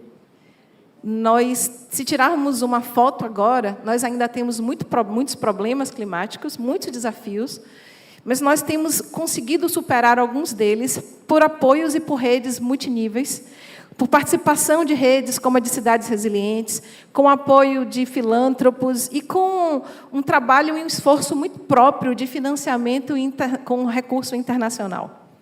So she says Salvador continues to have lots of climate issues, but they've been able to face and deal with some of them successfully because of a network of partners that has been able to contribute with financing important solutions for the city's climate issues. De modo muito pragmático, a gente busca a coerência entre o discurso e o percurso, entendendo que se ainda tiver uma única pessoa sofrendo com as questões climáticas, a gente está falhando. E está falhando enquanto comunidade. Os países são signatários dos grandes acordos, como o Acordo de Paris, nós estamos nas COP juntos, mas as pessoas moram nas cidades, elas têm que ser protagonistas das suas soluções. So she says that if one person is suffering from climate hazards in Salvador, then the job is not being done. This has to be a people-centric system and people-centric solution. They participate in COPs and the multilateral climate regimes, but it also comes back to thinking about the centrality of citizens and people in the city. Vou citar 2 desafios para que vocês possam compreender. Ao longo dos últimos anos, das últimas décadas, as mesmas comunidades morriam com as chuvas, com os desabamentos e com os alagamentos. Mas fazer a mudança disso, uma cidade que tem 1000 áreas de riscos, que precisam fazer contenção de encostas para que as pessoas não morram, não caiam com as chuvas, a gente precisou investir muito e muito dinheiro. So she says she's going to talk about 2 different challenges to exemplify the issue. The same communities in Salvador were always the ones that are affected by the excessive rains, for instance. And she says that there are over 1,000 really vulnerable areas, and they have to contain the mountains and to ensure that when very strong rain comes, no one is at risk of dying. Centenas de milhões de dólares de financiamento com CARF, BID, Banco Mundial e apoio técnico de redes como GECOM, C40, Bloomberg Philanthropy, GIZ e rede de cidades resilientes. So they've established a partnership network that contemplates multilateral banks like CAF, IDB, and the World Bank, but also Bloomberg and other philanthropies to make sure that these solutions are being effectively financed. Nós temos conseguido mudar a vida de muitas comunidades. Só na Bacia do Mané Dendê, são 34 mil famílias que estão sendo apoiadas por um projeto de requalificação urbana.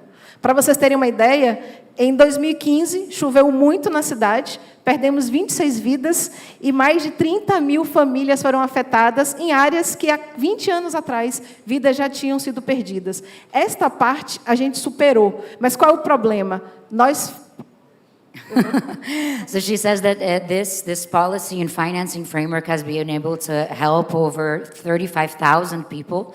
In 2015, there were very strong rains in the city, and the same areas that were affected 20 years ago are the same areas that continue to be affected today. Qual é a grande questão? Só uma contenção de encosta foram mais de 30 milhões de reais. Isso é caro para as cidades. Os governantes têm problemas muito emergentes de construção de hospital, de escola, e a tecnologia verde ela é mais cara. Um ônibus elétrico custa 4,5 vezes um ônibus convencional. So she says that only the barrage of one mountain to make sure that it doesn't come down with the rain costs around 30 million reais, which is extremely expensive for cities to face alone. And that green technologies are still inaccessible, and we have to bring those costs down. Nossa cidade tem quase 3 milhões de habitantes. Nós temos técnicos que têm conseguido nos ajudar a ter acesso a financiamento internacional.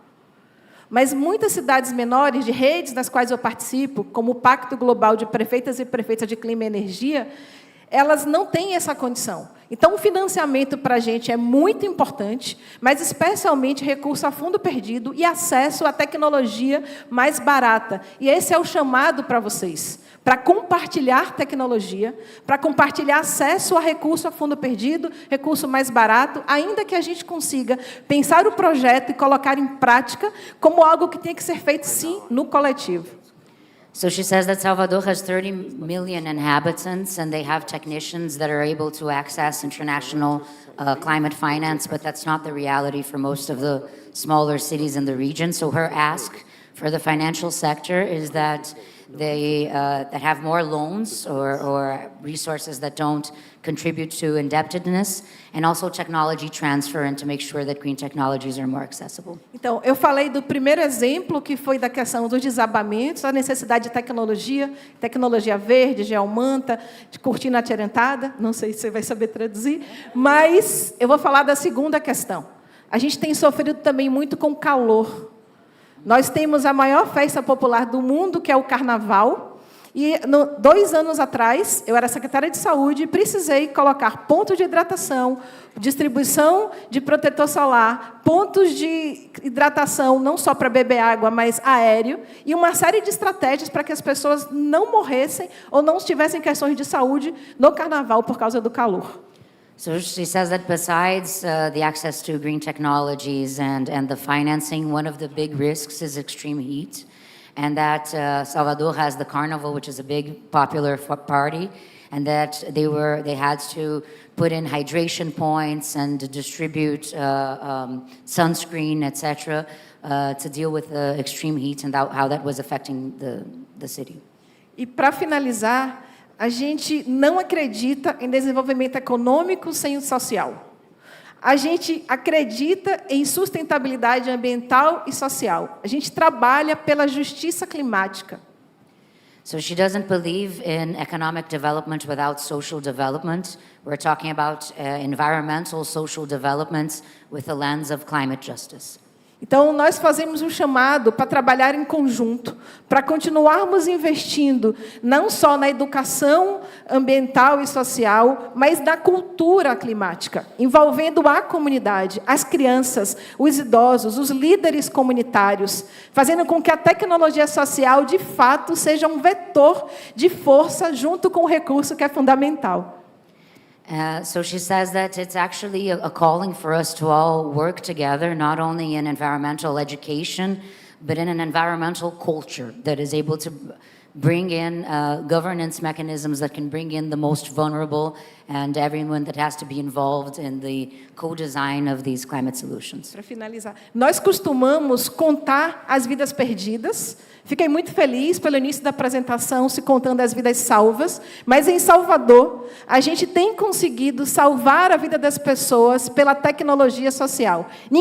A pessoa mais pobre não quer sair de casa e deixar a sua geladeira, sua televisão, suas coisas mais íntimas. Sabe como a gente conseguiu salvar as pessoas? Identificando os líderes locais que nos ajudam a fazer um acordo comunitário. Então, esse é o chamado. Vamos trabalhar juntos, vamos ouvir as pessoas, vamos, de fato, fazer desse mundo um mundo melhor, com dinheiro, mas com decisão, com muito amor e com muita força. Vamos juntos. So she says that we usually count the name of deaths, but we have to count the number of people that we're actually being able to save.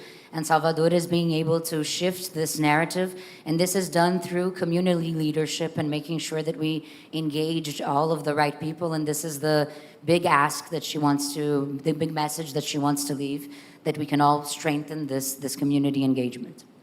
Thank you so much. I'm very happy to stay here with you. And please, we have to work together. Thank you. Stay sitting there. Take a seat. Take a seat. You're certainly very passionate, especially in Portuguese. And if you've not been to Salvador, you really should. I think one thing that's really important when we run these sessions is that we run to time.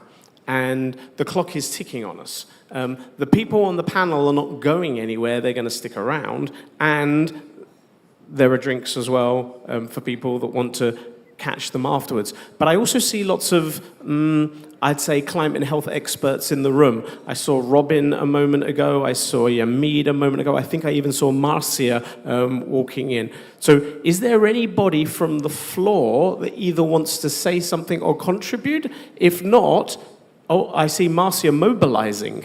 Is there something you want to say from the perspective of the climate champions? And then maybe I'll let you have a closing word, Marcia, and then we'll go to coffee. Thank you. Really interesting discussion. My name is Marcia Toledo. I'm Director for Resilience and Human Development, working in the Climate Champions team, mobilizing the Global Climate Action Agenda with initiatives, plans to accelerate solution host, and health is a major priority as part of the Axis 5 that focus on social development. And very key to this point is exactly that intersection between deployment of solutions that can help tackle the health challenges we have in the intersection with climate, but especially the mobilization, the articulation of project pipelines, finance, different structures that exist that can help mobilize that. So my reflection is that we have an incredible continuity from COP30 in regards of the COP31 priority. COP31 has recognized health as a top priority for this year. And we hear all the time already in these 2 days, but will continue to be this week, is an issue about how do we better articulate all these different finance mobilization opportunities from private sector, from public, from MDBs, from the philanthropy catalytic support that integrates. So how can we move away from these different opportunities that are isolated to better articulate these that can actually show the finance flows for health and climate interaction? Thanks, Marcia. I think I want to leave it there because what I take away from the conversation is that there are lots of people motivated to solve, that there's no shortage of capital or expertise, whether it be risk capital or debt capital. There's no shortage of passion and projects, and no shortage of alignment with those others in the ecosystem who want to move this forward. So I'm going to say, why don't we do a round of applause for everybody, because you all participated. Let's grab a coffee and continue the conversation. Thank you.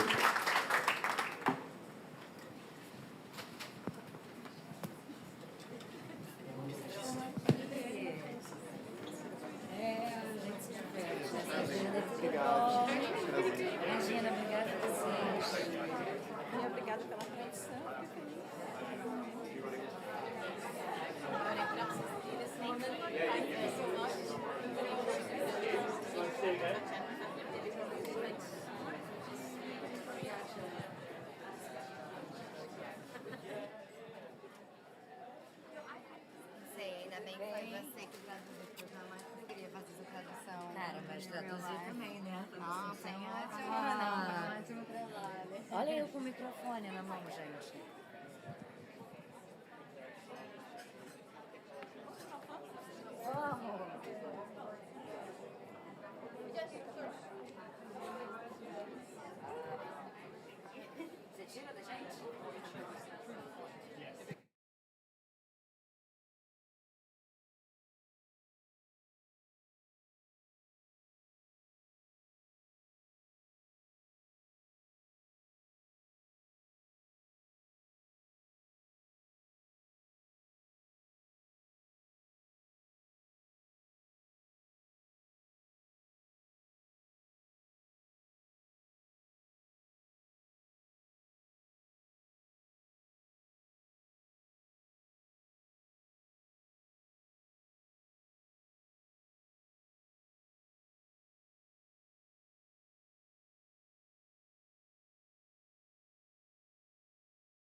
Where are they?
Good afternoon, everyone.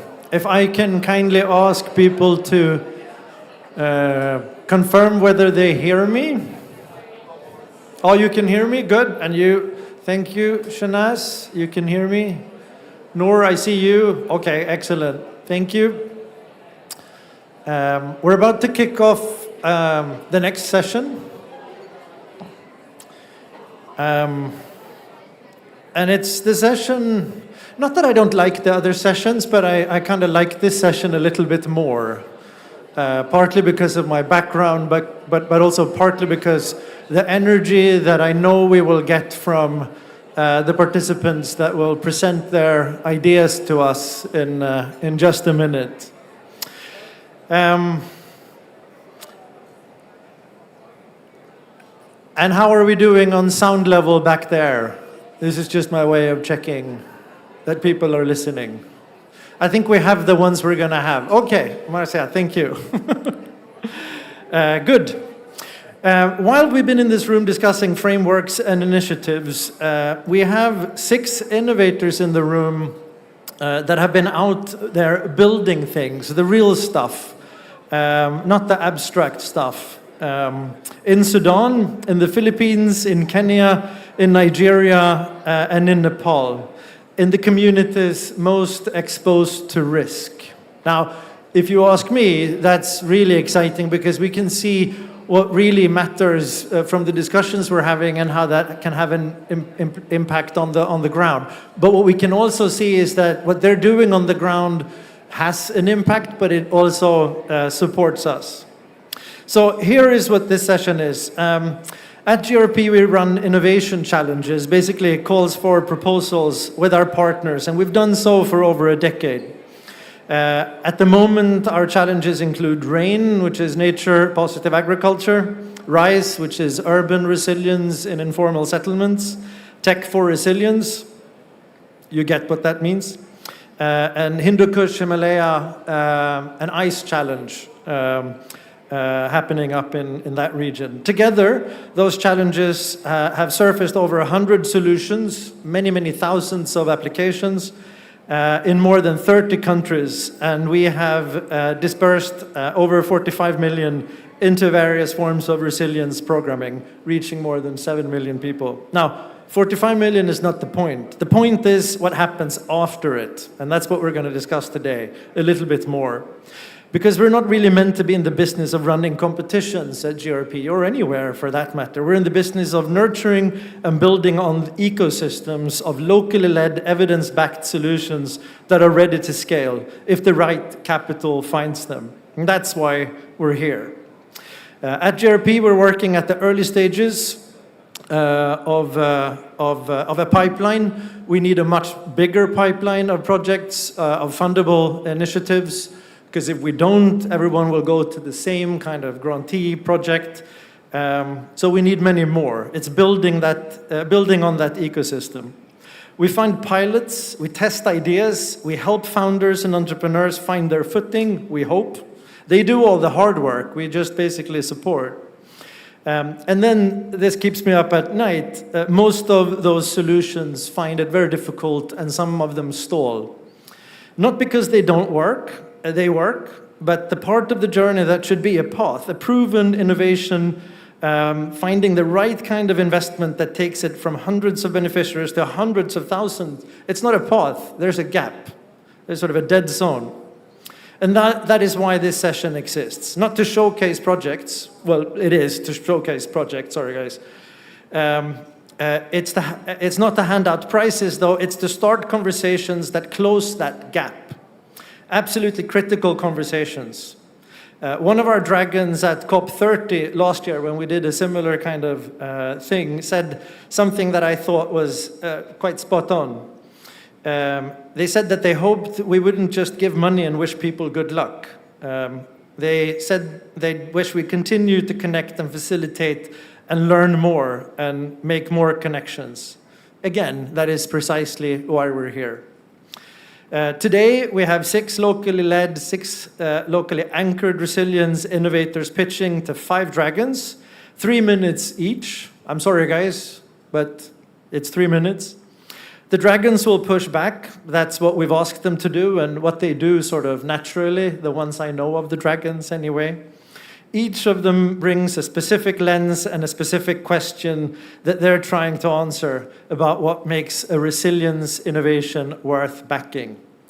If you ask me, a former entrepreneur who used to pitch and sometimes succeed in raising funds, the absolutely best outcome is that a conversation starts. Very few walk away with a check in the back of their pocket.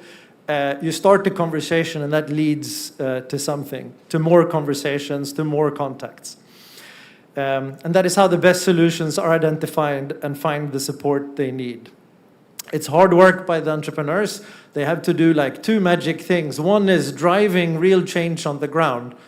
I'm fortunate enough to know these entrepreneurs, or what they do at the least, and they're pretty amazing. The other really difficult thing they need to do is come and talk to you guys, because you are scary, you're an audience. And the dragons are also quite scary. Our moderator is Julia, the GRP's private sector senior expert, and she will keep us moving at the fast pace this session calls for. And that's all for me. Thank you. And over to you, Julia. Thank you, Jasper. All right, I'll give our dragons a second to sit down, and then I'll let them introduce themselves. You can say your names, organizations, and 1 sentence about what you're focusing on. Good afternoon, everyone. Jason Chow. I'm with the Gates Foundation, and I manage one of our portfolios around learning and innovation in the humanitarian sector. Hi, good afternoon, everyone. Yalis Torretta from the Trafigura Foundation, where I'm responsible for impact investing, mainly through blended finance funds and opportunities. Afternoon, everyone. My name is Loan Muntz, and I work for Acumen. We're a patient impact investor, focusing on emerging markets, and have a real focus on early-stage social entrepreneurs that focus on adaptation and resilience. Good afternoon, everyone. I'm Ade Jimo. I work with Autodex Foundation, and I focus on our climate adaptation and resilience portfolio, where we think about how can we use technology to de-risk adaptation solutions.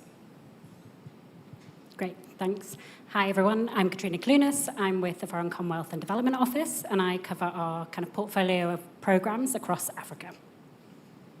Awesome. So we have a great panel of dragons, and then here's how it's going to work.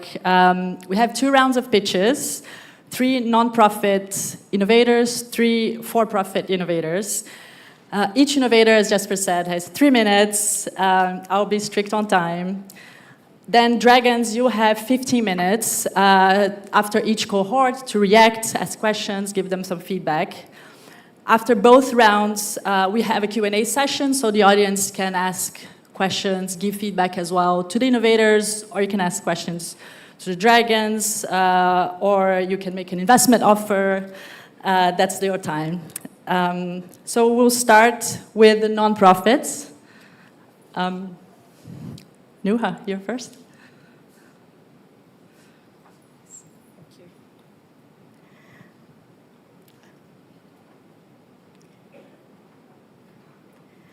Okay, so my name is Noah Eltinay, and I will break down my pitch into 3 key parts. What is our ask? Why should you invest in Daraja AI for Sudan? And how will that maximize the benefit of your investment? A weather forecast can save your life, but only if you understand it. Daraja Plus AI uses large language models and text-to-speech technologies to transform technical weather and climate forecasts into simple voice alerts adapted to local dialects and languages.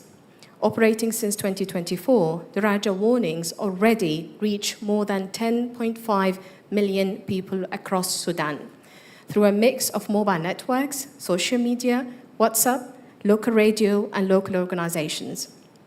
If this is not exciting enough, then let me tell you one fact.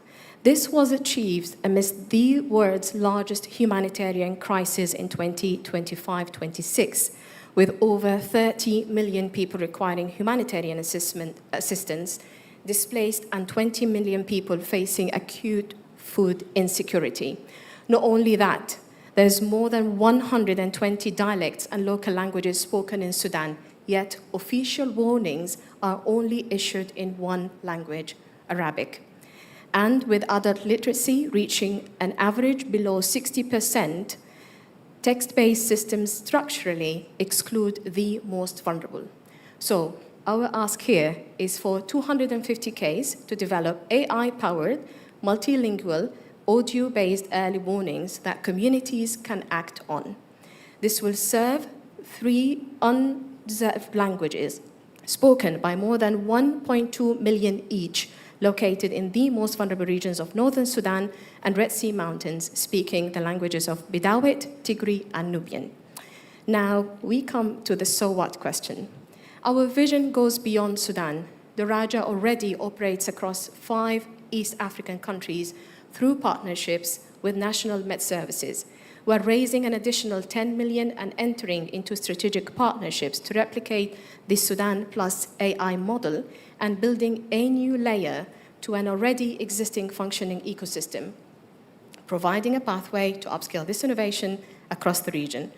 With your support, we will not simply build a better warning system, but we will create a scalable model of communication at the grassroots level. Thank you. Great. Thank you, Nuha. I'll keep going. Salma, you're next.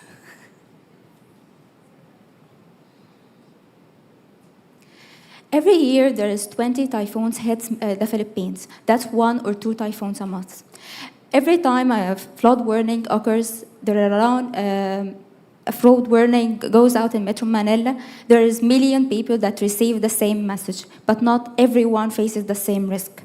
There's around 4 million people lives in flood-prone informal settlement across Metro Manila. Many of them are internal migrant workers who came to the city seeking a better life, but found themselves living in the most exposed area with the least protection. When a flood hits, these families have minutes to ask, are we in danger? How bad it will get? Where should we go? And instead, they get the same generic alert as everyone else, others that assume internet access they might not have and were never designed with them in mind. I am Salma, an AI engineer at Migration, a non-profit organization that works closely with migrant communities across Asia and 50+ jurisdictions 2018. Our vision is to, as we help the migrant communities abroad, we now building for them back home. Our solution is an AI-powered climate forecasting and early warning system that works with, not parallel to, the existing government advisories. It works to, we can consider it the last mile layer that turned this government warning into a guidance that actually reached the people most at risk. Our solution starts with special data set consists of population density, elevation, hazard data, informant settlement maps, all mapped across 5,643 hyperlocal microunits. Each is a roughly size of a city block. Then we run a hazard forecasting on each of these specific area, making sure that we pulling multiple weather data from accredited sources. After that, a multimodal delivery occurred where when the flood happens, we don't just warn people, we tell them exactly where are the closest safer area and how to get there through SMS and network districts, making sure that it's offline and in their own local language. We are raising $1.5 million to fund system development, AI training, community partnership, and that's going to help us. Fund is over 3 years, going to take us from piloting our project into the high-risk district in Metro Manila to the full coverage of the National Capital Region, then globally to cities such as Jakarta, Indonesia, and Mumbai, India. That fund going to help us help more than 49.7 million people and 24 to 38 hours advance warning and less than 5% false alarm. Thank you. Excellent. We're doing really well on time. Patrick, you're next. I hope I don't let you down. Climate finance is failing frontline communities. At COP26, 1.7 billion was pledged to support Indigenous peoples and local communities, yet only 17% of that money actually reaches them directly. This young herder in Ilnagwezi Conservancy in Laikipia, Kenya, puts it much better than I can. Far too often, those who are making the necessary sacrifices to protect and conserve their land are excluded from the value they generate. And worsening climate shocks mean many communities face a poverty environment trap, forced to degrade their own environment just to survive. The Climate Commons Fund is designed to address this challenge. Modelled on wealth funds in places like Alaska and Brazil, it converts the value of nature into a community-owned endowment fund that generates real returns. No more free-year grant cycles, just permanent, sustainable financial infrastructure. So how does it work? Every community member receives an individual, unconditional lump sum cash payment, twinned with support to build climate resilience. In addition, they also receive an annual conservation dividend, which is indexed to verifiable ecological indicators. That means that when nature improves, payments go up. We spent the last year co-designing the fund with Ilnagwezi. one of Kenya's oldest community conservancies. And this August, thanks to the Rain Challenge, we'll launch a proof of concept providing a cash payment and enrolment in the fund to a small cohort of Il-Ngwezi residents. And as we scale, we'll continue to enroll more people until all 3,000 community members are receiving payments. We're seeking 250K to structure the fund and build the ecological monitoring framework that we need. Full capitalization will cost just $2,000 per person, helping to protect 10,000 hectares of rich biodiverse land and helping to address poverty for everyone in Il-Ngwezi. But the fund's about more than that. This fund is a pilot for a new type of climate finance infrastructure, scalable globally. And we're already developing similar concepts to this in Brazil, Bangladesh, and Bristol. It creates an innovative incentive structure to empower communities and ensure that conservation gains are not lost. And it provides a mechanism for donors to distribute climate finance directly and transparently. With the Climate Commons Fund, approximately 80% of all money raised will go directly to local communities, not 17%. If you believe communities have an equal right to a share of the natural wealth that they protect, this is how we make that happen. Thank you. Right on time. Thank you. 3 different entry points into this conversation, 3 nonprofit solutions that we know, as Jasper mentioned in the beginning, we know them really well because we've been lucky to work with them through our innovation challenges. And now, Dragons, the floor is yours. We have 15 minutes. Shall I kick off? Okay, let's just do this. Thank you so much for your presentations. It's really great to hear about your initiatives, and I like the common theme around climate and weather information and also around kind of protecting people's rights. Really important issues that we should be focusing on. I had a couple of questions that's linked to both the Daraja work and the Pro Alerts. I wanted to understand a little bit more about what comes next. So I agree with you on we need to kind of scale information and get that information to the right people at the right time. How do you also connect those people to any resources they might need if they have to move in the event of a crisis? And then the second question I have on the Climate Commons Fund, I'd like to know a little bit more about your ecological monitoring framework and how you've learned from other natural capital projects to make this a success. Okay, thank you. Thank you for all the presentations. They were very helpful. So my first question would be for equal rights. I'm curious how you price your adaptation benefits or your conservation benefits if you are sending a lump sum ahead of those conservation efforts. So that's the first thing I'm curious about. And the second thing would be, like, what proof points are you looking at that is needed to attract other institutional investors for your fund? For Daraja, AI, and Pro Alerts, really interesting work. I think it's very important to figure out how we ensure we get data out there. I think one question I had would be, like, what specifically does the AI layer add that is not done without AI? Like, how are we ensuring that we're actually being additive with the AI layer? And the second thing, I think it's more of like a feedback for Pro Alerts. I think it's very crucial. The fact that you're doing migrant population is key because these are populations that are not static, they are more mobile, right? So community mapping that is done to target population moves, I think bringing that more out in your pitch will be very helpful to convey the importance of your work. Lots of questions. At what point do we need to pause? Just cognizant. Should we do one round? We'll do one round. Okay. I think I'll also stick to the Daraja and Pro Alerts pitches first. And again, just massive congrats. I mean, really amazing seeing this work being done on the ground and, you know, incredible amount of work, I'm sure. So I mean, I think my sort of first question is also, you know, AI is quite the hype at the moment. And so it'll be a question around competition and what is your moat? What sort of prohibits another competitor to deliver the same service to your sort of target audience? So that for us is really important when it comes to sort of competition and innovation from a sort of investment point of view, even though I know you are a non-profit. Secondly, is from a utility rate point of view.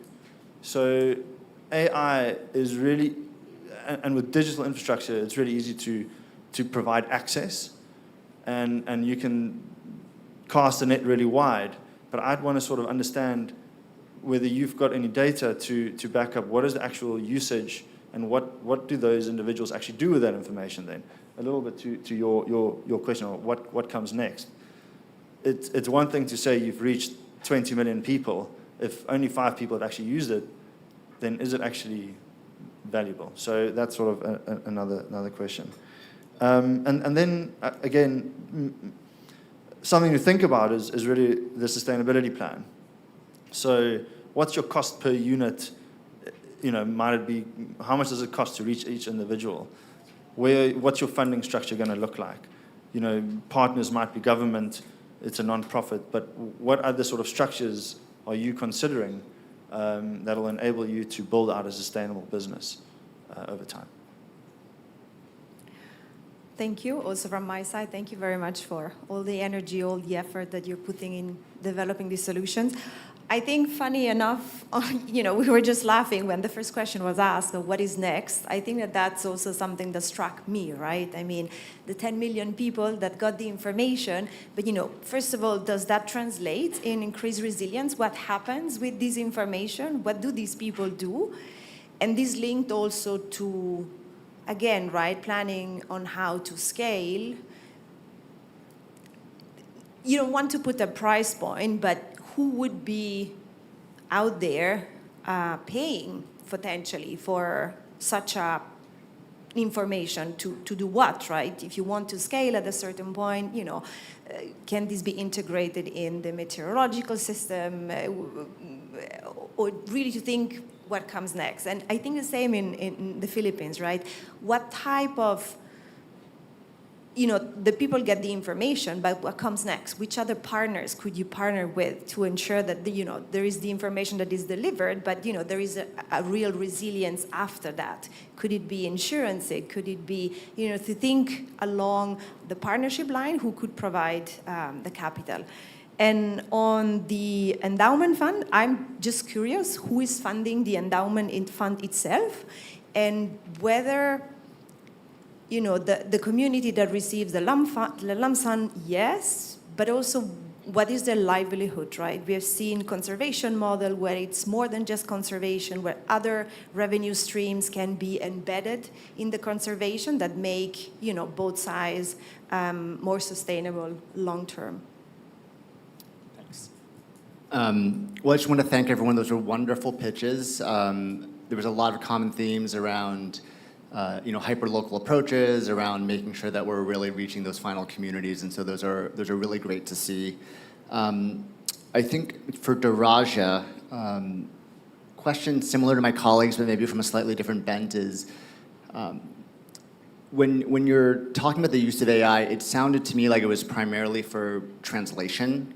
And I understand the need to want to make these messages, important messages, available in other languages, but I do think it's worth thinking about how AI could potentially strengthen the early warning systems. If it's just translating what's already out there from the Meteorological Authority, that's one thing, but I think the business case is stronger if you're using AI to improve existing early warning systems. That would also help you refine who the target demographic is for that type of product. For Migration Center, maybe just a thought. I mean, you have very ambitious plans. When I hear you talk about scaling into Jakarta and Mumbai and these places, maybe just a note of caution. I think it's maybe go slow and make sure you're going right. And I also think it's important to think about how, in some of these places where you may not be operationally active, how you can build trust in those communities. Because I think one of the things that you're proposing in your business case is that you're going to be providing more local and sort of neighborhood-specific guidance to them, right? So they really need to trust who you are. And then for equal right, just a consideration, I know in a lot of these places, some of these livelihoods like pastoralism, they're not just a livelihood, they're sort of a cultural identity, and simply saying people, don't do this, here's $2,000, something to think about. I also don't know how the 2,000 or the lump sum you mentioned, how that compares with what people are generating if they're engaging in their traditional activities. So I think understanding that relationship would be important. Thanks. Thank you. We have maybe another minute each if you want to just comment, and then we'll pick up some of these threads in the Q&A. Yes, please. 1 minute for all of these questions. That's not fair. But I'll try my best. Maybe grouping them into two, and also just hand over in 30 seconds split. The impact beyond the knowledge information. So our vision is that the climate data is also looking into two aspects. The first one is social protection, because we've mentioned the most vulnerable communities and the humanitarian aid. So if the climate and weather information can feed into anticipatory action, then we can ensure that farmers and herder communities can actually have an impact on the economic resilience level. The other element, which is currently unfortunately ongoing, is the conflict and the safe routes of moving from one area to the other, because that also feed into the climate and early warnings. And for the business case, in terms of the AI model, another element that we are aiming, once the languages has been translated in the local dialects, then we also, in other projects that also the Sudan Urban Development Think Tank is working on, is called IDEA Map Sudan, where we already map the most vulnerable communities using geospatial information that can overlay with the climate data. We'll continue in the Q&A. First of all, thank you so much for backing questions. So I think I might summarize everything first of the integration and how we're going. So we mainly going to integrate this to the government. We already had meeting with the Philippines government, specifically for the Quezon City, which is one of the cities in Metro Manila. And they showed their interest on, yes, we want a hyper-local last mile that reach these people, because sometimes all the other there are very general on a very border area. So sometimes I might maybe suspend schools in an area that actually was safe. So integrating this with them would make sure that we are scaling and funding for it. So using this existing funding for them, it will going to fund the project itself. For the AI mode, so I basically believe that our mode is on the data itself, because we are targeting informant settlements and migrant workers working in informant settlements. So collecting this data, we are using AI to detect the informant settlement inside Metro Manila, and then adding this to the data and training our AI on it. So I believe more of the AI as a mode. No, the data is the mode for us. I think how we are building that trust. So Migration, we have been there for 2018. So we already helped a lot of migrant workers, and the majority of our beneficiaries are Filipinos, Indonesian, and Indian. So already, I believe we had that trust with the community there. So instead of also, in addition of helping them abroad, we also helping them when they repatriate back home. So I believe that this might be something, highlight for us. Thank you. Thanks. Got it. Hard to sum up in a minute. On the ecological monitoring framework, there are models out there we're learning from, including one on the island of Principe that recently launched, the Nature Dividend Programme. We also co-founded a community of practice called the Cash for Conservation Group, where we're bringing in all these ideas from all over the world that are working in relevant fields. How do we price the payments? And I think that picks up on a bit of what Jason was asking as well. We're working with Give Directly, who are a major provider of unconditional cash transfers in Kenya and across Africa, and we're learning from their best practice in terms of the amount needed to really provoke investment in alternative livelihoods. In terms of other revenues within the community, one thing I didn't have in my pitch was that Il Ngwezi have committed to match fund what we raised 10% from their existing carbon credit and ecotourism revenues. So they are quite well developed already as a community, so they're an ideal pilot partner in that regard. And they already have done a lot of work around pastoralism and around creating the right incentives to support the community whilst also transitioning into more sustainable livelihoods. And in terms of who funds it, primarily philanthropy. Honestly, that is going to have to make up the most of it, but we are looking at blended finance models and how we could have a product that is appeals to investors. Thank you. And we'll pick up on some of these threads in the panel later on, the what's next question, the what's AI doing question. But now let's move to the next round. We have for-profit solutions pitching. And we're starting with Favor Shade.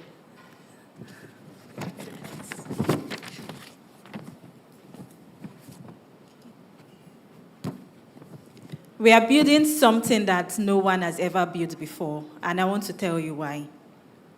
Aisha is 21 years old and pregnant for the 4th time. Through her previous 3 pregnancies, she nearly bled to death. She survived by luck, not by design. Her delivery falls during the rainy season, and her community floods every time it rains.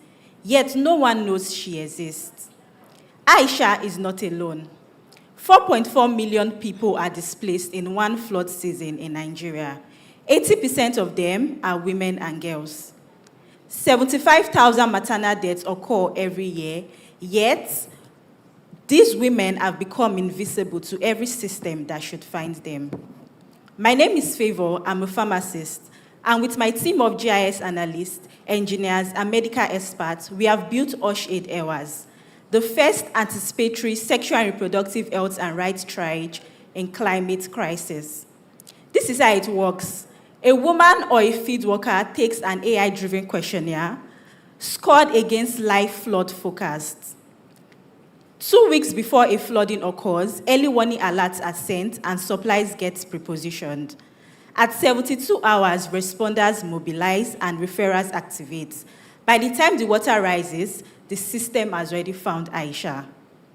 This is what makes us different. Existing systems either predict the flood or the response to crisis. We are the first to integrate sexual and reproductive health and rights triage with climate forecasting in one anticipatory system. Our market is 80% of women and girls who floods cut off from care. Government and humanitarian organizations spend heavily on disaster, but barely 1% on anticipatory action. They pay us a recurring license for every state we cover. This system functions offline in 3 local Nigerian languages, backed by 5 state and national partners. Our phase 1 target takes us to 10,000 people with a projected 30% reduction in preventable complications. $200,000 will take us from 1 state to 5 states, and from 10,000 people to 50,000 people. And this is just Nigeria. By 2030, we aim to expand to 2 additional African countries. The next flood season is coming. Aisha is waiting. Join us and we'll find her before the flood does. Great. Thank you. Salma, you're next. Oh, Shweta. I'm sorry. Hello, everyone. I'm Sweta Sizapati, Partnership Manager at Build Up Nepal. I met Lakshmi Dangi in 2024 in a very remote and earthquake-affected village of Nepal. Like most women in her communities, she was living in an unsafe house. Work was scarce, and the idea of starting a new business was something impossible. Today, Lakshmi runs her own eco-brick enterprise. She has already built 25 homes and employs 5 people from the marginalized community. Example of Lakshmi is not exceptional. She is a proof of what's possible when you back right people with the right model. Here is the reality. Nepal is one of the most disaster-prone countries of the world, with 1.5 million families living in unsafe houses. They are desperate to build something better, but they cannot afford it because the most common construction material, the fire bricks, it's not only expensive, it is a major source of CO2 emission. At Build Up Nepal, we are doing things differently. We are training local entrepreneurs like Lakshmi to produce eco-friendly bricks and build safe and affordable houses. Compared to the traditional fire bricks, our bricks home are 75% lower in CO2 emission, it's 25% cheaper to build, and it's disaster resilient. And what makes our model unique is It's locally led. It's finally sustaining, and 95% of the houses are built by the low-income families themselves. Since 2015, we have supported 220 entrepreneurs who have built 12,000 plus houses, created 1,900 plus green jobs, and reduced 122,000 tons of CO2 emission. We are a proud winner of this year's Joyous Sustainability Prize in Climate Action and a 2024 Earthshot finalist. The single biggest opportunity to unlock more entrepreneurs is the early stage finance. All of our entrepreneurs, they invest in machines, training, and quality control long before the demand is steady. And the initial first 2 years are critical. This is where carbon finance comes in. Every eco-brick home avoids verifiable amount of CO2, and by turning those savings into upfront revenue, we can de-risk the early years for these entrepreneurs and ensure that our entrepreneurs are at break-even. By 2030, we plan to build 50,000 homes, support 500 entrepreneurs, and reduce 500,000 tons and expand across South Asia. To get there, we are raising 2.5 million in grant funding. We have already raised half of it, and we are looking for bold new partners who can support the final mile with quality control, access to finance, demand creation, and policy support.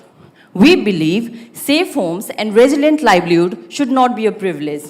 If you are looking to fund a solution that is scalable at the intersection of climate and resilience, I would love to talk. Thank you.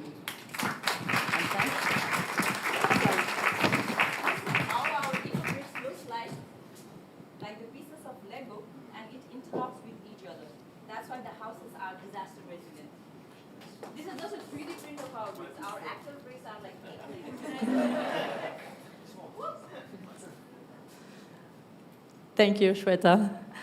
And Helen for our final for-profit pitch. Good afternoon, everyone. I'm Helene Verbeek, and I'm a co-founder of the Green Intelligence. Farmers across the world know that the conventional farming system is broken. Input costs are rising, yields are becoming more and more unpredictable, and they're the ones at the front lines of climate change. Many of them already believe in agroforestry. They know what a tree-based, diverse system does for their resilience. But making the transition requires real support, both in terms of knowledge, access to inputs, but most critically, access to markets that makes this transition financially viable. The Green Intelligence works directly with farmers on the ground across Kenya and Nepal. We implement smart agroforestry systems, we provide trainings and access to inputs. But alongside, we've developed a farmer-centric digital application that allows farmers to capture the data, to gather markets, enter markets for both carbon and market access, and enter 2 revenue streams simultaneously. Carbon markets are growing fast. Our application is gold standard compliant and directly sees where the carbon is coming from, and farmers earn advanced digital monetary payments and receive early incomes before trees mature. Also, the demand for traceable, nature-positive, regenerative produce is growing fast, and our app allows traceable data to prove for the insetting requirements companies are looking for. We are beyond the proof of concept. We are already operational across 2 countries. 1,600 farmers are actively using the app, and 450,000 trees are growing under this model. We have activated our first regenerative, traceable agroforestry supply chain, and other agroforestry demand for other agroforestry is generated.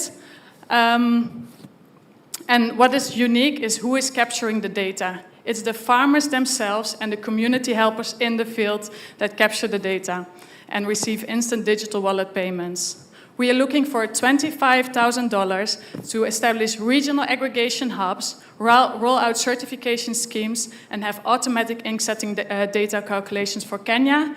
And we're looking for a further $1 million in de-risking capital to unlock a further $15 million in commercial financing to onboard 25,000 agroforestry farmers and restore 8,000 hectares across Nepal. If you are serious about traceable supply chain, Scope 3 accountability, and returns from nature-positive agriculture, we would love to talk. Thank you. So a very different cohort of market-facing solutions. And Dragons, what's your take? Well, thank you to all the presenters. Favor, I really liked the confidence that you're building something that hasn't been seen before. I have some questions around the accuracy of, it sounds like a lot of the models is trying to build off weather data, and you're looking at things like 90 days out, 2 weeks out. So just in terms of your confidence level in that information, it also sounded like most of the AI was used for the supply chain in terms of making sure that facilities had commodities and materials so that there wouldn't be stockouts. But I guess it wasn't clear to me how that's addressing the issue in terms of access to those facilities if there is a flood. So I do think it's worth thinking about the larger model and where the AI tools come into play. And then for Shweta, it sounds like you have a wonderful initiative. It also sounds very sustainable. I'm not sure, this was not on your slide, but it was in the material that was sent about the timeline to be able to rebuild a house. I think it was like 12 to 18 months of income from a family. Like they could pay back the cost of the house over 12 to 18 months. Okay, so it sounds like there's already a sustainability plan in there in terms of that there's a fixed price point and that people can work towards that objective of owning their own house. And so I guess my question would be, does that require external funding from other donors then if you already have a good business plan and people should understand the value of the house, right? I mean, are they willing to just pay for the house themselves? That's the question I have for you. Thank you. I'll be brief because I want to hear from you more than what we can say. On Harsha, that I was just wondering, being a for-profit, I always have this hat who is paying for the service, right? Who is benefiting? Who is saving money? Particularly thinking of anticipatory action, who is saving that money that, comes if the anticipatory action is not put into place, and to whom you can tap into to say, look, there is a saving. If you invest before, there is money that can be saved. Whether it's the patient, I don't know, or somebody else across the value chain, I haven't been able to identify that. On Build Nepal, I had a similar question, right? And maybe I misunderstood, are the entrepreneurs or the people who are building the house are going to be able to repay the house? Because I see almost two different streams of capital, right? One is you need working capital for the entrepreneurs to start the business, and then there is the financing of the house. And I've looked at the similar model in another geography, and they're working with the government, for instance, who has subsidies for climate resilience housing, and so they're basically just needing investor to put up the upfront capital, but then the subsidies from the government that go to the community or the people are going to be able to cover that. So that would be a question, whether the Nepalese government has any funding to fund these opportunities. And on green intelligence, I was just curious about the carbon component, right? Carbon can be very positive, but can also be a curse. There are a lot of reputational risk linked to carbon. There are a lot of models. Look at, the clean cooking stove that rely too much on carbons and that have failed. How strong is the reliance on carbon? And on the other side, on the connection with the market through the platform, how strong is the presence on the market for these farmers? Yes. Thanks. Very, very similar questions, but maybe I'll try and reframe it slightly. I guess quickly on Hushaid, yeah, really, really awesome concept. And again, just thinking about that single customer risk. If it's only the government that might be a potential off-taker or source of revenue. At Acumen, we've had models that have been like that, and it's become problematic over time. Government shift, priority shift. So I think thinking about private sector engagement, different revenue models, I think is going to be really important for your sustainability plan. Build Up Nepal, yeah, I think, again, similar, but I also understood it as, again, trying to understand that model really carefully, because the ultimate customer can pay, that's fantastic, and they might get some benefit. Then I see there's an entrepreneur node in the supply chain, and then there's build-up. So as an investor, we would invest in build-up. So we would want to understand what's your economics, what's your unit economics, when do you break even, what's your EBITDA. So I think that's really important. And yeah, just thinking about scale. It sounds like the product is incredibly innovative. You've tapped into carbon markets. It seems like a no-brainer. So, to your question, I think it's, that investment is really something that could scale and could sort of accelerate the growth. But what's been stopping you? Why have, is this now the moment? Is this the right moment? And what are the sort of things that you're thinking about? And finally, green intelligence. Yeah, again, similar question. Just want to understand the revenue split between credits and other revenues, if there is. In our experience, having models that's purely focused on credit risk, carbon credits could be challenging. Who funds the upfront payments? I think that's also something that comes to my mind. You had sort of mentioned something about upfront payments to the farmers, and that sort of seems to me like a potential working capital challenge.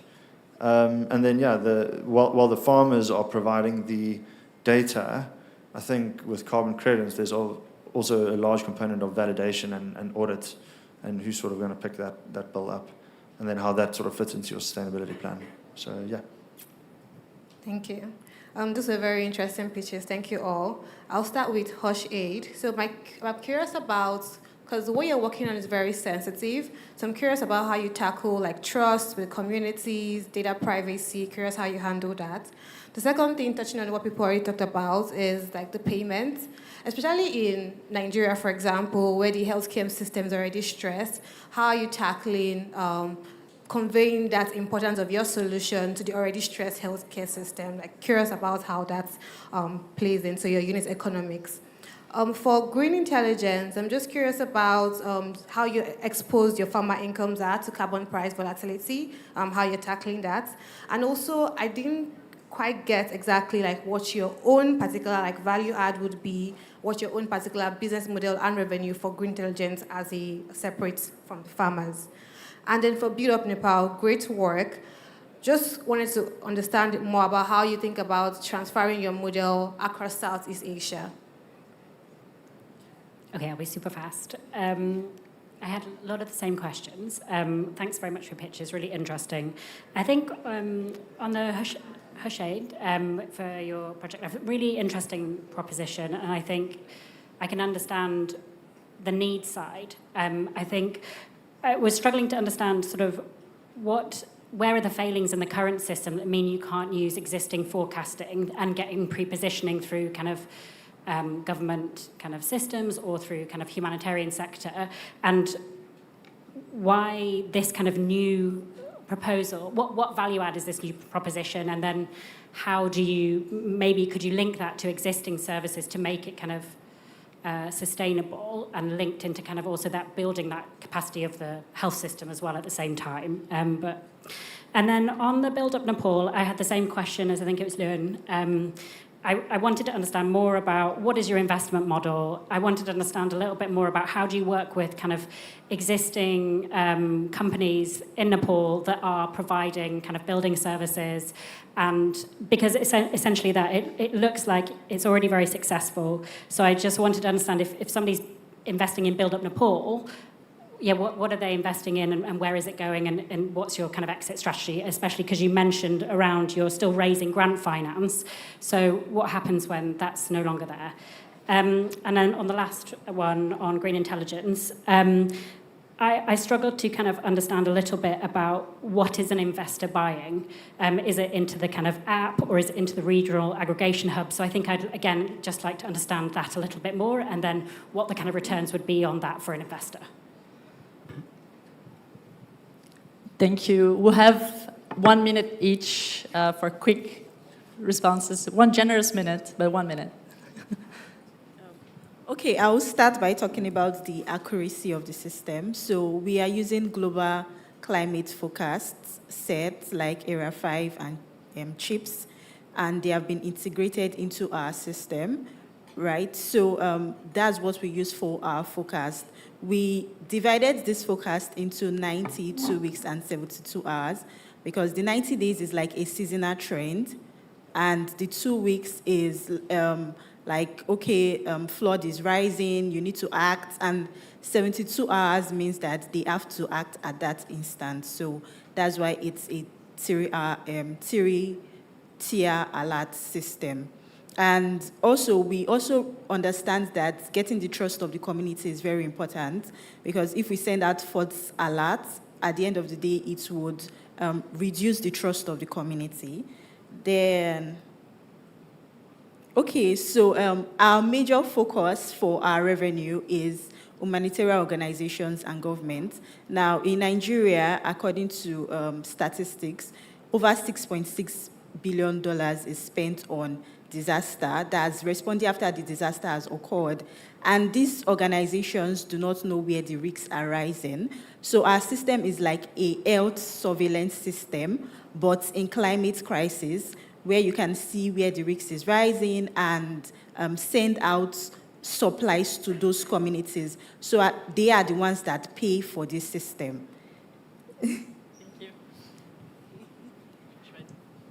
So let me clear the revenue sources for Build Up Nepal. So we are making money from sale of machine to the entrepreneurs. The entrepreneurs, we do not provide the machines for free, they have to pay it.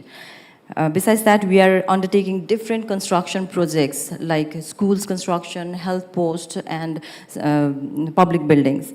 Besides that, there are grants from local and international organizations like FCDO, we have DFAT, there is IOM, Practical Action. We are undertaking a lot of projects from the national and international organization. So that is our source of income. Talking about the beneficiaries, right? The subsidy from government. So it's basically for the house owner. It's basically for the house owner whose houses has been impacted due to the disasters. So that goes directly to the house owner. And regarding the model, you know, like we do not provide the machines only.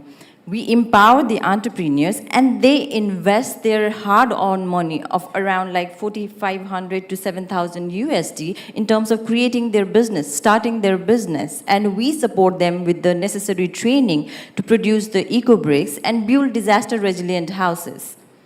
In terms of cost saving, just the last one.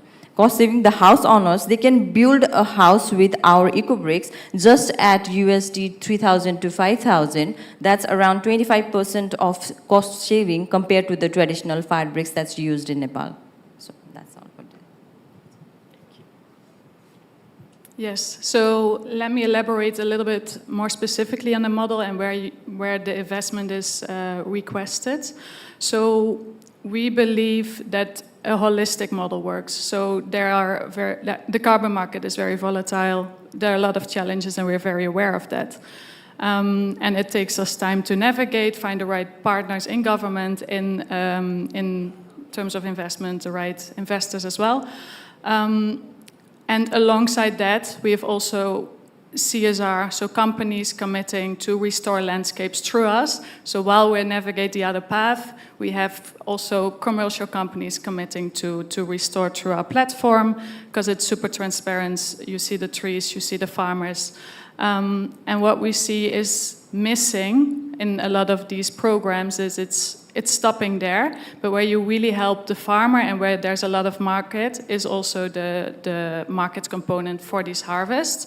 So it's a holistic model. There are two investments we are looking for. So specifically for carbon credits, it's to do the whole certification. It's also a long trajectory, and roll out a program even more to prove to other investors what's already happening on the ground in larger scale, and also hardcore infrastructure for aggregation. We have already buyers buying our products from our farmers, and we want to scale also in that. So thank you.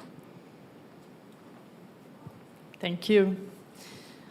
So you have now seen 6 innovators, 3 for-profit, 3 non-profit, and we're now going to move to the Q&A part. I have a question for each of our dragons here, taking a bit of a step back, and then we'll open the floor for questions from the audience, more feedback to the dragons or to our innovators here, perhaps an investment offer. Don't be shy. So, Luan, Acumen built its reputation on patient capital for impactful ventures. And we have had a really nice case of a previous grantee, Mountain Harvest, that graduated from grants to the Acumen portfolio. What would it take to see many more successful graduation stories across the sector? Thanks so much. Yeah, I mean, I think first off, we feel very privileged to have been able to be part of Mountain Harvest journey, because like you all, Mountain Harvest, they do the hard work. It's incredible graft. It's in Uganda. It's boots on the ground. So, I mean, as Acumen, we invest in early stage companies, often the first institutional investor. And, what we really look for beyond investing in companies that align with our strategy, like most investors, we have strategies that we build out, sectors, subsectors that we can and can't invest in, regions that we can and can't invest in. But when we go out and look for these companies in our said sectors and regions, we do look for innovators who are bold, who really try and push the edge on innovation. We look at business models that have started to gain proper traction, getting real customers, real growth. We don't necessarily always expect companies to be fully profitable either. We know that our investment might unlock opportunities of growth that might get them to where they need to be. As a first institutional investor, we can take that risk. So it's really getting bold entrepreneurs that are addressing a problem that's, for us, solving the problem of poverty, because that's really what we care about. And really, organizations that are on their path towards scaling. Great. We'll get more of those. Jason, we had a lot of questions about AI, and we see the tech and AI space moving so fast. Resources are also increasingly concentrated in a few companies. So perhaps a critical time for the AI for climate, development, humanitarian aid. What would it take to ensure locally led innovators are shaping how these tools get built, and how do we help innovations like these reach population scale? It's a great question. I have an easy answer that sounds really great, but it's very difficult in reality, and I'm finding this with some other work we're doing, is that we have a problem getting the right people in the right room together at the right time. There's a lot of people working on these issues. Pick any issue. There's people working on it from very different angles, whether they're in the private sector and they're trying to identify innovation, but they're not speaking with the people that would actually be the end user on the ground doing the implementation. And so there are I think we're seeing a lot of design flaws that could have been corrected if we got the right stakeholders to have this discussion together earlier. And so I think one of the things that we're trying to do when we are starting new projects is being a little bit more deliberate about who needs to be involved at critical junctures of that design or implementation process. But we're not always perfect at it either, and I think it's just one thing that I would, one observation I have about where there's, I think a lot of positive energy, but we're not working together in the right way. We're too siloed. I think a lot of the ideas that I see here, I mean, I think the first issue is about you have to get people to be aware of the product you're working on, and I think there's the storytelling part of it is like, why is this better or more transformative than what people are already doing? And I think a lot of the questions here were meant to help you think about that as you're building your business case. But then there's the idea of getting it out there with to the right people, right? And so I do think events like this are really important for that aspect about networking, meeting new people, because you never know who's going to be interested in the idea that you have. So. Thank you. We hear you on the collaboration part, the Global Resilience Partnership. Ade, at the Autodesk Foundation, you sit close to the tech, engineering, and design edge. What would you say is the opportunity for resilience, innovation in resource-constrained environments, such as informal settlements? Yeah. At the foundation, we tend to think about it in 3 buckets, right? So we think about a solution. Is it an innovation play? Are they bringing something new? Can we help catalyze the technology and de-risk that underlying technology? And then we think about, is it a scale play? Is it helping to increase access? So maybe you've already de-risked the technology, but just kind of figure out how do you get to more solutions, more people, more populations. And then the third aspect we think about is it an ecosystem development play, right? So are you helping to make the underlying ecosystem more resilient to that solution? And I think for us, especially within informal settlements and the role of technology, even in the solutions that we had today that had an AI layer, which is why I probed, like, what is the exact thing that AI is adding that something else can't do, right? Because we have to figure out how to ensure that we're being as effective as we are with the resources that we have to our disposal, right? And I think another thing I also look at is the kind of partners that we need to bring into it. So it could be, how do we ensure we're helping to de-risk the technology? Maybe that could be through technical assistance for solutions that we work in our portfolio. Maybe that could be a shared CFO for different portfolio companies, right? Just ensuring that with Lead 2, we can go further and with more collaborative efforts. Sounds great. Yalis, so Trafigura Foundation is both a grant maker and an investor. What would it take to see many more successful graduation stories? And what does a viable graduation pathway look like for a nonprofit innovator? If I only knew, right? That would be the perfect pathway, right? And that's what we aim to do, right? By providing, we see grants and impact investing are just tools. We don't say we only do this or that, because we try to match the right type of capital to the need of the entrepreneurs. So if I can give you an advice is, identify what type of capital are you looking for at what moment to do what, right? So when we provide a grant, we often try to see, is this model scalable? So is it replicable? How many people is going to give me, right? But maybe what you need is what Abe said. Maybe you need a CFO. Maybe you need, working capital to strengthen your own processes. So be mindful about the type of capital you're looking, the type of partnership you're entering, and what is at stake. What are the outcomes? Because, maybe somebody is going to tell you, you have failed because you promised me 5 million people. And in the end, what you needed was to strengthen the model to start with. So, and once all of these issues have been settled, then the graduation comes easier. And then you see the investment model, then you see the investment pathway. It is a pathway. It's not one is ready for the other. It's really accompanying the businesses at the right moment with the right type of capital. Yeah. And helping them understand what is needed, what type of capital are you needing, and what are the trade-offs, right? Because different there are kinds trade-offs. of capital and the collaboration. Yes, Right? and partners, I totally agree.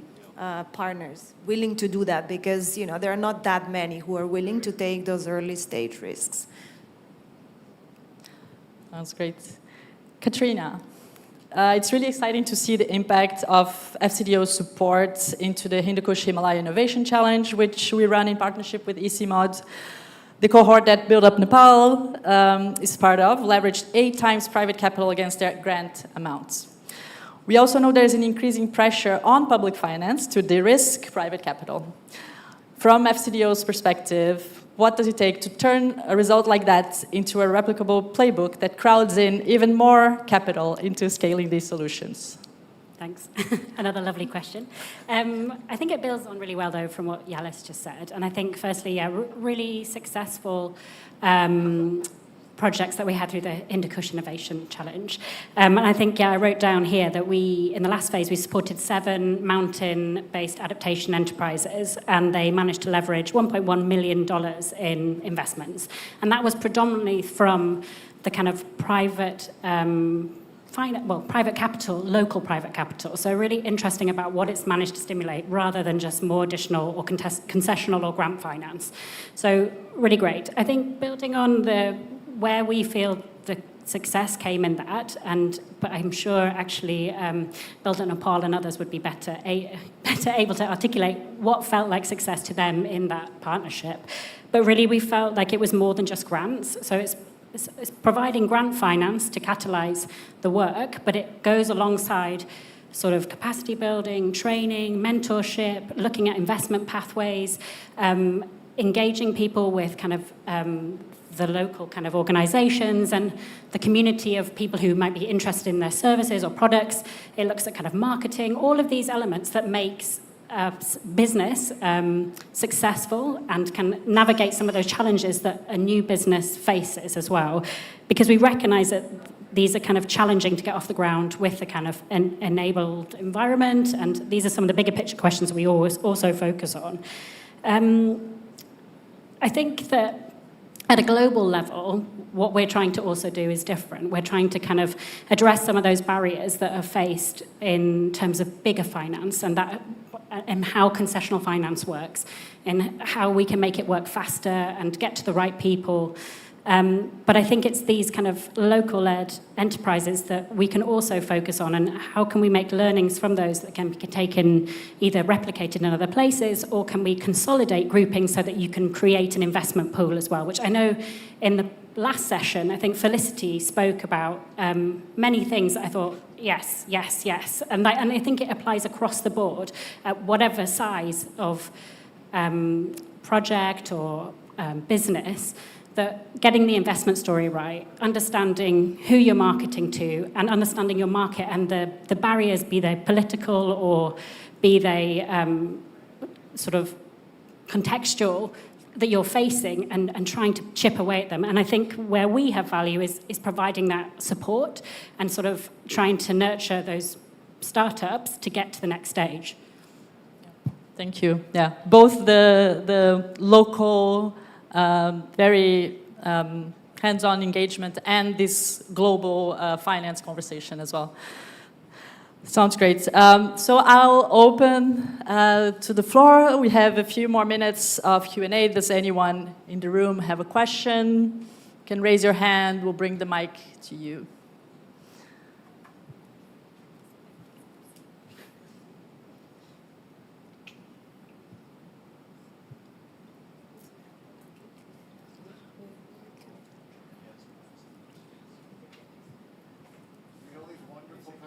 You must have a question.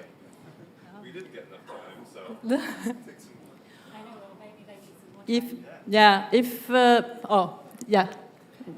a question there.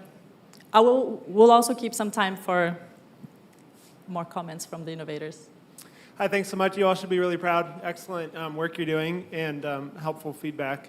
My name is Michael. I work at the ClimateWorks Foundation on the intersection of climate and displacement. And I think specifically for those looking at weather forecasting and AI models, I have a curiosity about how, especially working on the continent of Africa, one challenge we've seen in our early warning system and anticipatory action is the accuracy of localized weather modeling, just knowing that the coverage of the meteorological system is not as robust as other places, particularly in Sudan, just given the challenges of information itself. How are you thinking about accurate, localized data and not over-reliance on what AI might be driving or what the WMO might be providing to the system?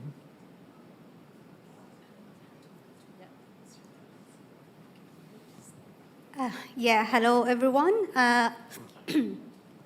I'm Isra Al-Ghadi and I'm a project manager of Daraja, early warning and weather forecast service in Sudan, and which is one of our pilots is Daraja plus AI for Sudan. So it's a big umbrella. Regarding the accuracy of the weather forecast that we get from the meteorological service in Sudan, so they use weather models, and they're also expertise and also rely on information from automatic weather stations that comes from those stations around Sudan. So on daily basis, the forecasters sit down together and discuss all the data that's coming from these models, and based on their expertise, they create the weather bulletins and early warnings. And this process actually really create high accuracy of the weather forecast. And also on the other side, we make sure to track the accuracy of these weather forecasts depending on our networks. So we do have climate ambassadors networks who are spread all over Sudan, who provide feedback on the warnings and the forecast that is issued by SMA on daily basis. Thank you.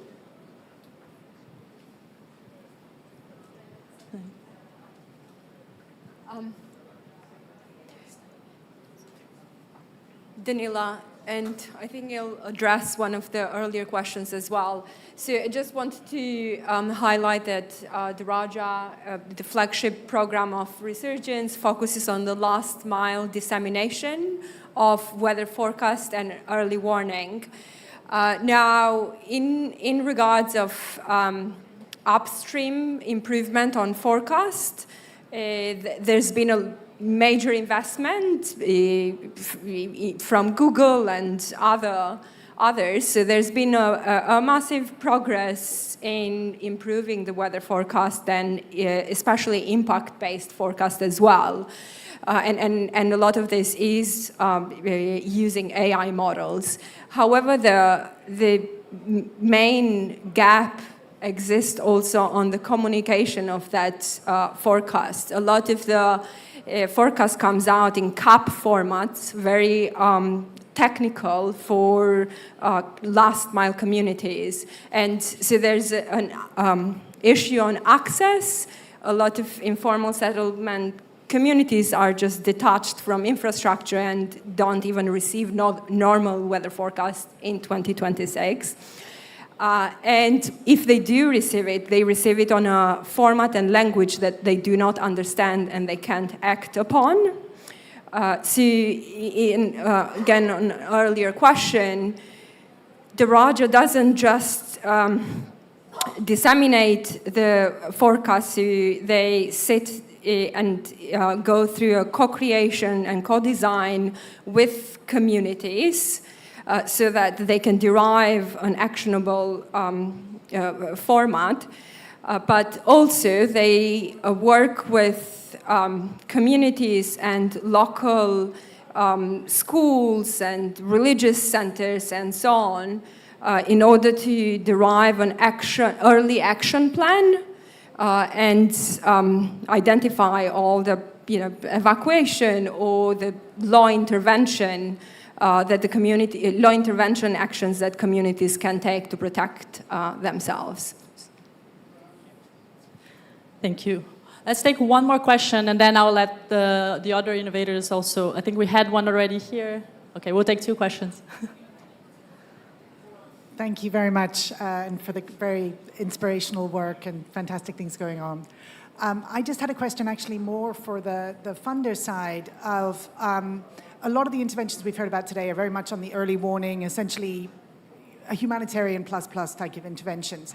So I'm interested in how you're putting this in terms of the wider benchmarks for actual resilience and disaster prevention, and also how much you're looking at building resilience in your mitigation portfolios, making sure that, for example, the investments that you're making on the greenhouse gas reduction side are not vulnerable to climate shocks and volatility moving forward. And if you're looking at any sort of bundling of financing or risk transfer in that, because that also seems that it would be quite helpful for helping some of these interventions get bundled to scale. Thanks.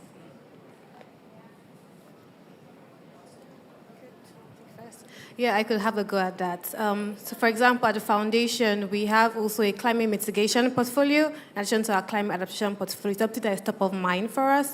So I think one example I would say, for example, even the fact that we have like early warning systems that might not necessarily translate to like actual infrastructure resilience, I think they are a needed layer, like a first step. Like having that first step is needed for the whole full stack for adaptation. The second thing would be on the mitigation angle that you asked. Definitely, that's something that funders are already looking at, and even companies are already thinking about, like, how do we ensure that our infrastructure are resilient? I was already saying to one of my colleagues that even this year, like, ANR is very, like, it's more prevalent than last London Climate Week, right? So that topic has already been getting more traction, like, even within the circles. Another thing that we are also saying is that solutions that have dual benefits, so both mitigation and adaptation, are able to do better because they can speak to mitigation investors. They can also speak to adaptation investors. They're able to get funding from both sources. And I think when you can get funding from different pools of capital, that's also very important. That's also building resilience. Anyone else? Or we're taking your question?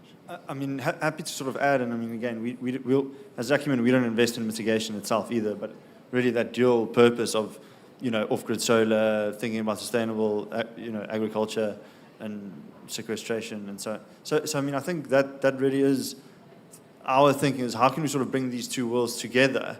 You know, there's obviously, I don't know what the number is at the moment, but adaptations is hugely underfunded, right?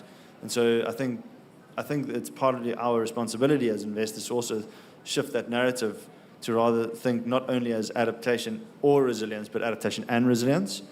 And then from a sort of at a sort of a enterprise level, you know, we also, in the ag sector, for example, is really trying to think critically about how the supply chain is becoming resilient and what we as investors can do through partnerships, through our technical assistance, through really just feet on the ground and providing knowledge to building the strength of their supply chains. How can we sort of help strengthen the smallholder farmers' resilience, not only the business itself, you know, so sort of where they sort of come together. So, yeah.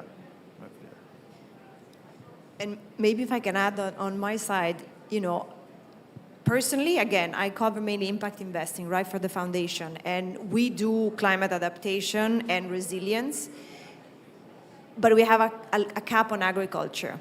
And it has been very challenging to find investment opportunities in the adaptation space, right? And I think one of my questions was often, who is there to pay for it? Because this is, you know, and often it's the government, often it's the humanitarian organizations, right? But not the private sector.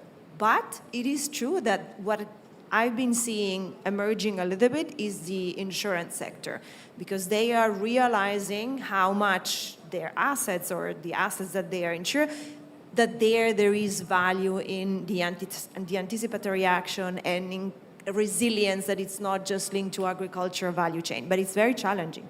And a lot of these models, they rely on parametric insurance, a lot of the, you know, the heat. So I'm still yet to see a lot of investments made in adaptation besides agriculture, because the business models are more challenging. Revenue models are more challenging. Thank you. I can't see because it's very bright in the back, but I think we have a question.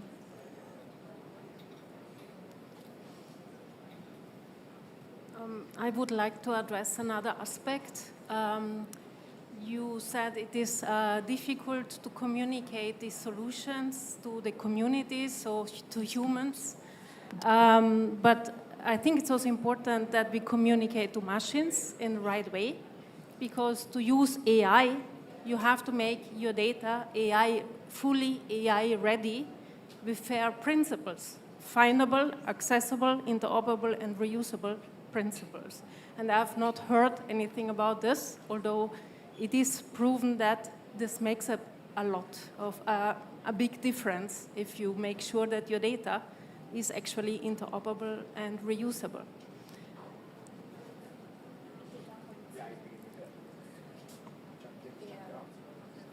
Do you want to address to The FAIR principles, never heard about the FAIR principles, findable. I think you need to hold the mic a bit Okay. closer. We couldn't hear you very well. Okay. So is it for the dragons, the question? No, in general, if this is, if you are aware of the FAIR principles, that this should be actually something important to consider when investing in such projects, because the data must be reusable also after the projects are accomplished. So. Thank you. Yeah. So do you want to comment on the FAIR principles data? We'll look it up. We all have homework. I'll give 1 minute again. I'm sorry to be giving you these stressful minutes for one final message that you want to leave, since there were many questions to all of you. Do you want to, maybe, since you had, Daraja had a chance to answer one of the questions directly, we'll go from Salma and then we can pass them. Do you want to come up with 1 minute? Okay, just answer the question that was asked. One message that you want to leave, everyone in the room. So I wanted to answer one of the questions that I hadn't had the chance to. So we made sure that our project is affordable even to government. So basically it's going to cost around $40,000 per location per year. So this would be able that it's going to be easily to integrate it with all the government initiative or the community partnership that we already met. I think that's it. Thank you. Do you want to? Yes, I guess I would say that as well as trying to provide immediate impact through cash for conservation to communities in need, our model is ultimately about changing how investment and how philanthropy is done, trying to shift the inherent dynamics, the power asymmetries, the control that sometimes exists around wealth holders, and trying to devolve that money, that power, and that control to local communities who ultimately deserve it more.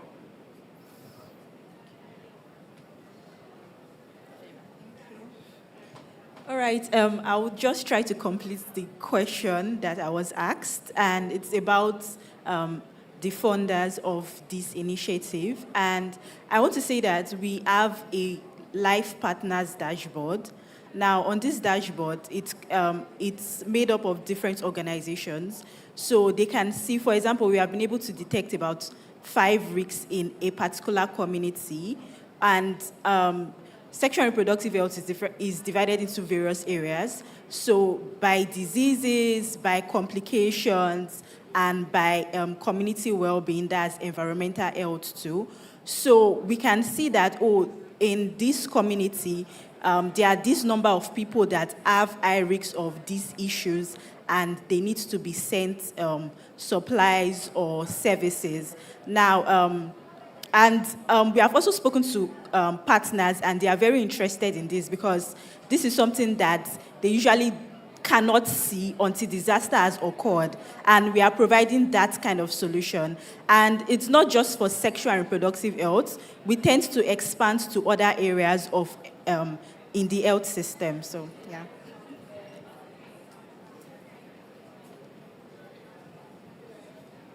So for me, I'm taking this suggestion from her, like there should be what type of partnership is needed for what type of capital. So we need to plan for right capital at the right moment. I'm taking this as a suggestion, and I also wanted to reply to other queries that the Dragon had. So we are asking for the grant funding of 2.5 million so that we can build 50,000 homes in Nepal set up 500 enterprises, reduce 500,000 tons of CO2, and expand this model across South Asia, including India, Pakistan, Bangladesh, wherever there is this climate crisis. And this funding support will go for policy support, because our BRICS has been already approved by Nepal government, but still there are no clear norms and specification. We'll be working on that. We'll be working on access to finance so that the entrepreneurs can get a 0% loan. The beneficiaries can get 0% loan to build their houses.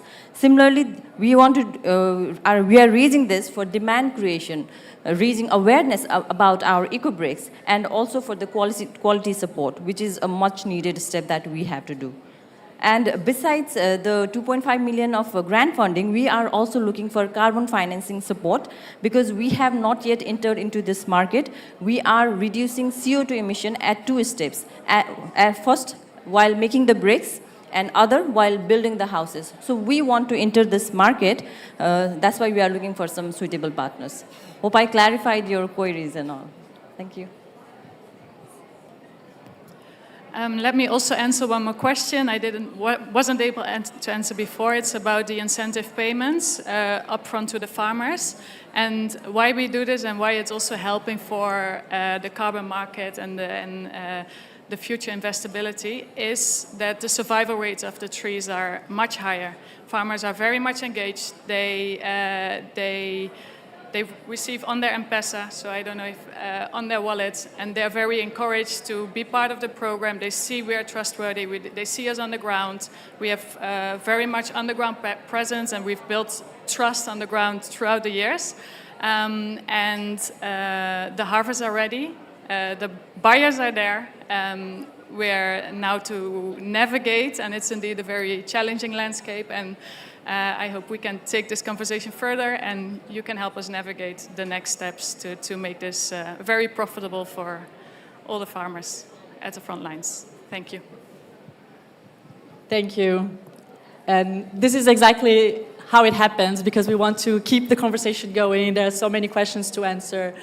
But we're gonna now close. I want to thank you, to thank our dragons for their feedback, for accepting to join us. Thank you especially to our innovators for coming here. That is kind of nerve-wracking as well, so thank you for accepting to go through this with us, especially when I throw you off by calling your name like the wrong name, so sorry about that. Thank you and congratulations.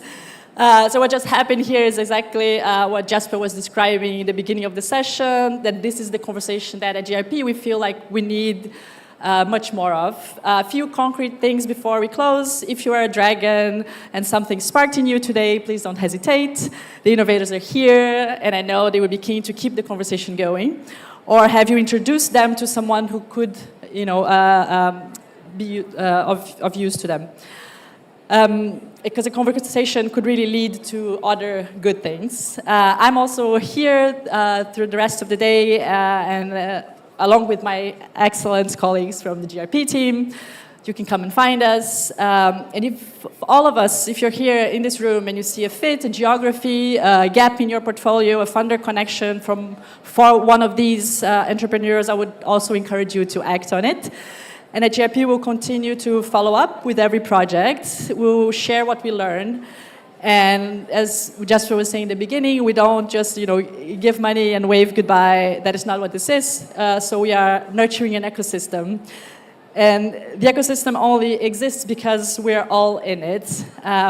So thank you, and let's keep going.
just at the minute I hear you on the live stream.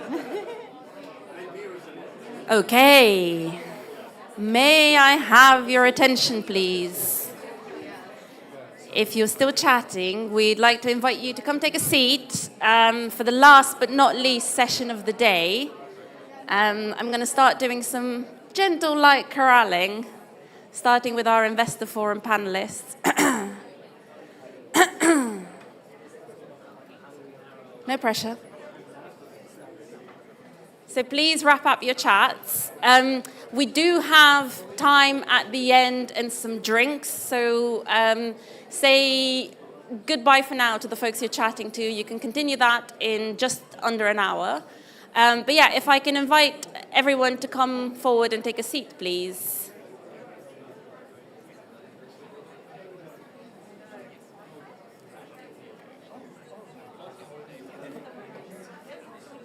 Okay, come join us. Come join us. And maybe, do I have Chris? Would you like to take a seat? Sit down? Yeah, I think so. Already?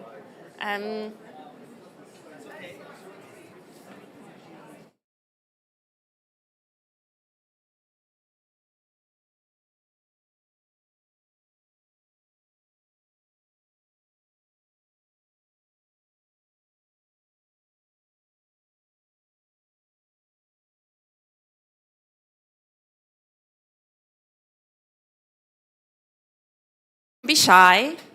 Don't be shy. Come join. There's more seats at the front.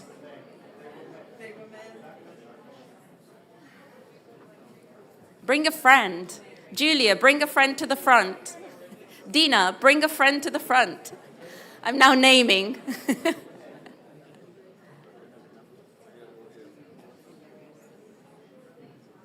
Right, I'm seeing movement. Okay, well, thank you so much, everyone.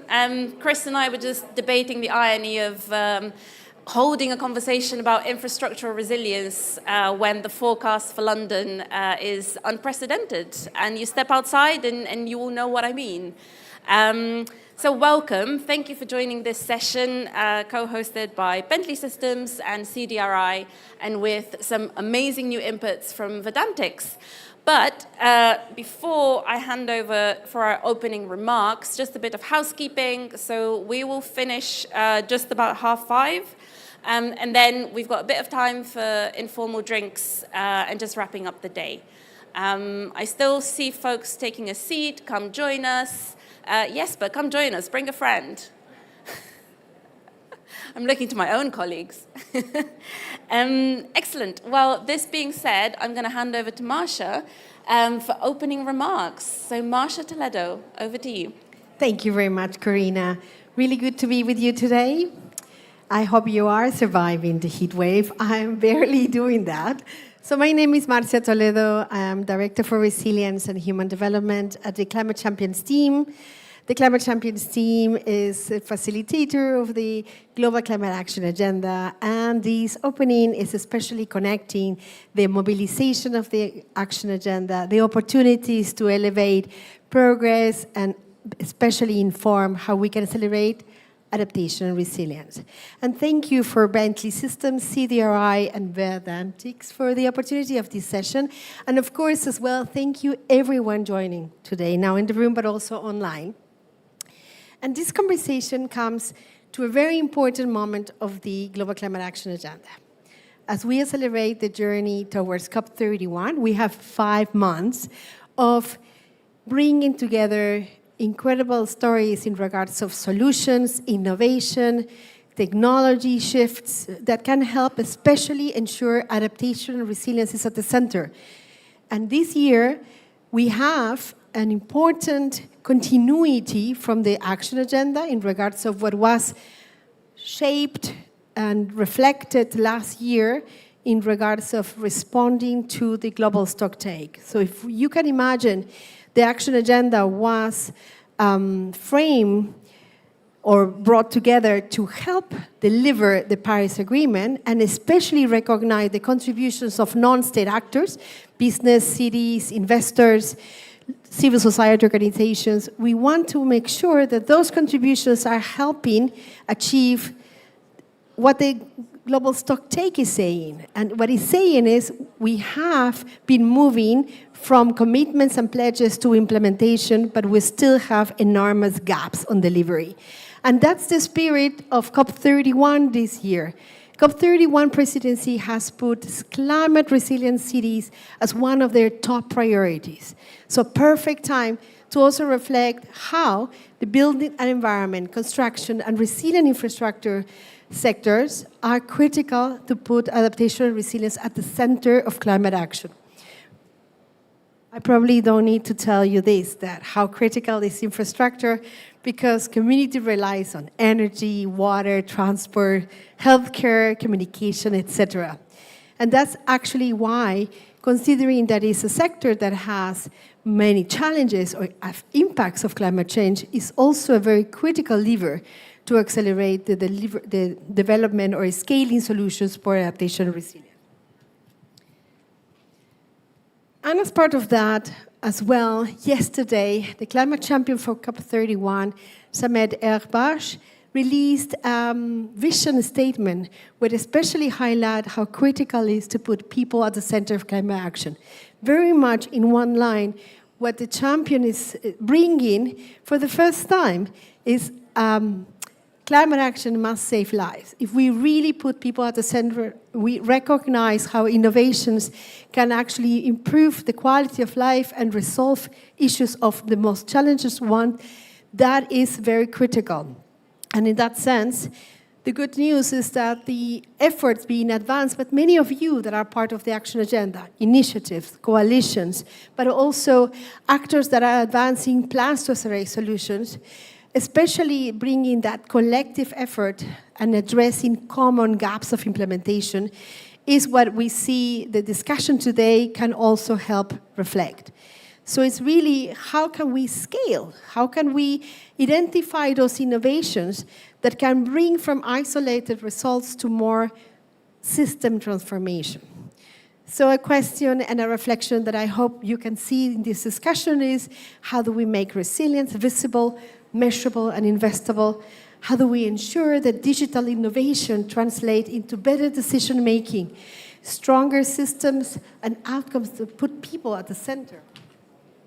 And that's why also important an opportunity to identify how these innovations on digital technologies, integrated data, predictable analytics, and life cycle intelligence can help us move from a reactive response to climate to a more anticipatory approach, an integrated approach where we can react, respond, and have a system that can actually help cope with risks.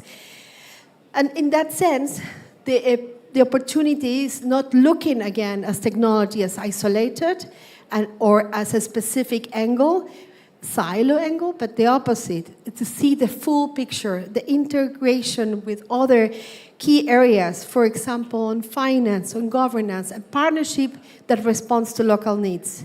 So very excited to see this opportunity, how we working together can mainstream this type of solutions and bring this to the action agenda through your initiatives, through the collaboration, so that it can help scale. So excited and really interested to see your input. Thank you. Back to you, Corina. Thank you so much, Marsha, and thank you so much for that framing, because I think there's that link to the action agenda and the link to the agenda of the high-level champions that is really critical in the calendar. Like actually June is a very good moment to actually connect into plans for COP and into where is the conversation going. So the format for the session, we will have Priyanka from Vedantix sharing some key findings from the report. We've got the QR code on the side. So please scan it with your phone and have a look at the report. We'll then have a panel conversation. We've got Chris Bradshaw, who's CSO here at Bentley Systems, and we've got Raina Singh from CDRI, who will be with us online, magically appearing in that corner of the screen. So now it's my pleasure to introduce Priyanka from Vedantix, who will take us through the key findings. Good evening, everyone. Let me start with a number, 8.3 million. Any guesses for what this number could be?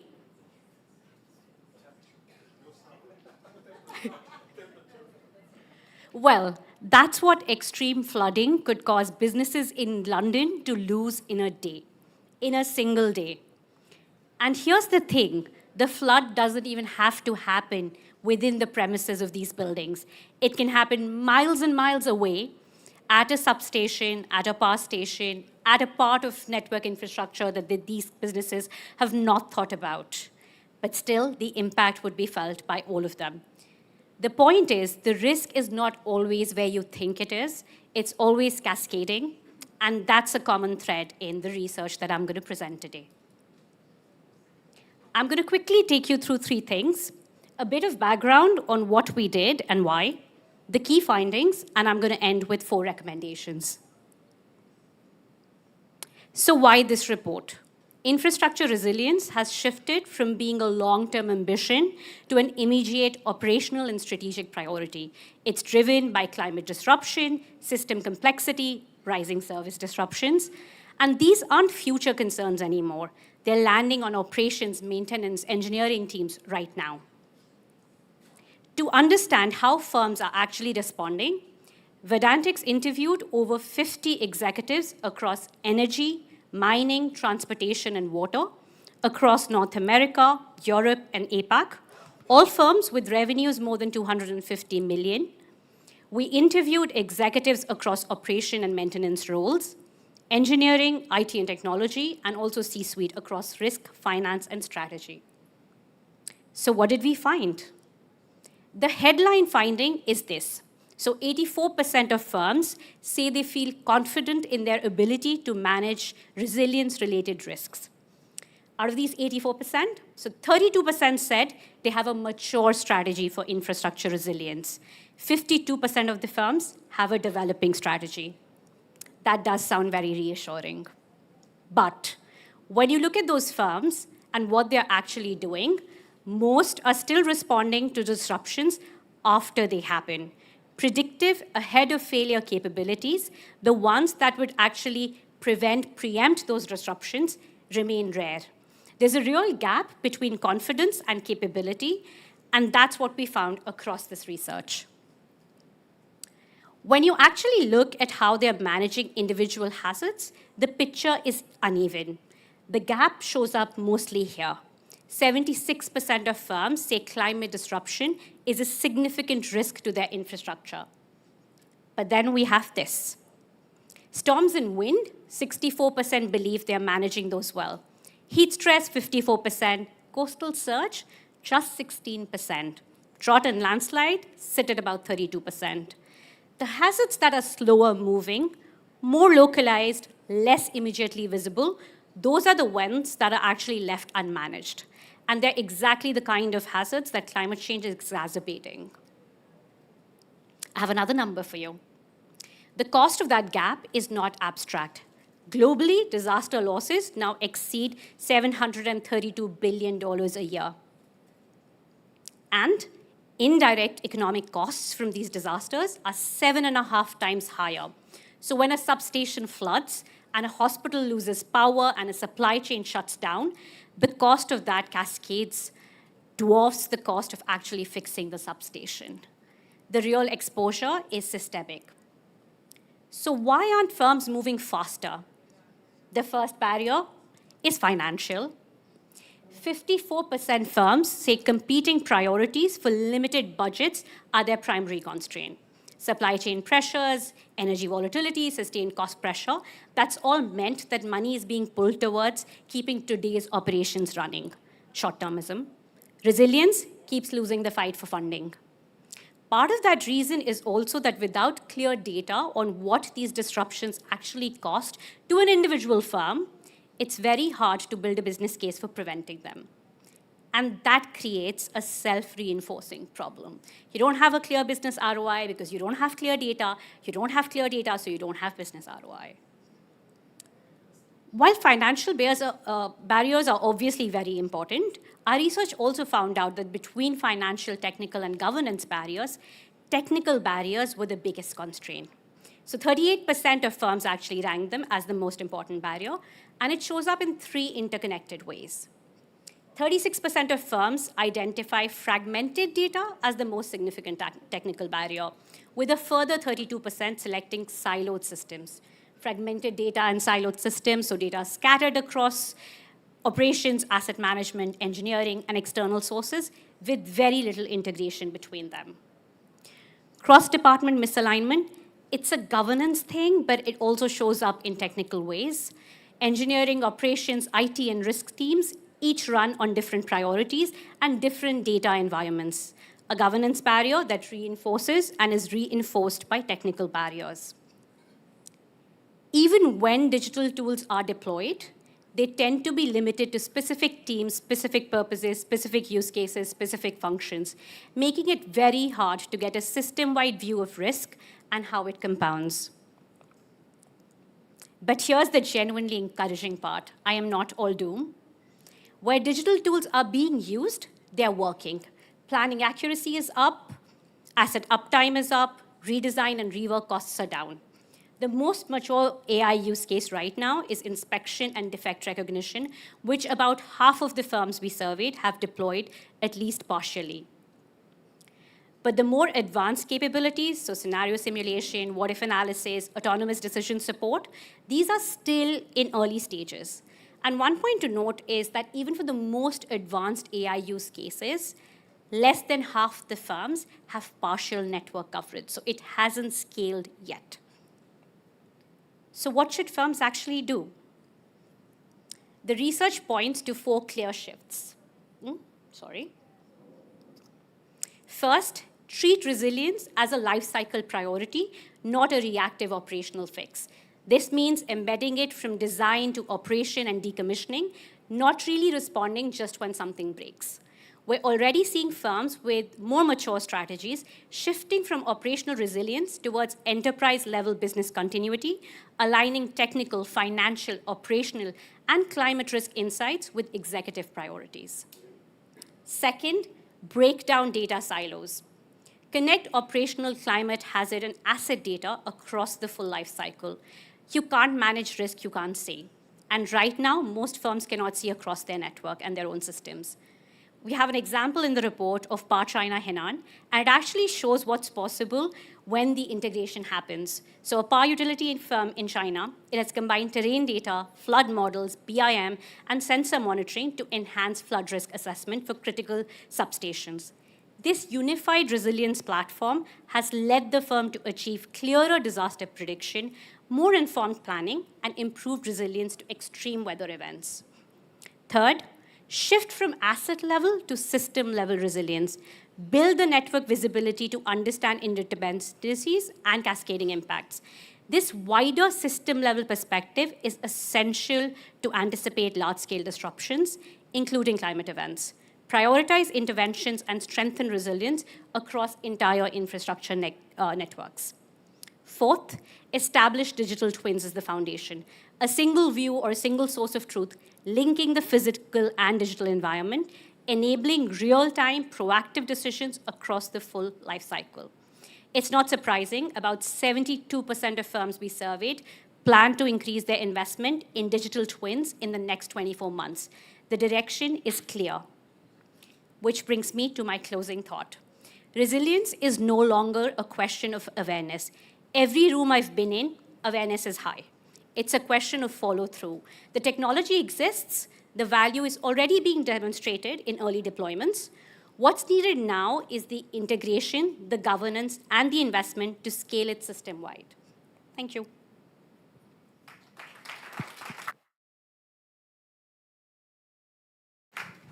Thank you very much. Perhaps we can go back to the slide with the QR code. We really invite you to scan it, download the report. Thank you, Priyanka. Would you like to join Chris? And then we can go to our panel. Also, to the audience, do prepare your questions. We've got a couple of rounds of questions, but if there's any thoughts or questions that you might have, we'll open the floor shortly. So really fascinating findings, and I was looking through the report, and there's so much richness in there and a lot to unpack. I think what's really interesting, Priyanka, you walked us through the findings. You're very, very close to the data and also to I guess, the companies and to the sort of the stories and the input that they were sharing. What would you say, was there anything that surprised you in there? Maybe we start with this. Was there anything that you went like, whoa, that's a shock?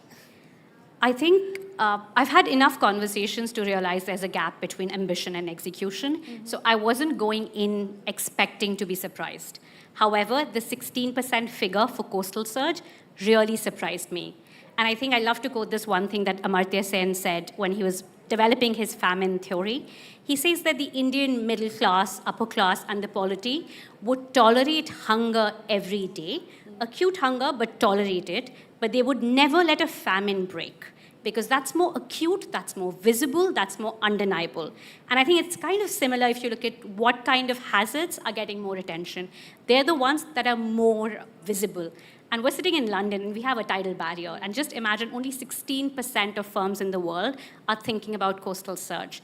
Out of those, only 2% are actually saying they manage it at an expert level. So I think just how significant that gap is really surprised me. That's really interesting, and we'll come back to that point in a second. I guess, Chris, a question from you. So we know that some of the tools and some of the recommendations that the report mentions as well are around this, how do we fix this fragmentation of data? And I really like the moving on from asset level to system level.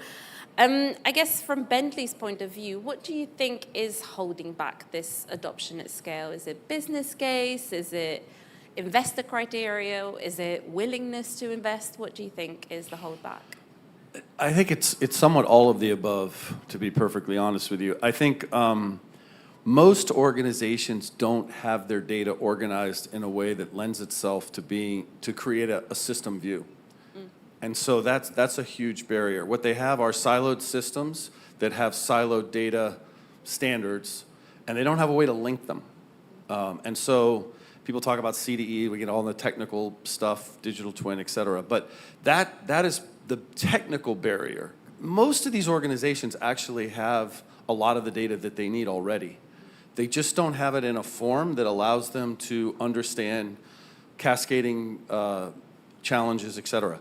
The other piece, if you get a little broader, is the energy company doesn't compare notes with the water company, doesn't compare notes with the comm company, right? So if you get to that level of systems, like if you're trying to handle a city scale kind of issue, you have a whole new set of interoperability challenges because, again, there's nothing there. One of the things I think that has made this more achievable, approachable, you see the companies that have had success, is that it's sort of ironic, but it's XYZ, it's location. So to the extent that these systems understand location about their assets and about where things are in the system, XYZ is unambiguous, right? It's a GPS coordinate. So I can visualize with a geospatial layer. I can then layer these systems on across one another and start to at least understand visually how they interact, so to speak. This is also a place, once you've got that kind of, whatever it is, whether it's location or something else, then you can start to apply machine learning and other AI to help you, because the other problem is you have so much data. Yeah. And now you have sensors that are sending data home, and it's just not possible for humans, really, honestly, to assess it, but it's really easy for AI to be gathering that information and to be able to really help, frankly, get insights that weren't possible before. And so I think that's the last thing I would say is organizations who've advanced to a high level have, in some cases, created capability that was impossible before. So, for example, water networks around the world all leak. And it's very difficult to find all the leaks because water flows downhill and it's hard to see where it's going, right? It's hard to know. You know how much water you put in, you know how much you get out, and you know you have a leak, but you don't know where. it turns out if you have the right combination of sensors and you have AI, machine learning can tell you you have leaks and where they are and how big they are. It's kind of a really cool example, I think, of capability that didn't exist before. So, and we're seeing that in a handful of water utilities in Brazil, for example, in Sao Paulo, others who have Singapore, who have implemented systems like that. So I think those success stories help people understand the power, because once you can do that, it changes how much you spend on doing inspections, for example. You may not have to roll as many field workers to do inspection because now you know where your failures are, and you can focus on then remedying those rather than doing inspections of parts of the system that are working just fine. I think that's really interesting, and I think that speaks almost to some transition pains in a way. We're moving from older systems into newer systems, and there is a bit of a data bridge to create in terms of how do we collect data now with modern sensors, with machine learning, predictive technologies, versus back in the day where you have field workers going and checking and writing on a notebook and logging that back in the system and connecting the dots. So maybe there's great potential in there that we can shorten that transition pain period in a way. Rainer, I want to go back to you. Welcome, thank you for joining us. I hope you can hear us okay. We can see you perfect. Yes. I guess a question to you specific to CDRI's vantage point. So we know that across the global south and disaster-prone geographies, resilience also fails at the network level. So we know about cascading risks and all the cross-dependencies between different types of infrastructure.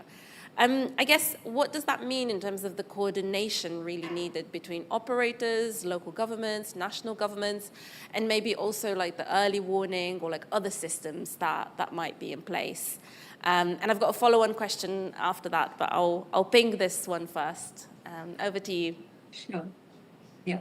Thanks, Corina, and I hope you can hear me well. Yeah, we can hear well. All right, thank you. Thank you for confirming. Hello, everyone. It is a pleasure to join virtually today and to co-host this, co-organize this session together with Bentley. Let me start by congratulating Verdantex and Bentley on the survey and the thought leadership report. I think Priyanka was saying that no surprises there, but I think all the messages that have come out from the survey and the thought leadership report actually resonate very well with the work that we do at CDRI. And for those of you who may not be aware, we are a coalition of 57 countries and 12 organizations who are working on the mandate of resilient infrastructure systems. And actually, Corina, technologies and data is a key focus area of our work. So to your question on whether a Go Digital prescription will work or not, I would say yes and no to this, because as part of our work, we know that digital integration and technologies are already transforming the way infrastructure systems are functioning, improving their efficiency, not just in day-to-day functioning, but also in the event of disasters and for response and recovery. So this is happening through the data value chain, improving connectivity, coordination, strengthening asset and network performance. So all these, there are a lot of cases that we are already seeing. So we just launched a global infrastructure resilience report from CDRI last November at COP13 Brazil, and technologies and data was a key area of focus in that report. And we did an extensive survey of 35 technologies as well, and several case studies. And what we found that there is a great potential for technological transformation in the context of resilience when we talk about infrastructure systems in terms of improving connectivity, communication. We are seeing connectivity platforms, mobile apps, social media, and collaborative dashboards, which are already supporting coordination between different kinds of stakeholders, including infrastructure agencies, operators, and government agencies. So in practice, what is happening that a stronger connectivity is translating into faster response, more transparent recovery, and faster recovery. But at the same time, what we also observed that digitalization alone is not enough, because coordination across across operators and stakeholders, it requires much more than technology. And again, I would, allude to Priyanka's presentation earlier, where, she was talking about how life cycle approach is needed, and this is something that we have also found in our work. So resilience requires a whole system-wide approach where all these stakeholders can come together, whether it is in terms of building technical capacity, informing policy, decision making, so on and so forth. So which means that while that go digital prescription by itself is unlikely to address systemic resilience challenges. And maybe just I will end with one last point. In the context of technology, I think it's also important to keep in mind that there is a risk of widening gaps between diverse income geographies. So for example, across infrastructure agencies and operators that come with different technical capacities, but also at the same time, we are seeing a lot of very high-end sophisticated technologies being deployed in high-income countries, which may not be so much feasible and cost-effective in the context of low and middle income countries, right? So which means that digital transformation cannot occur on a level playing field. There would be differences of financial resources, technical capacity, skills, mandates, institutional maturity to be able to deploy and continuously adapt technologies in the context of an evolving scenario.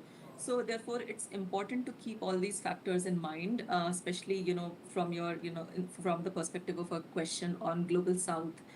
If there have to be those enabling conditions for technology to be able to improve coordination in the context of infrastructure resilience. Let me pause here. Over to you. Thank you so much. And you were already hinting at my next question, because I'm really interested in this point that you've brought up, that also the report talks about different types of infrastructure and the life cycle question.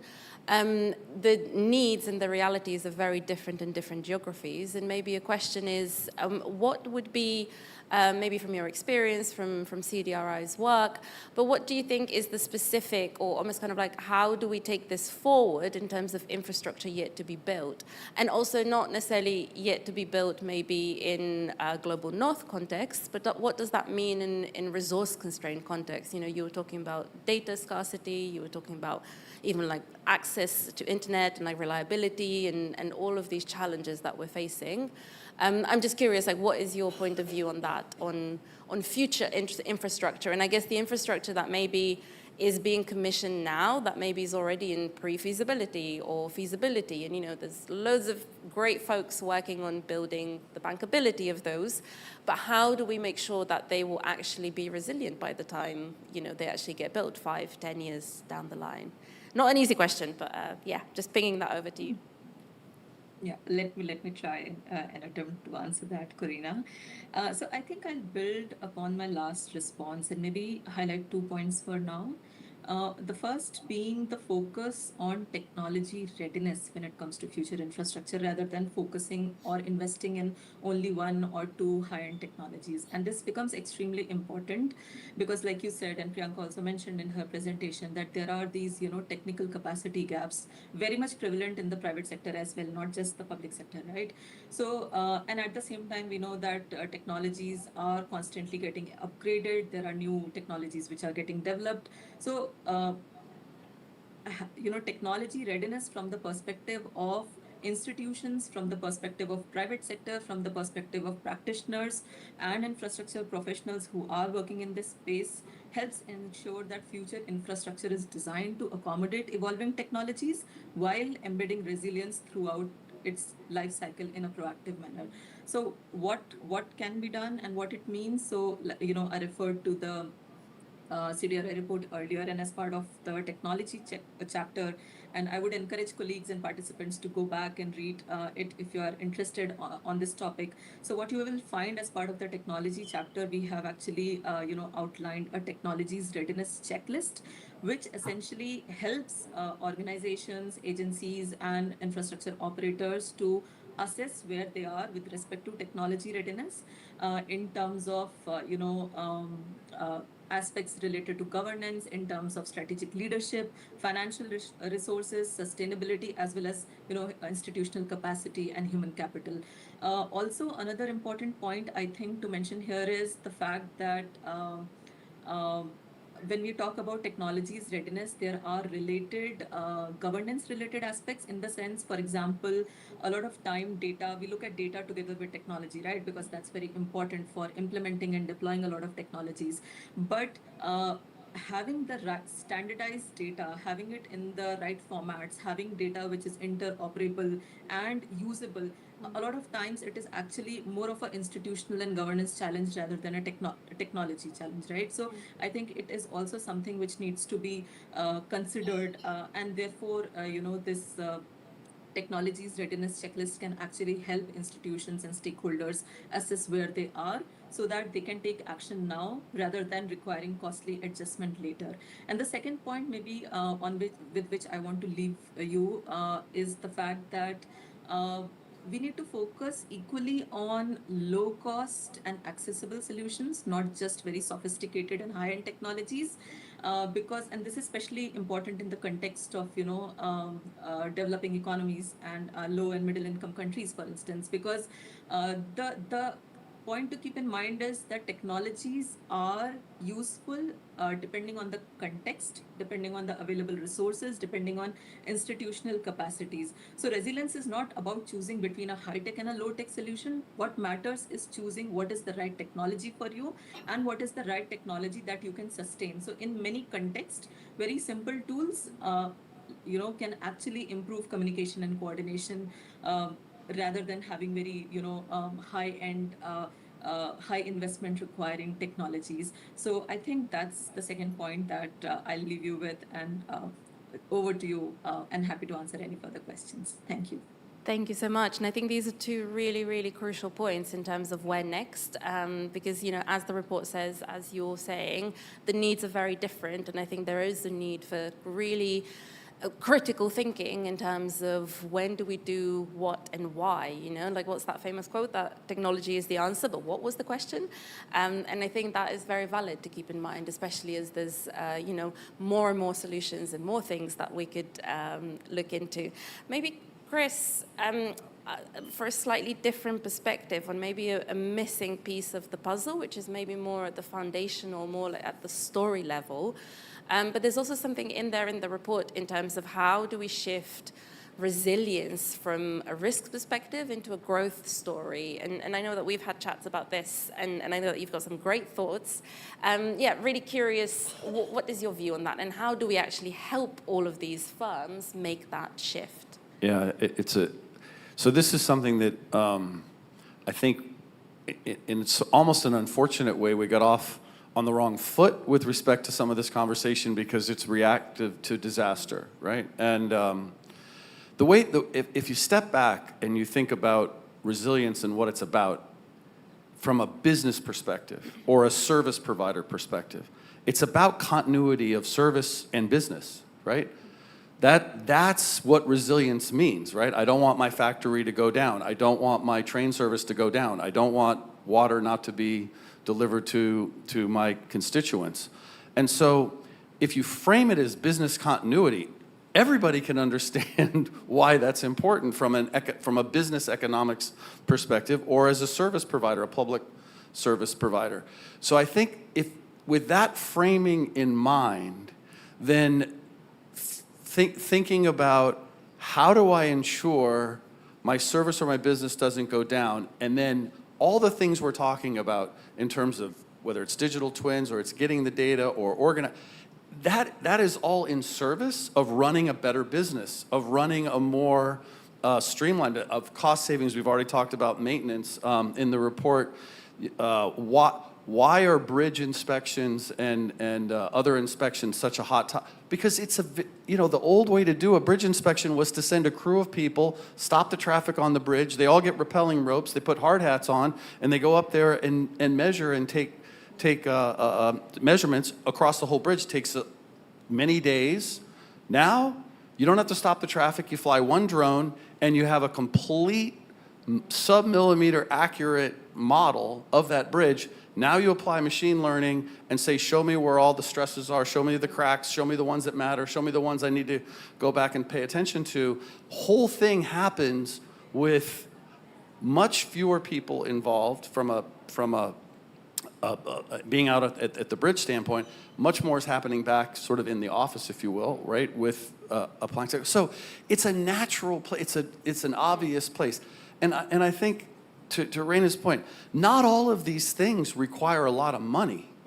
I think that's another misconception that we, we've got to invest hundreds of millions of dollars in a disaster relief fund because that's how we think about it. That's how businesses mitigate risk. So this became a risk reduction exercise as opposed to here's how we ensure that we're going to continue to have a business or a service. And I think this is changing. There was a lot of conversation earlier in the day around the importance of society and communities and the social cost of infrastructure or and the benefits, both, right? We see both things. And I think I'm hopeful, because again, if we step back, the definition of sustainability, right, is to balance economic, environmental, and social impacts. That's the definition, right? And resilience is about maintaining that balance across those three things. So social impact, I think, is something that is,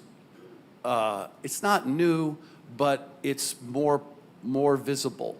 And it gets to I think one of the big points in this survey and research is the inability to quantify the return on investment problem, right? And I think that's and how do you measure social impact quantitatively in a way that you can compare it to some other investment you're making to drive top line growth of 10%, right? I think that's where the conversation gets a little bit hung up, right? We have this tendency to do the negative. Well, what happens if we have a disaster? So again, I think the most sort of forward foot organizations don't think about it as a disaster plan as much as they think about it as this is a better way to operate this infrastructure. It's a better way to serve my constituents, and it's a less expensive way to do all of that. So I think that that really, again, speaks to, from my perspective, it's a mindset shift, right? And so one of the huge challenges is education, right? And get people to understand that there's a different way to think about this stuff. And, again, as I said earlier, change is hard for a lot of people, right? A lot of people resist change, and, this is a change management problem, I believe. Despite my colleague Rodrigo, he's one of the 20%, right? It's sort of 80% of the people are resistant to change, and then you have 20% who are change drivers. They're catalysts. They're the people who, Rodrigo's one of those. So when I said this comment, he said, I don't think you're right. I think humans can make change. I'm like, you can, but 80% of the people struggle with it. So amazing. Well, in biology, you've got what are they called? Pioneering species. They're the ones that move into new environments and they adapt and they change. And a few generations down, many generations down the line, you might have a whole new thing that you're looking at. Beautiful as is. I guess maybe a follow-on question, because I think there's also something about like the incentives. And I'm sure a lot of these firms would say, well, we think we're ready, but also we'd move faster if those who finance us, like the underwriters, the banks, the investors, if those requirements would come further to the front. And also maybe a follow-on question to you, Chris, like, do you think new types of projects or new approaches to infrastructure would then become more bankable in this view of growth?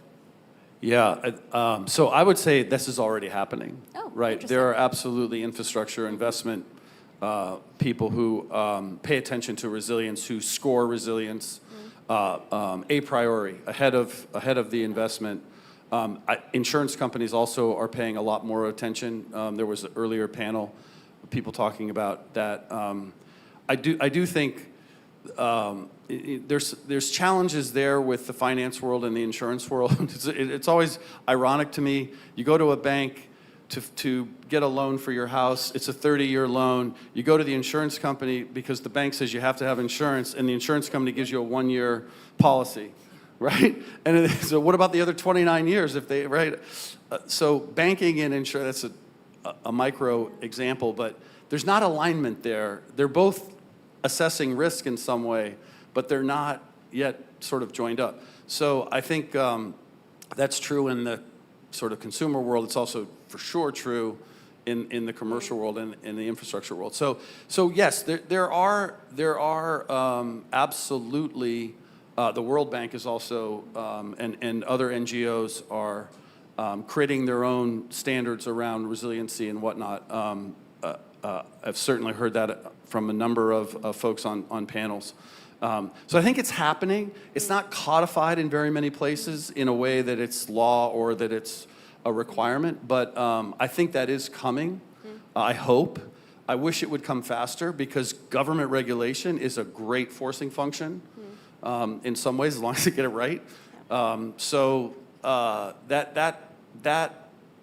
But again, for me, that's all about that risk, right? And so it's in everyone's interest to be trying to minimize or mitigate that as much as possible. And I think linked to that is also like the market creation story. But I think coming back to you, Priyanka, on maybe on the evidence point, because I think Chris had and Rainer both had different takes on what is maybe like a similar issue around evidence. Chris, you were mentioning social impact and how do we measure social impact? And Rainer, you were talking about like the evidence and the data and how do we build these gaps? What is your view on this? So like now that you've got the report, this is, almost kind of like a call to action. You've identified the 4 action areas. Where do you see the biggest evidence needs? And maybe for which stakeholders? Because I guess there's the firms, but then as we were talking just now, there's also the market creation side, the investors, the financiers, the insurers, etc. I think the answer is kind of similar for like market forces as well as firms, but firms more so. Stop managing assets, start managing systems. And as Chris said, systems of systems. So I think the point is the more interdependencies and interconnections that you view, because that's where most of the cascading impacts and risks reside, the more visibility you have and the more you can prepare your infrastructure for it. So I think that's my view. And one thing that I think for organizations and businesses is very, very important to think about is the fact that nobody owns resilience within an organization end to end. So an engineering team would look at it completely differently, to a risk team, to a sustainability team, to the operations maintenance. All of these teams will look at it in separate rooms with separate priorities, separate data sets even. So how do you bring them all together for one resilience narrative? Because if you don't have that one resilience narrative, that one system approach, these are bound to fail and fail again and again. So I think for me, it's very simple. Look at the organization who owns resilience end to end and start thinking about that and starting there. Wow. Well, I mean, that is the missing piece of the puzzle. You're leaving us with very easy homework. It's like, tick, done in one move. I mean, it's definitely easier said than done, but I think the starting point is that you need to, it's a mindset shift. You stop looking at things from just a very granular perspective. You need depth, but you also need that broader view of like, where are things happening and are internal teams talking to each other. So I think it goes back to their financial barriers, their technical barriers, their governance barriers, but when you look at them all closely, it's a barrier that nobody, no system, no function is actually talking to each other. And I think that's where it needs to start. Amazing, thank you.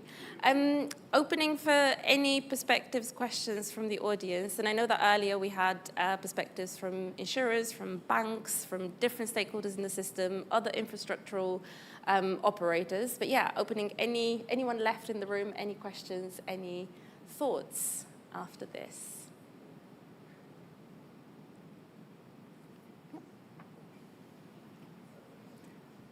Thank you. Hi, I'm Tessa Ide from the Center for Climate and Energy Solutions, C2ES.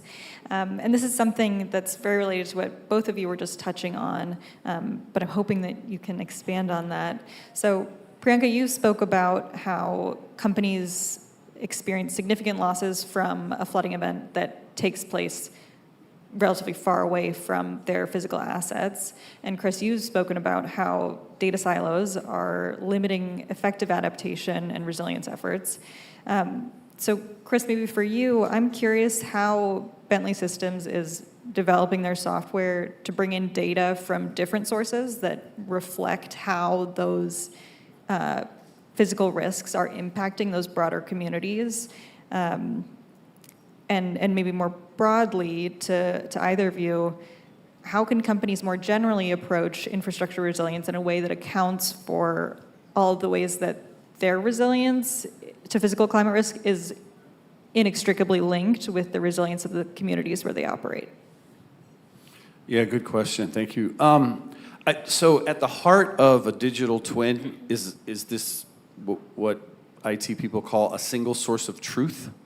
So it is where the master data, if you will, exists. And we have an open source platform called the iTwin platform as our offering in that regard. So it's open source, and it's designed so that you can put any kind of data in there. So whether it's sensor data, it's an ERP data, whatever the data is that you have and what you need, and then in that environment, and you then build the connectors within there. And what is necessary in order for it to work is that data has to be updated real time by any real world data that you're getting on your infrastructure. So if it's sensors, for example, it's coming in. So it's a live digital twin. The companies that are able to achieve that level of bidirectional connectivity so that their digital representation, I log into this computer over here and I see the system not as it was when it was designed, not when it was constructed, but as it is today, and I can understand exactly what's working and what isn't working, for example. That's what you want to get to with a digital twin. The highest level of sophistication is that thing is so smart, it actually can control the system itself. So if it sees a problem, it can take a corrective action. The twin, the iTwin, takes a corrective action to fix something it sees in the field. So that's the sort of highest level that you get to. The problem so from a tech perspective, this is a solved problem. There's like all kinds of examples we can give of people who have chosen to do that. It's back to a little bit a mindset shift, right? Most organizations, large infrastructure companies, don't have their data in one single place, in a single source of truth like that. And so then you get the fighting. Whose system is going to win the single source of truth argument or what have you, right? It gets even more complicated in cities, right, where you have different siloed groups that have their single source of truth, but it's not lined up. So in a very simple way, from an IT perspective, this is about data management. It's about creating the single source of truth. Bentley has technology to do that. Once you create that, whether it's in Bentley's technology or somebody else's, you're off and running. And then now you're using AI, machine learning, et cetera, to do things like data transformations, because maybe the data is still coming from that system that's slightly different, but you've got to ingest it in a way that you can integrate it with the other data. And again, that's an easy thing for computers to do. That's a really easy thing for IT systems to fix, to transform data in real time. Not a problem. So, I hate to say data, but it's data. It really is. And the tech is not the problem. The tech is definitely not the problem. It's the change. I think when we were writing the report, we also have a figure in the report. If you see it, we look at what is an asset, who owns the asset. There's a sort of Venn diagram of assets, system, network, and basically to understand how much of this lies within an organization itself versus in the supply chain with other operators, et cetera. So I think one thing is that if you start having that systems thinking and systems approach, you can understand who are the other players within the ecosystem that impact your infrastructure resilience. And then you have industry collaborations. There's obviously upstream and downstream supply chain pressures, intra-industry bodies, inter-industry bodies that can be set up. But that's the next step after you've identified that actually there are interdependencies. So like Chris said, data is the issue, and technology is there, and that's what we realized, right? That there are use cases, we can see them being used. It's just that it's not scaled, and it's not scaled because it's a governance issue. It's not necessarily, well, we don't have the technology issue. Thank you so much. Maybe we've got time for one final question. Should we go to the... Just checking that there's no one else that wants to ask something. Thank you for that. I'm Dina Zayed. I'm an independent consultant, and I've worked across sectors, both in the past and currently as part of my portfolio. And I'm really interested in this, not just these points that you've made, but throughout the session, and this idea of moving from managing assets to managing systems. And I just came from a session where we were having this discussion about the motivations for collaboration across different types of organizations. For nonprofits, intergovernmental organizations, for philanthropies, there's an intrinsic motivation that rests on reputation and not feeling left out. Whereas on the corporate side, there's almost a meta question of if you're too honest with one another, you lose your competitive edge, and you've been sort of speaking about this. So how do we actually tackle that, what is at heart a fundamental characteristic of private sector competition, and getting to a place where we have information sharing, systemic and strategic analysis that works across different industries, that works across different portfolios, without losing that competitive advantage? It's a super good question, maybe try to give an example, because I think at the end of the day, the data that I'm talking about being shared, some people might argue it's generally speaking, it's what people do with the data that's proprietary and is a differentiator. The data in and of itself, depending on what the data is, it isn't as big a deal.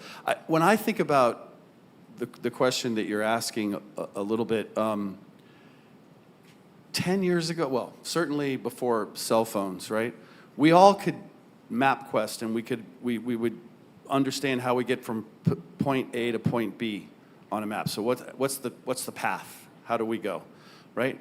Today, every one of us is carrying a device in our pocket that enables us to land anywhere in the world and not only understand how to get from the airport to our Airbnb or our hotel or wherever we're going, it'll tell us the shortest path time-wise, right? Because it understands traffic, it knows what's going on. It's kind of a phenomenal thing when you think about it, right? It's just using maps that exist. So it's, again, aggregating data, and then it's crowdsourcing all of us, because we are running around with these iPhones in our pocket or these Androids or whatever that are IoT, they're sensors. They're pinging back and saying, this is how fast you're moving, right? And it's all the other users benefit from that. And so when you land and you learn that the Elizabeth line is down, take Heathrow Express, right, instead, or there's huge delays. You're told that like as you're walking out of the airport, right? If you choose to access that information. And so I think that's sort of a good example of sharing. Now, the algorithms to do the pathing are proprietary as heck, right? And the comparison and the time and so on, right? So that's, I guess, part of the answer for me, which is you have to find the places where I would argue that's a benefit to anybody who you know, it's not a societal benefit because it's a commercial one, right? There's no government that's giving us this ability, right? It's happening because of Apple and Google and whomever, Waves and whatever your favorite one of these is. But the proprietary part is the algorithm. It's not the data. They're sourcing the same data. Same people are giving data to all those, or more than one of those. Does that make sense? So I think that the short answer is what's important is the result, not necessarily how you get there. The business part, a lot of times, is how you get there from a tech perspective. I don't know if you have. I think they're broader examples, not necessarily about infrastructure resilience per se, but you have examples within the sustainability or the climate world where you see a lot of industry collaboration, where firms are coming together to actually either put pressure on their suppliers. For example, coffee, the price has increased, 150% in a year, and a lot of big food and beverage companies are coming together to make sure that there's more sustainable, regenerative agriculture happening. But then you also have this where a lot of beauty companies in Europe, L'Oreal, etc., have gotten together to put an eco score on their products. It's not government methodology, it's nothing. These 6-7 firms came together and said, we want to be more transparent with our consumers, all of us, and they're all competing in the same category. And now they have a score where you can look at a product and say, the environmental impact of this score is A, B, C, D, or E. And I think it's that kind of thinking that we can't do sustainability or climate or resilience by ourselves. And I think that a lot of firms have gotten to the clarity that they can't. We're seeing that in partnerships with service providers, one service provider with another service provider within sustainability. We're seeing software services partnerships, software partnerships. And I think it's because everyone's moving towards an ecosystem approach. And I think given how it's transferable across different sectors and topics and concerns, I am not so worried about the differentiator per se, because I've seen enough examples where it's added value for everyone. Thank you so much. Maybe Raina, before, can we go to you for any closing reflections to the questions from the audience? Thank you very much. I just wanted to, briefly add to the last question, to the responses that Chris and Priyanka have given. So I think in terms of the motivation, there was that slide that Priyanka had projected with CDRI analysis numbers, which said that globally disaster-related losses are now estimated at more than $732 billion annually, right? And the economic impact is increases by 7.5 times as much. So, I mean, now we are not talking about it from a humanitarian perspective. We are not talking about it from a, social perspective. It is also a very, for businesses and firms, it's a very commercial question in terms of their business continuity, in terms of their profitability. And as part of our CDRI report last year, what we found that, you'll find a lot of examples across the globe where firms and businesses have actually, started focusing on resilience because they were affected by certain disasters and climate risks, and they continue to be affected. And then that's the reason how they have, sort of been motivated to take action on the resilience front. So in a nutshell, I feel that when it comes to businesses and firms, resilience probably needs to be addressed and taken as seriously the way, the ESG framework, for example, came into place. So there are sustainability officers, Chris is one.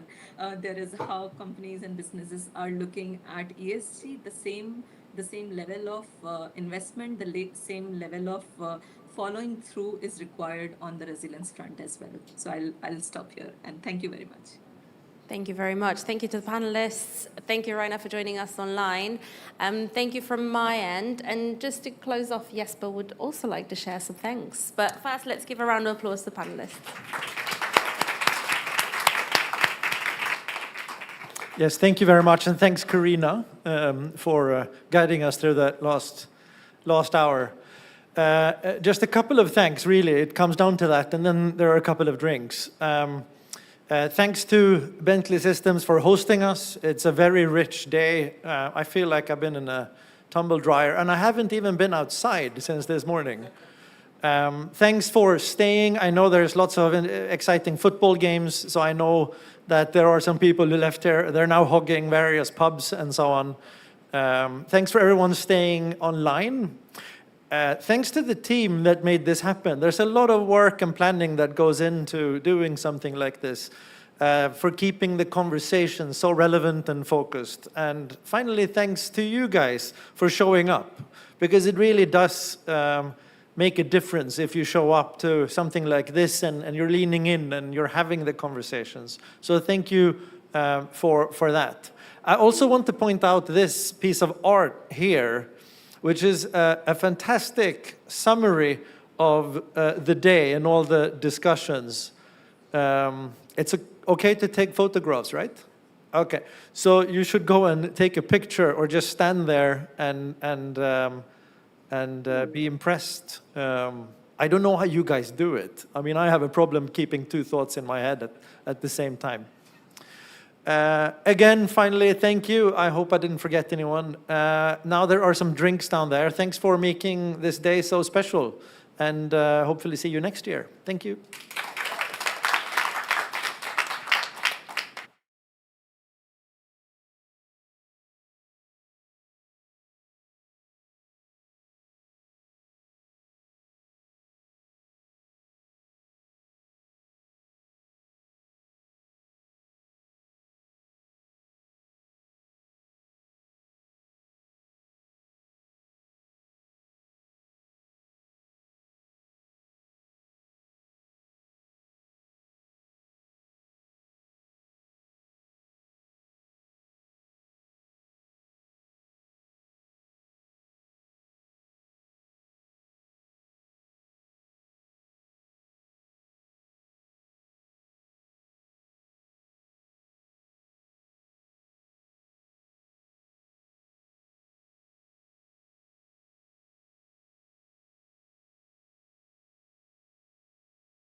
I'll work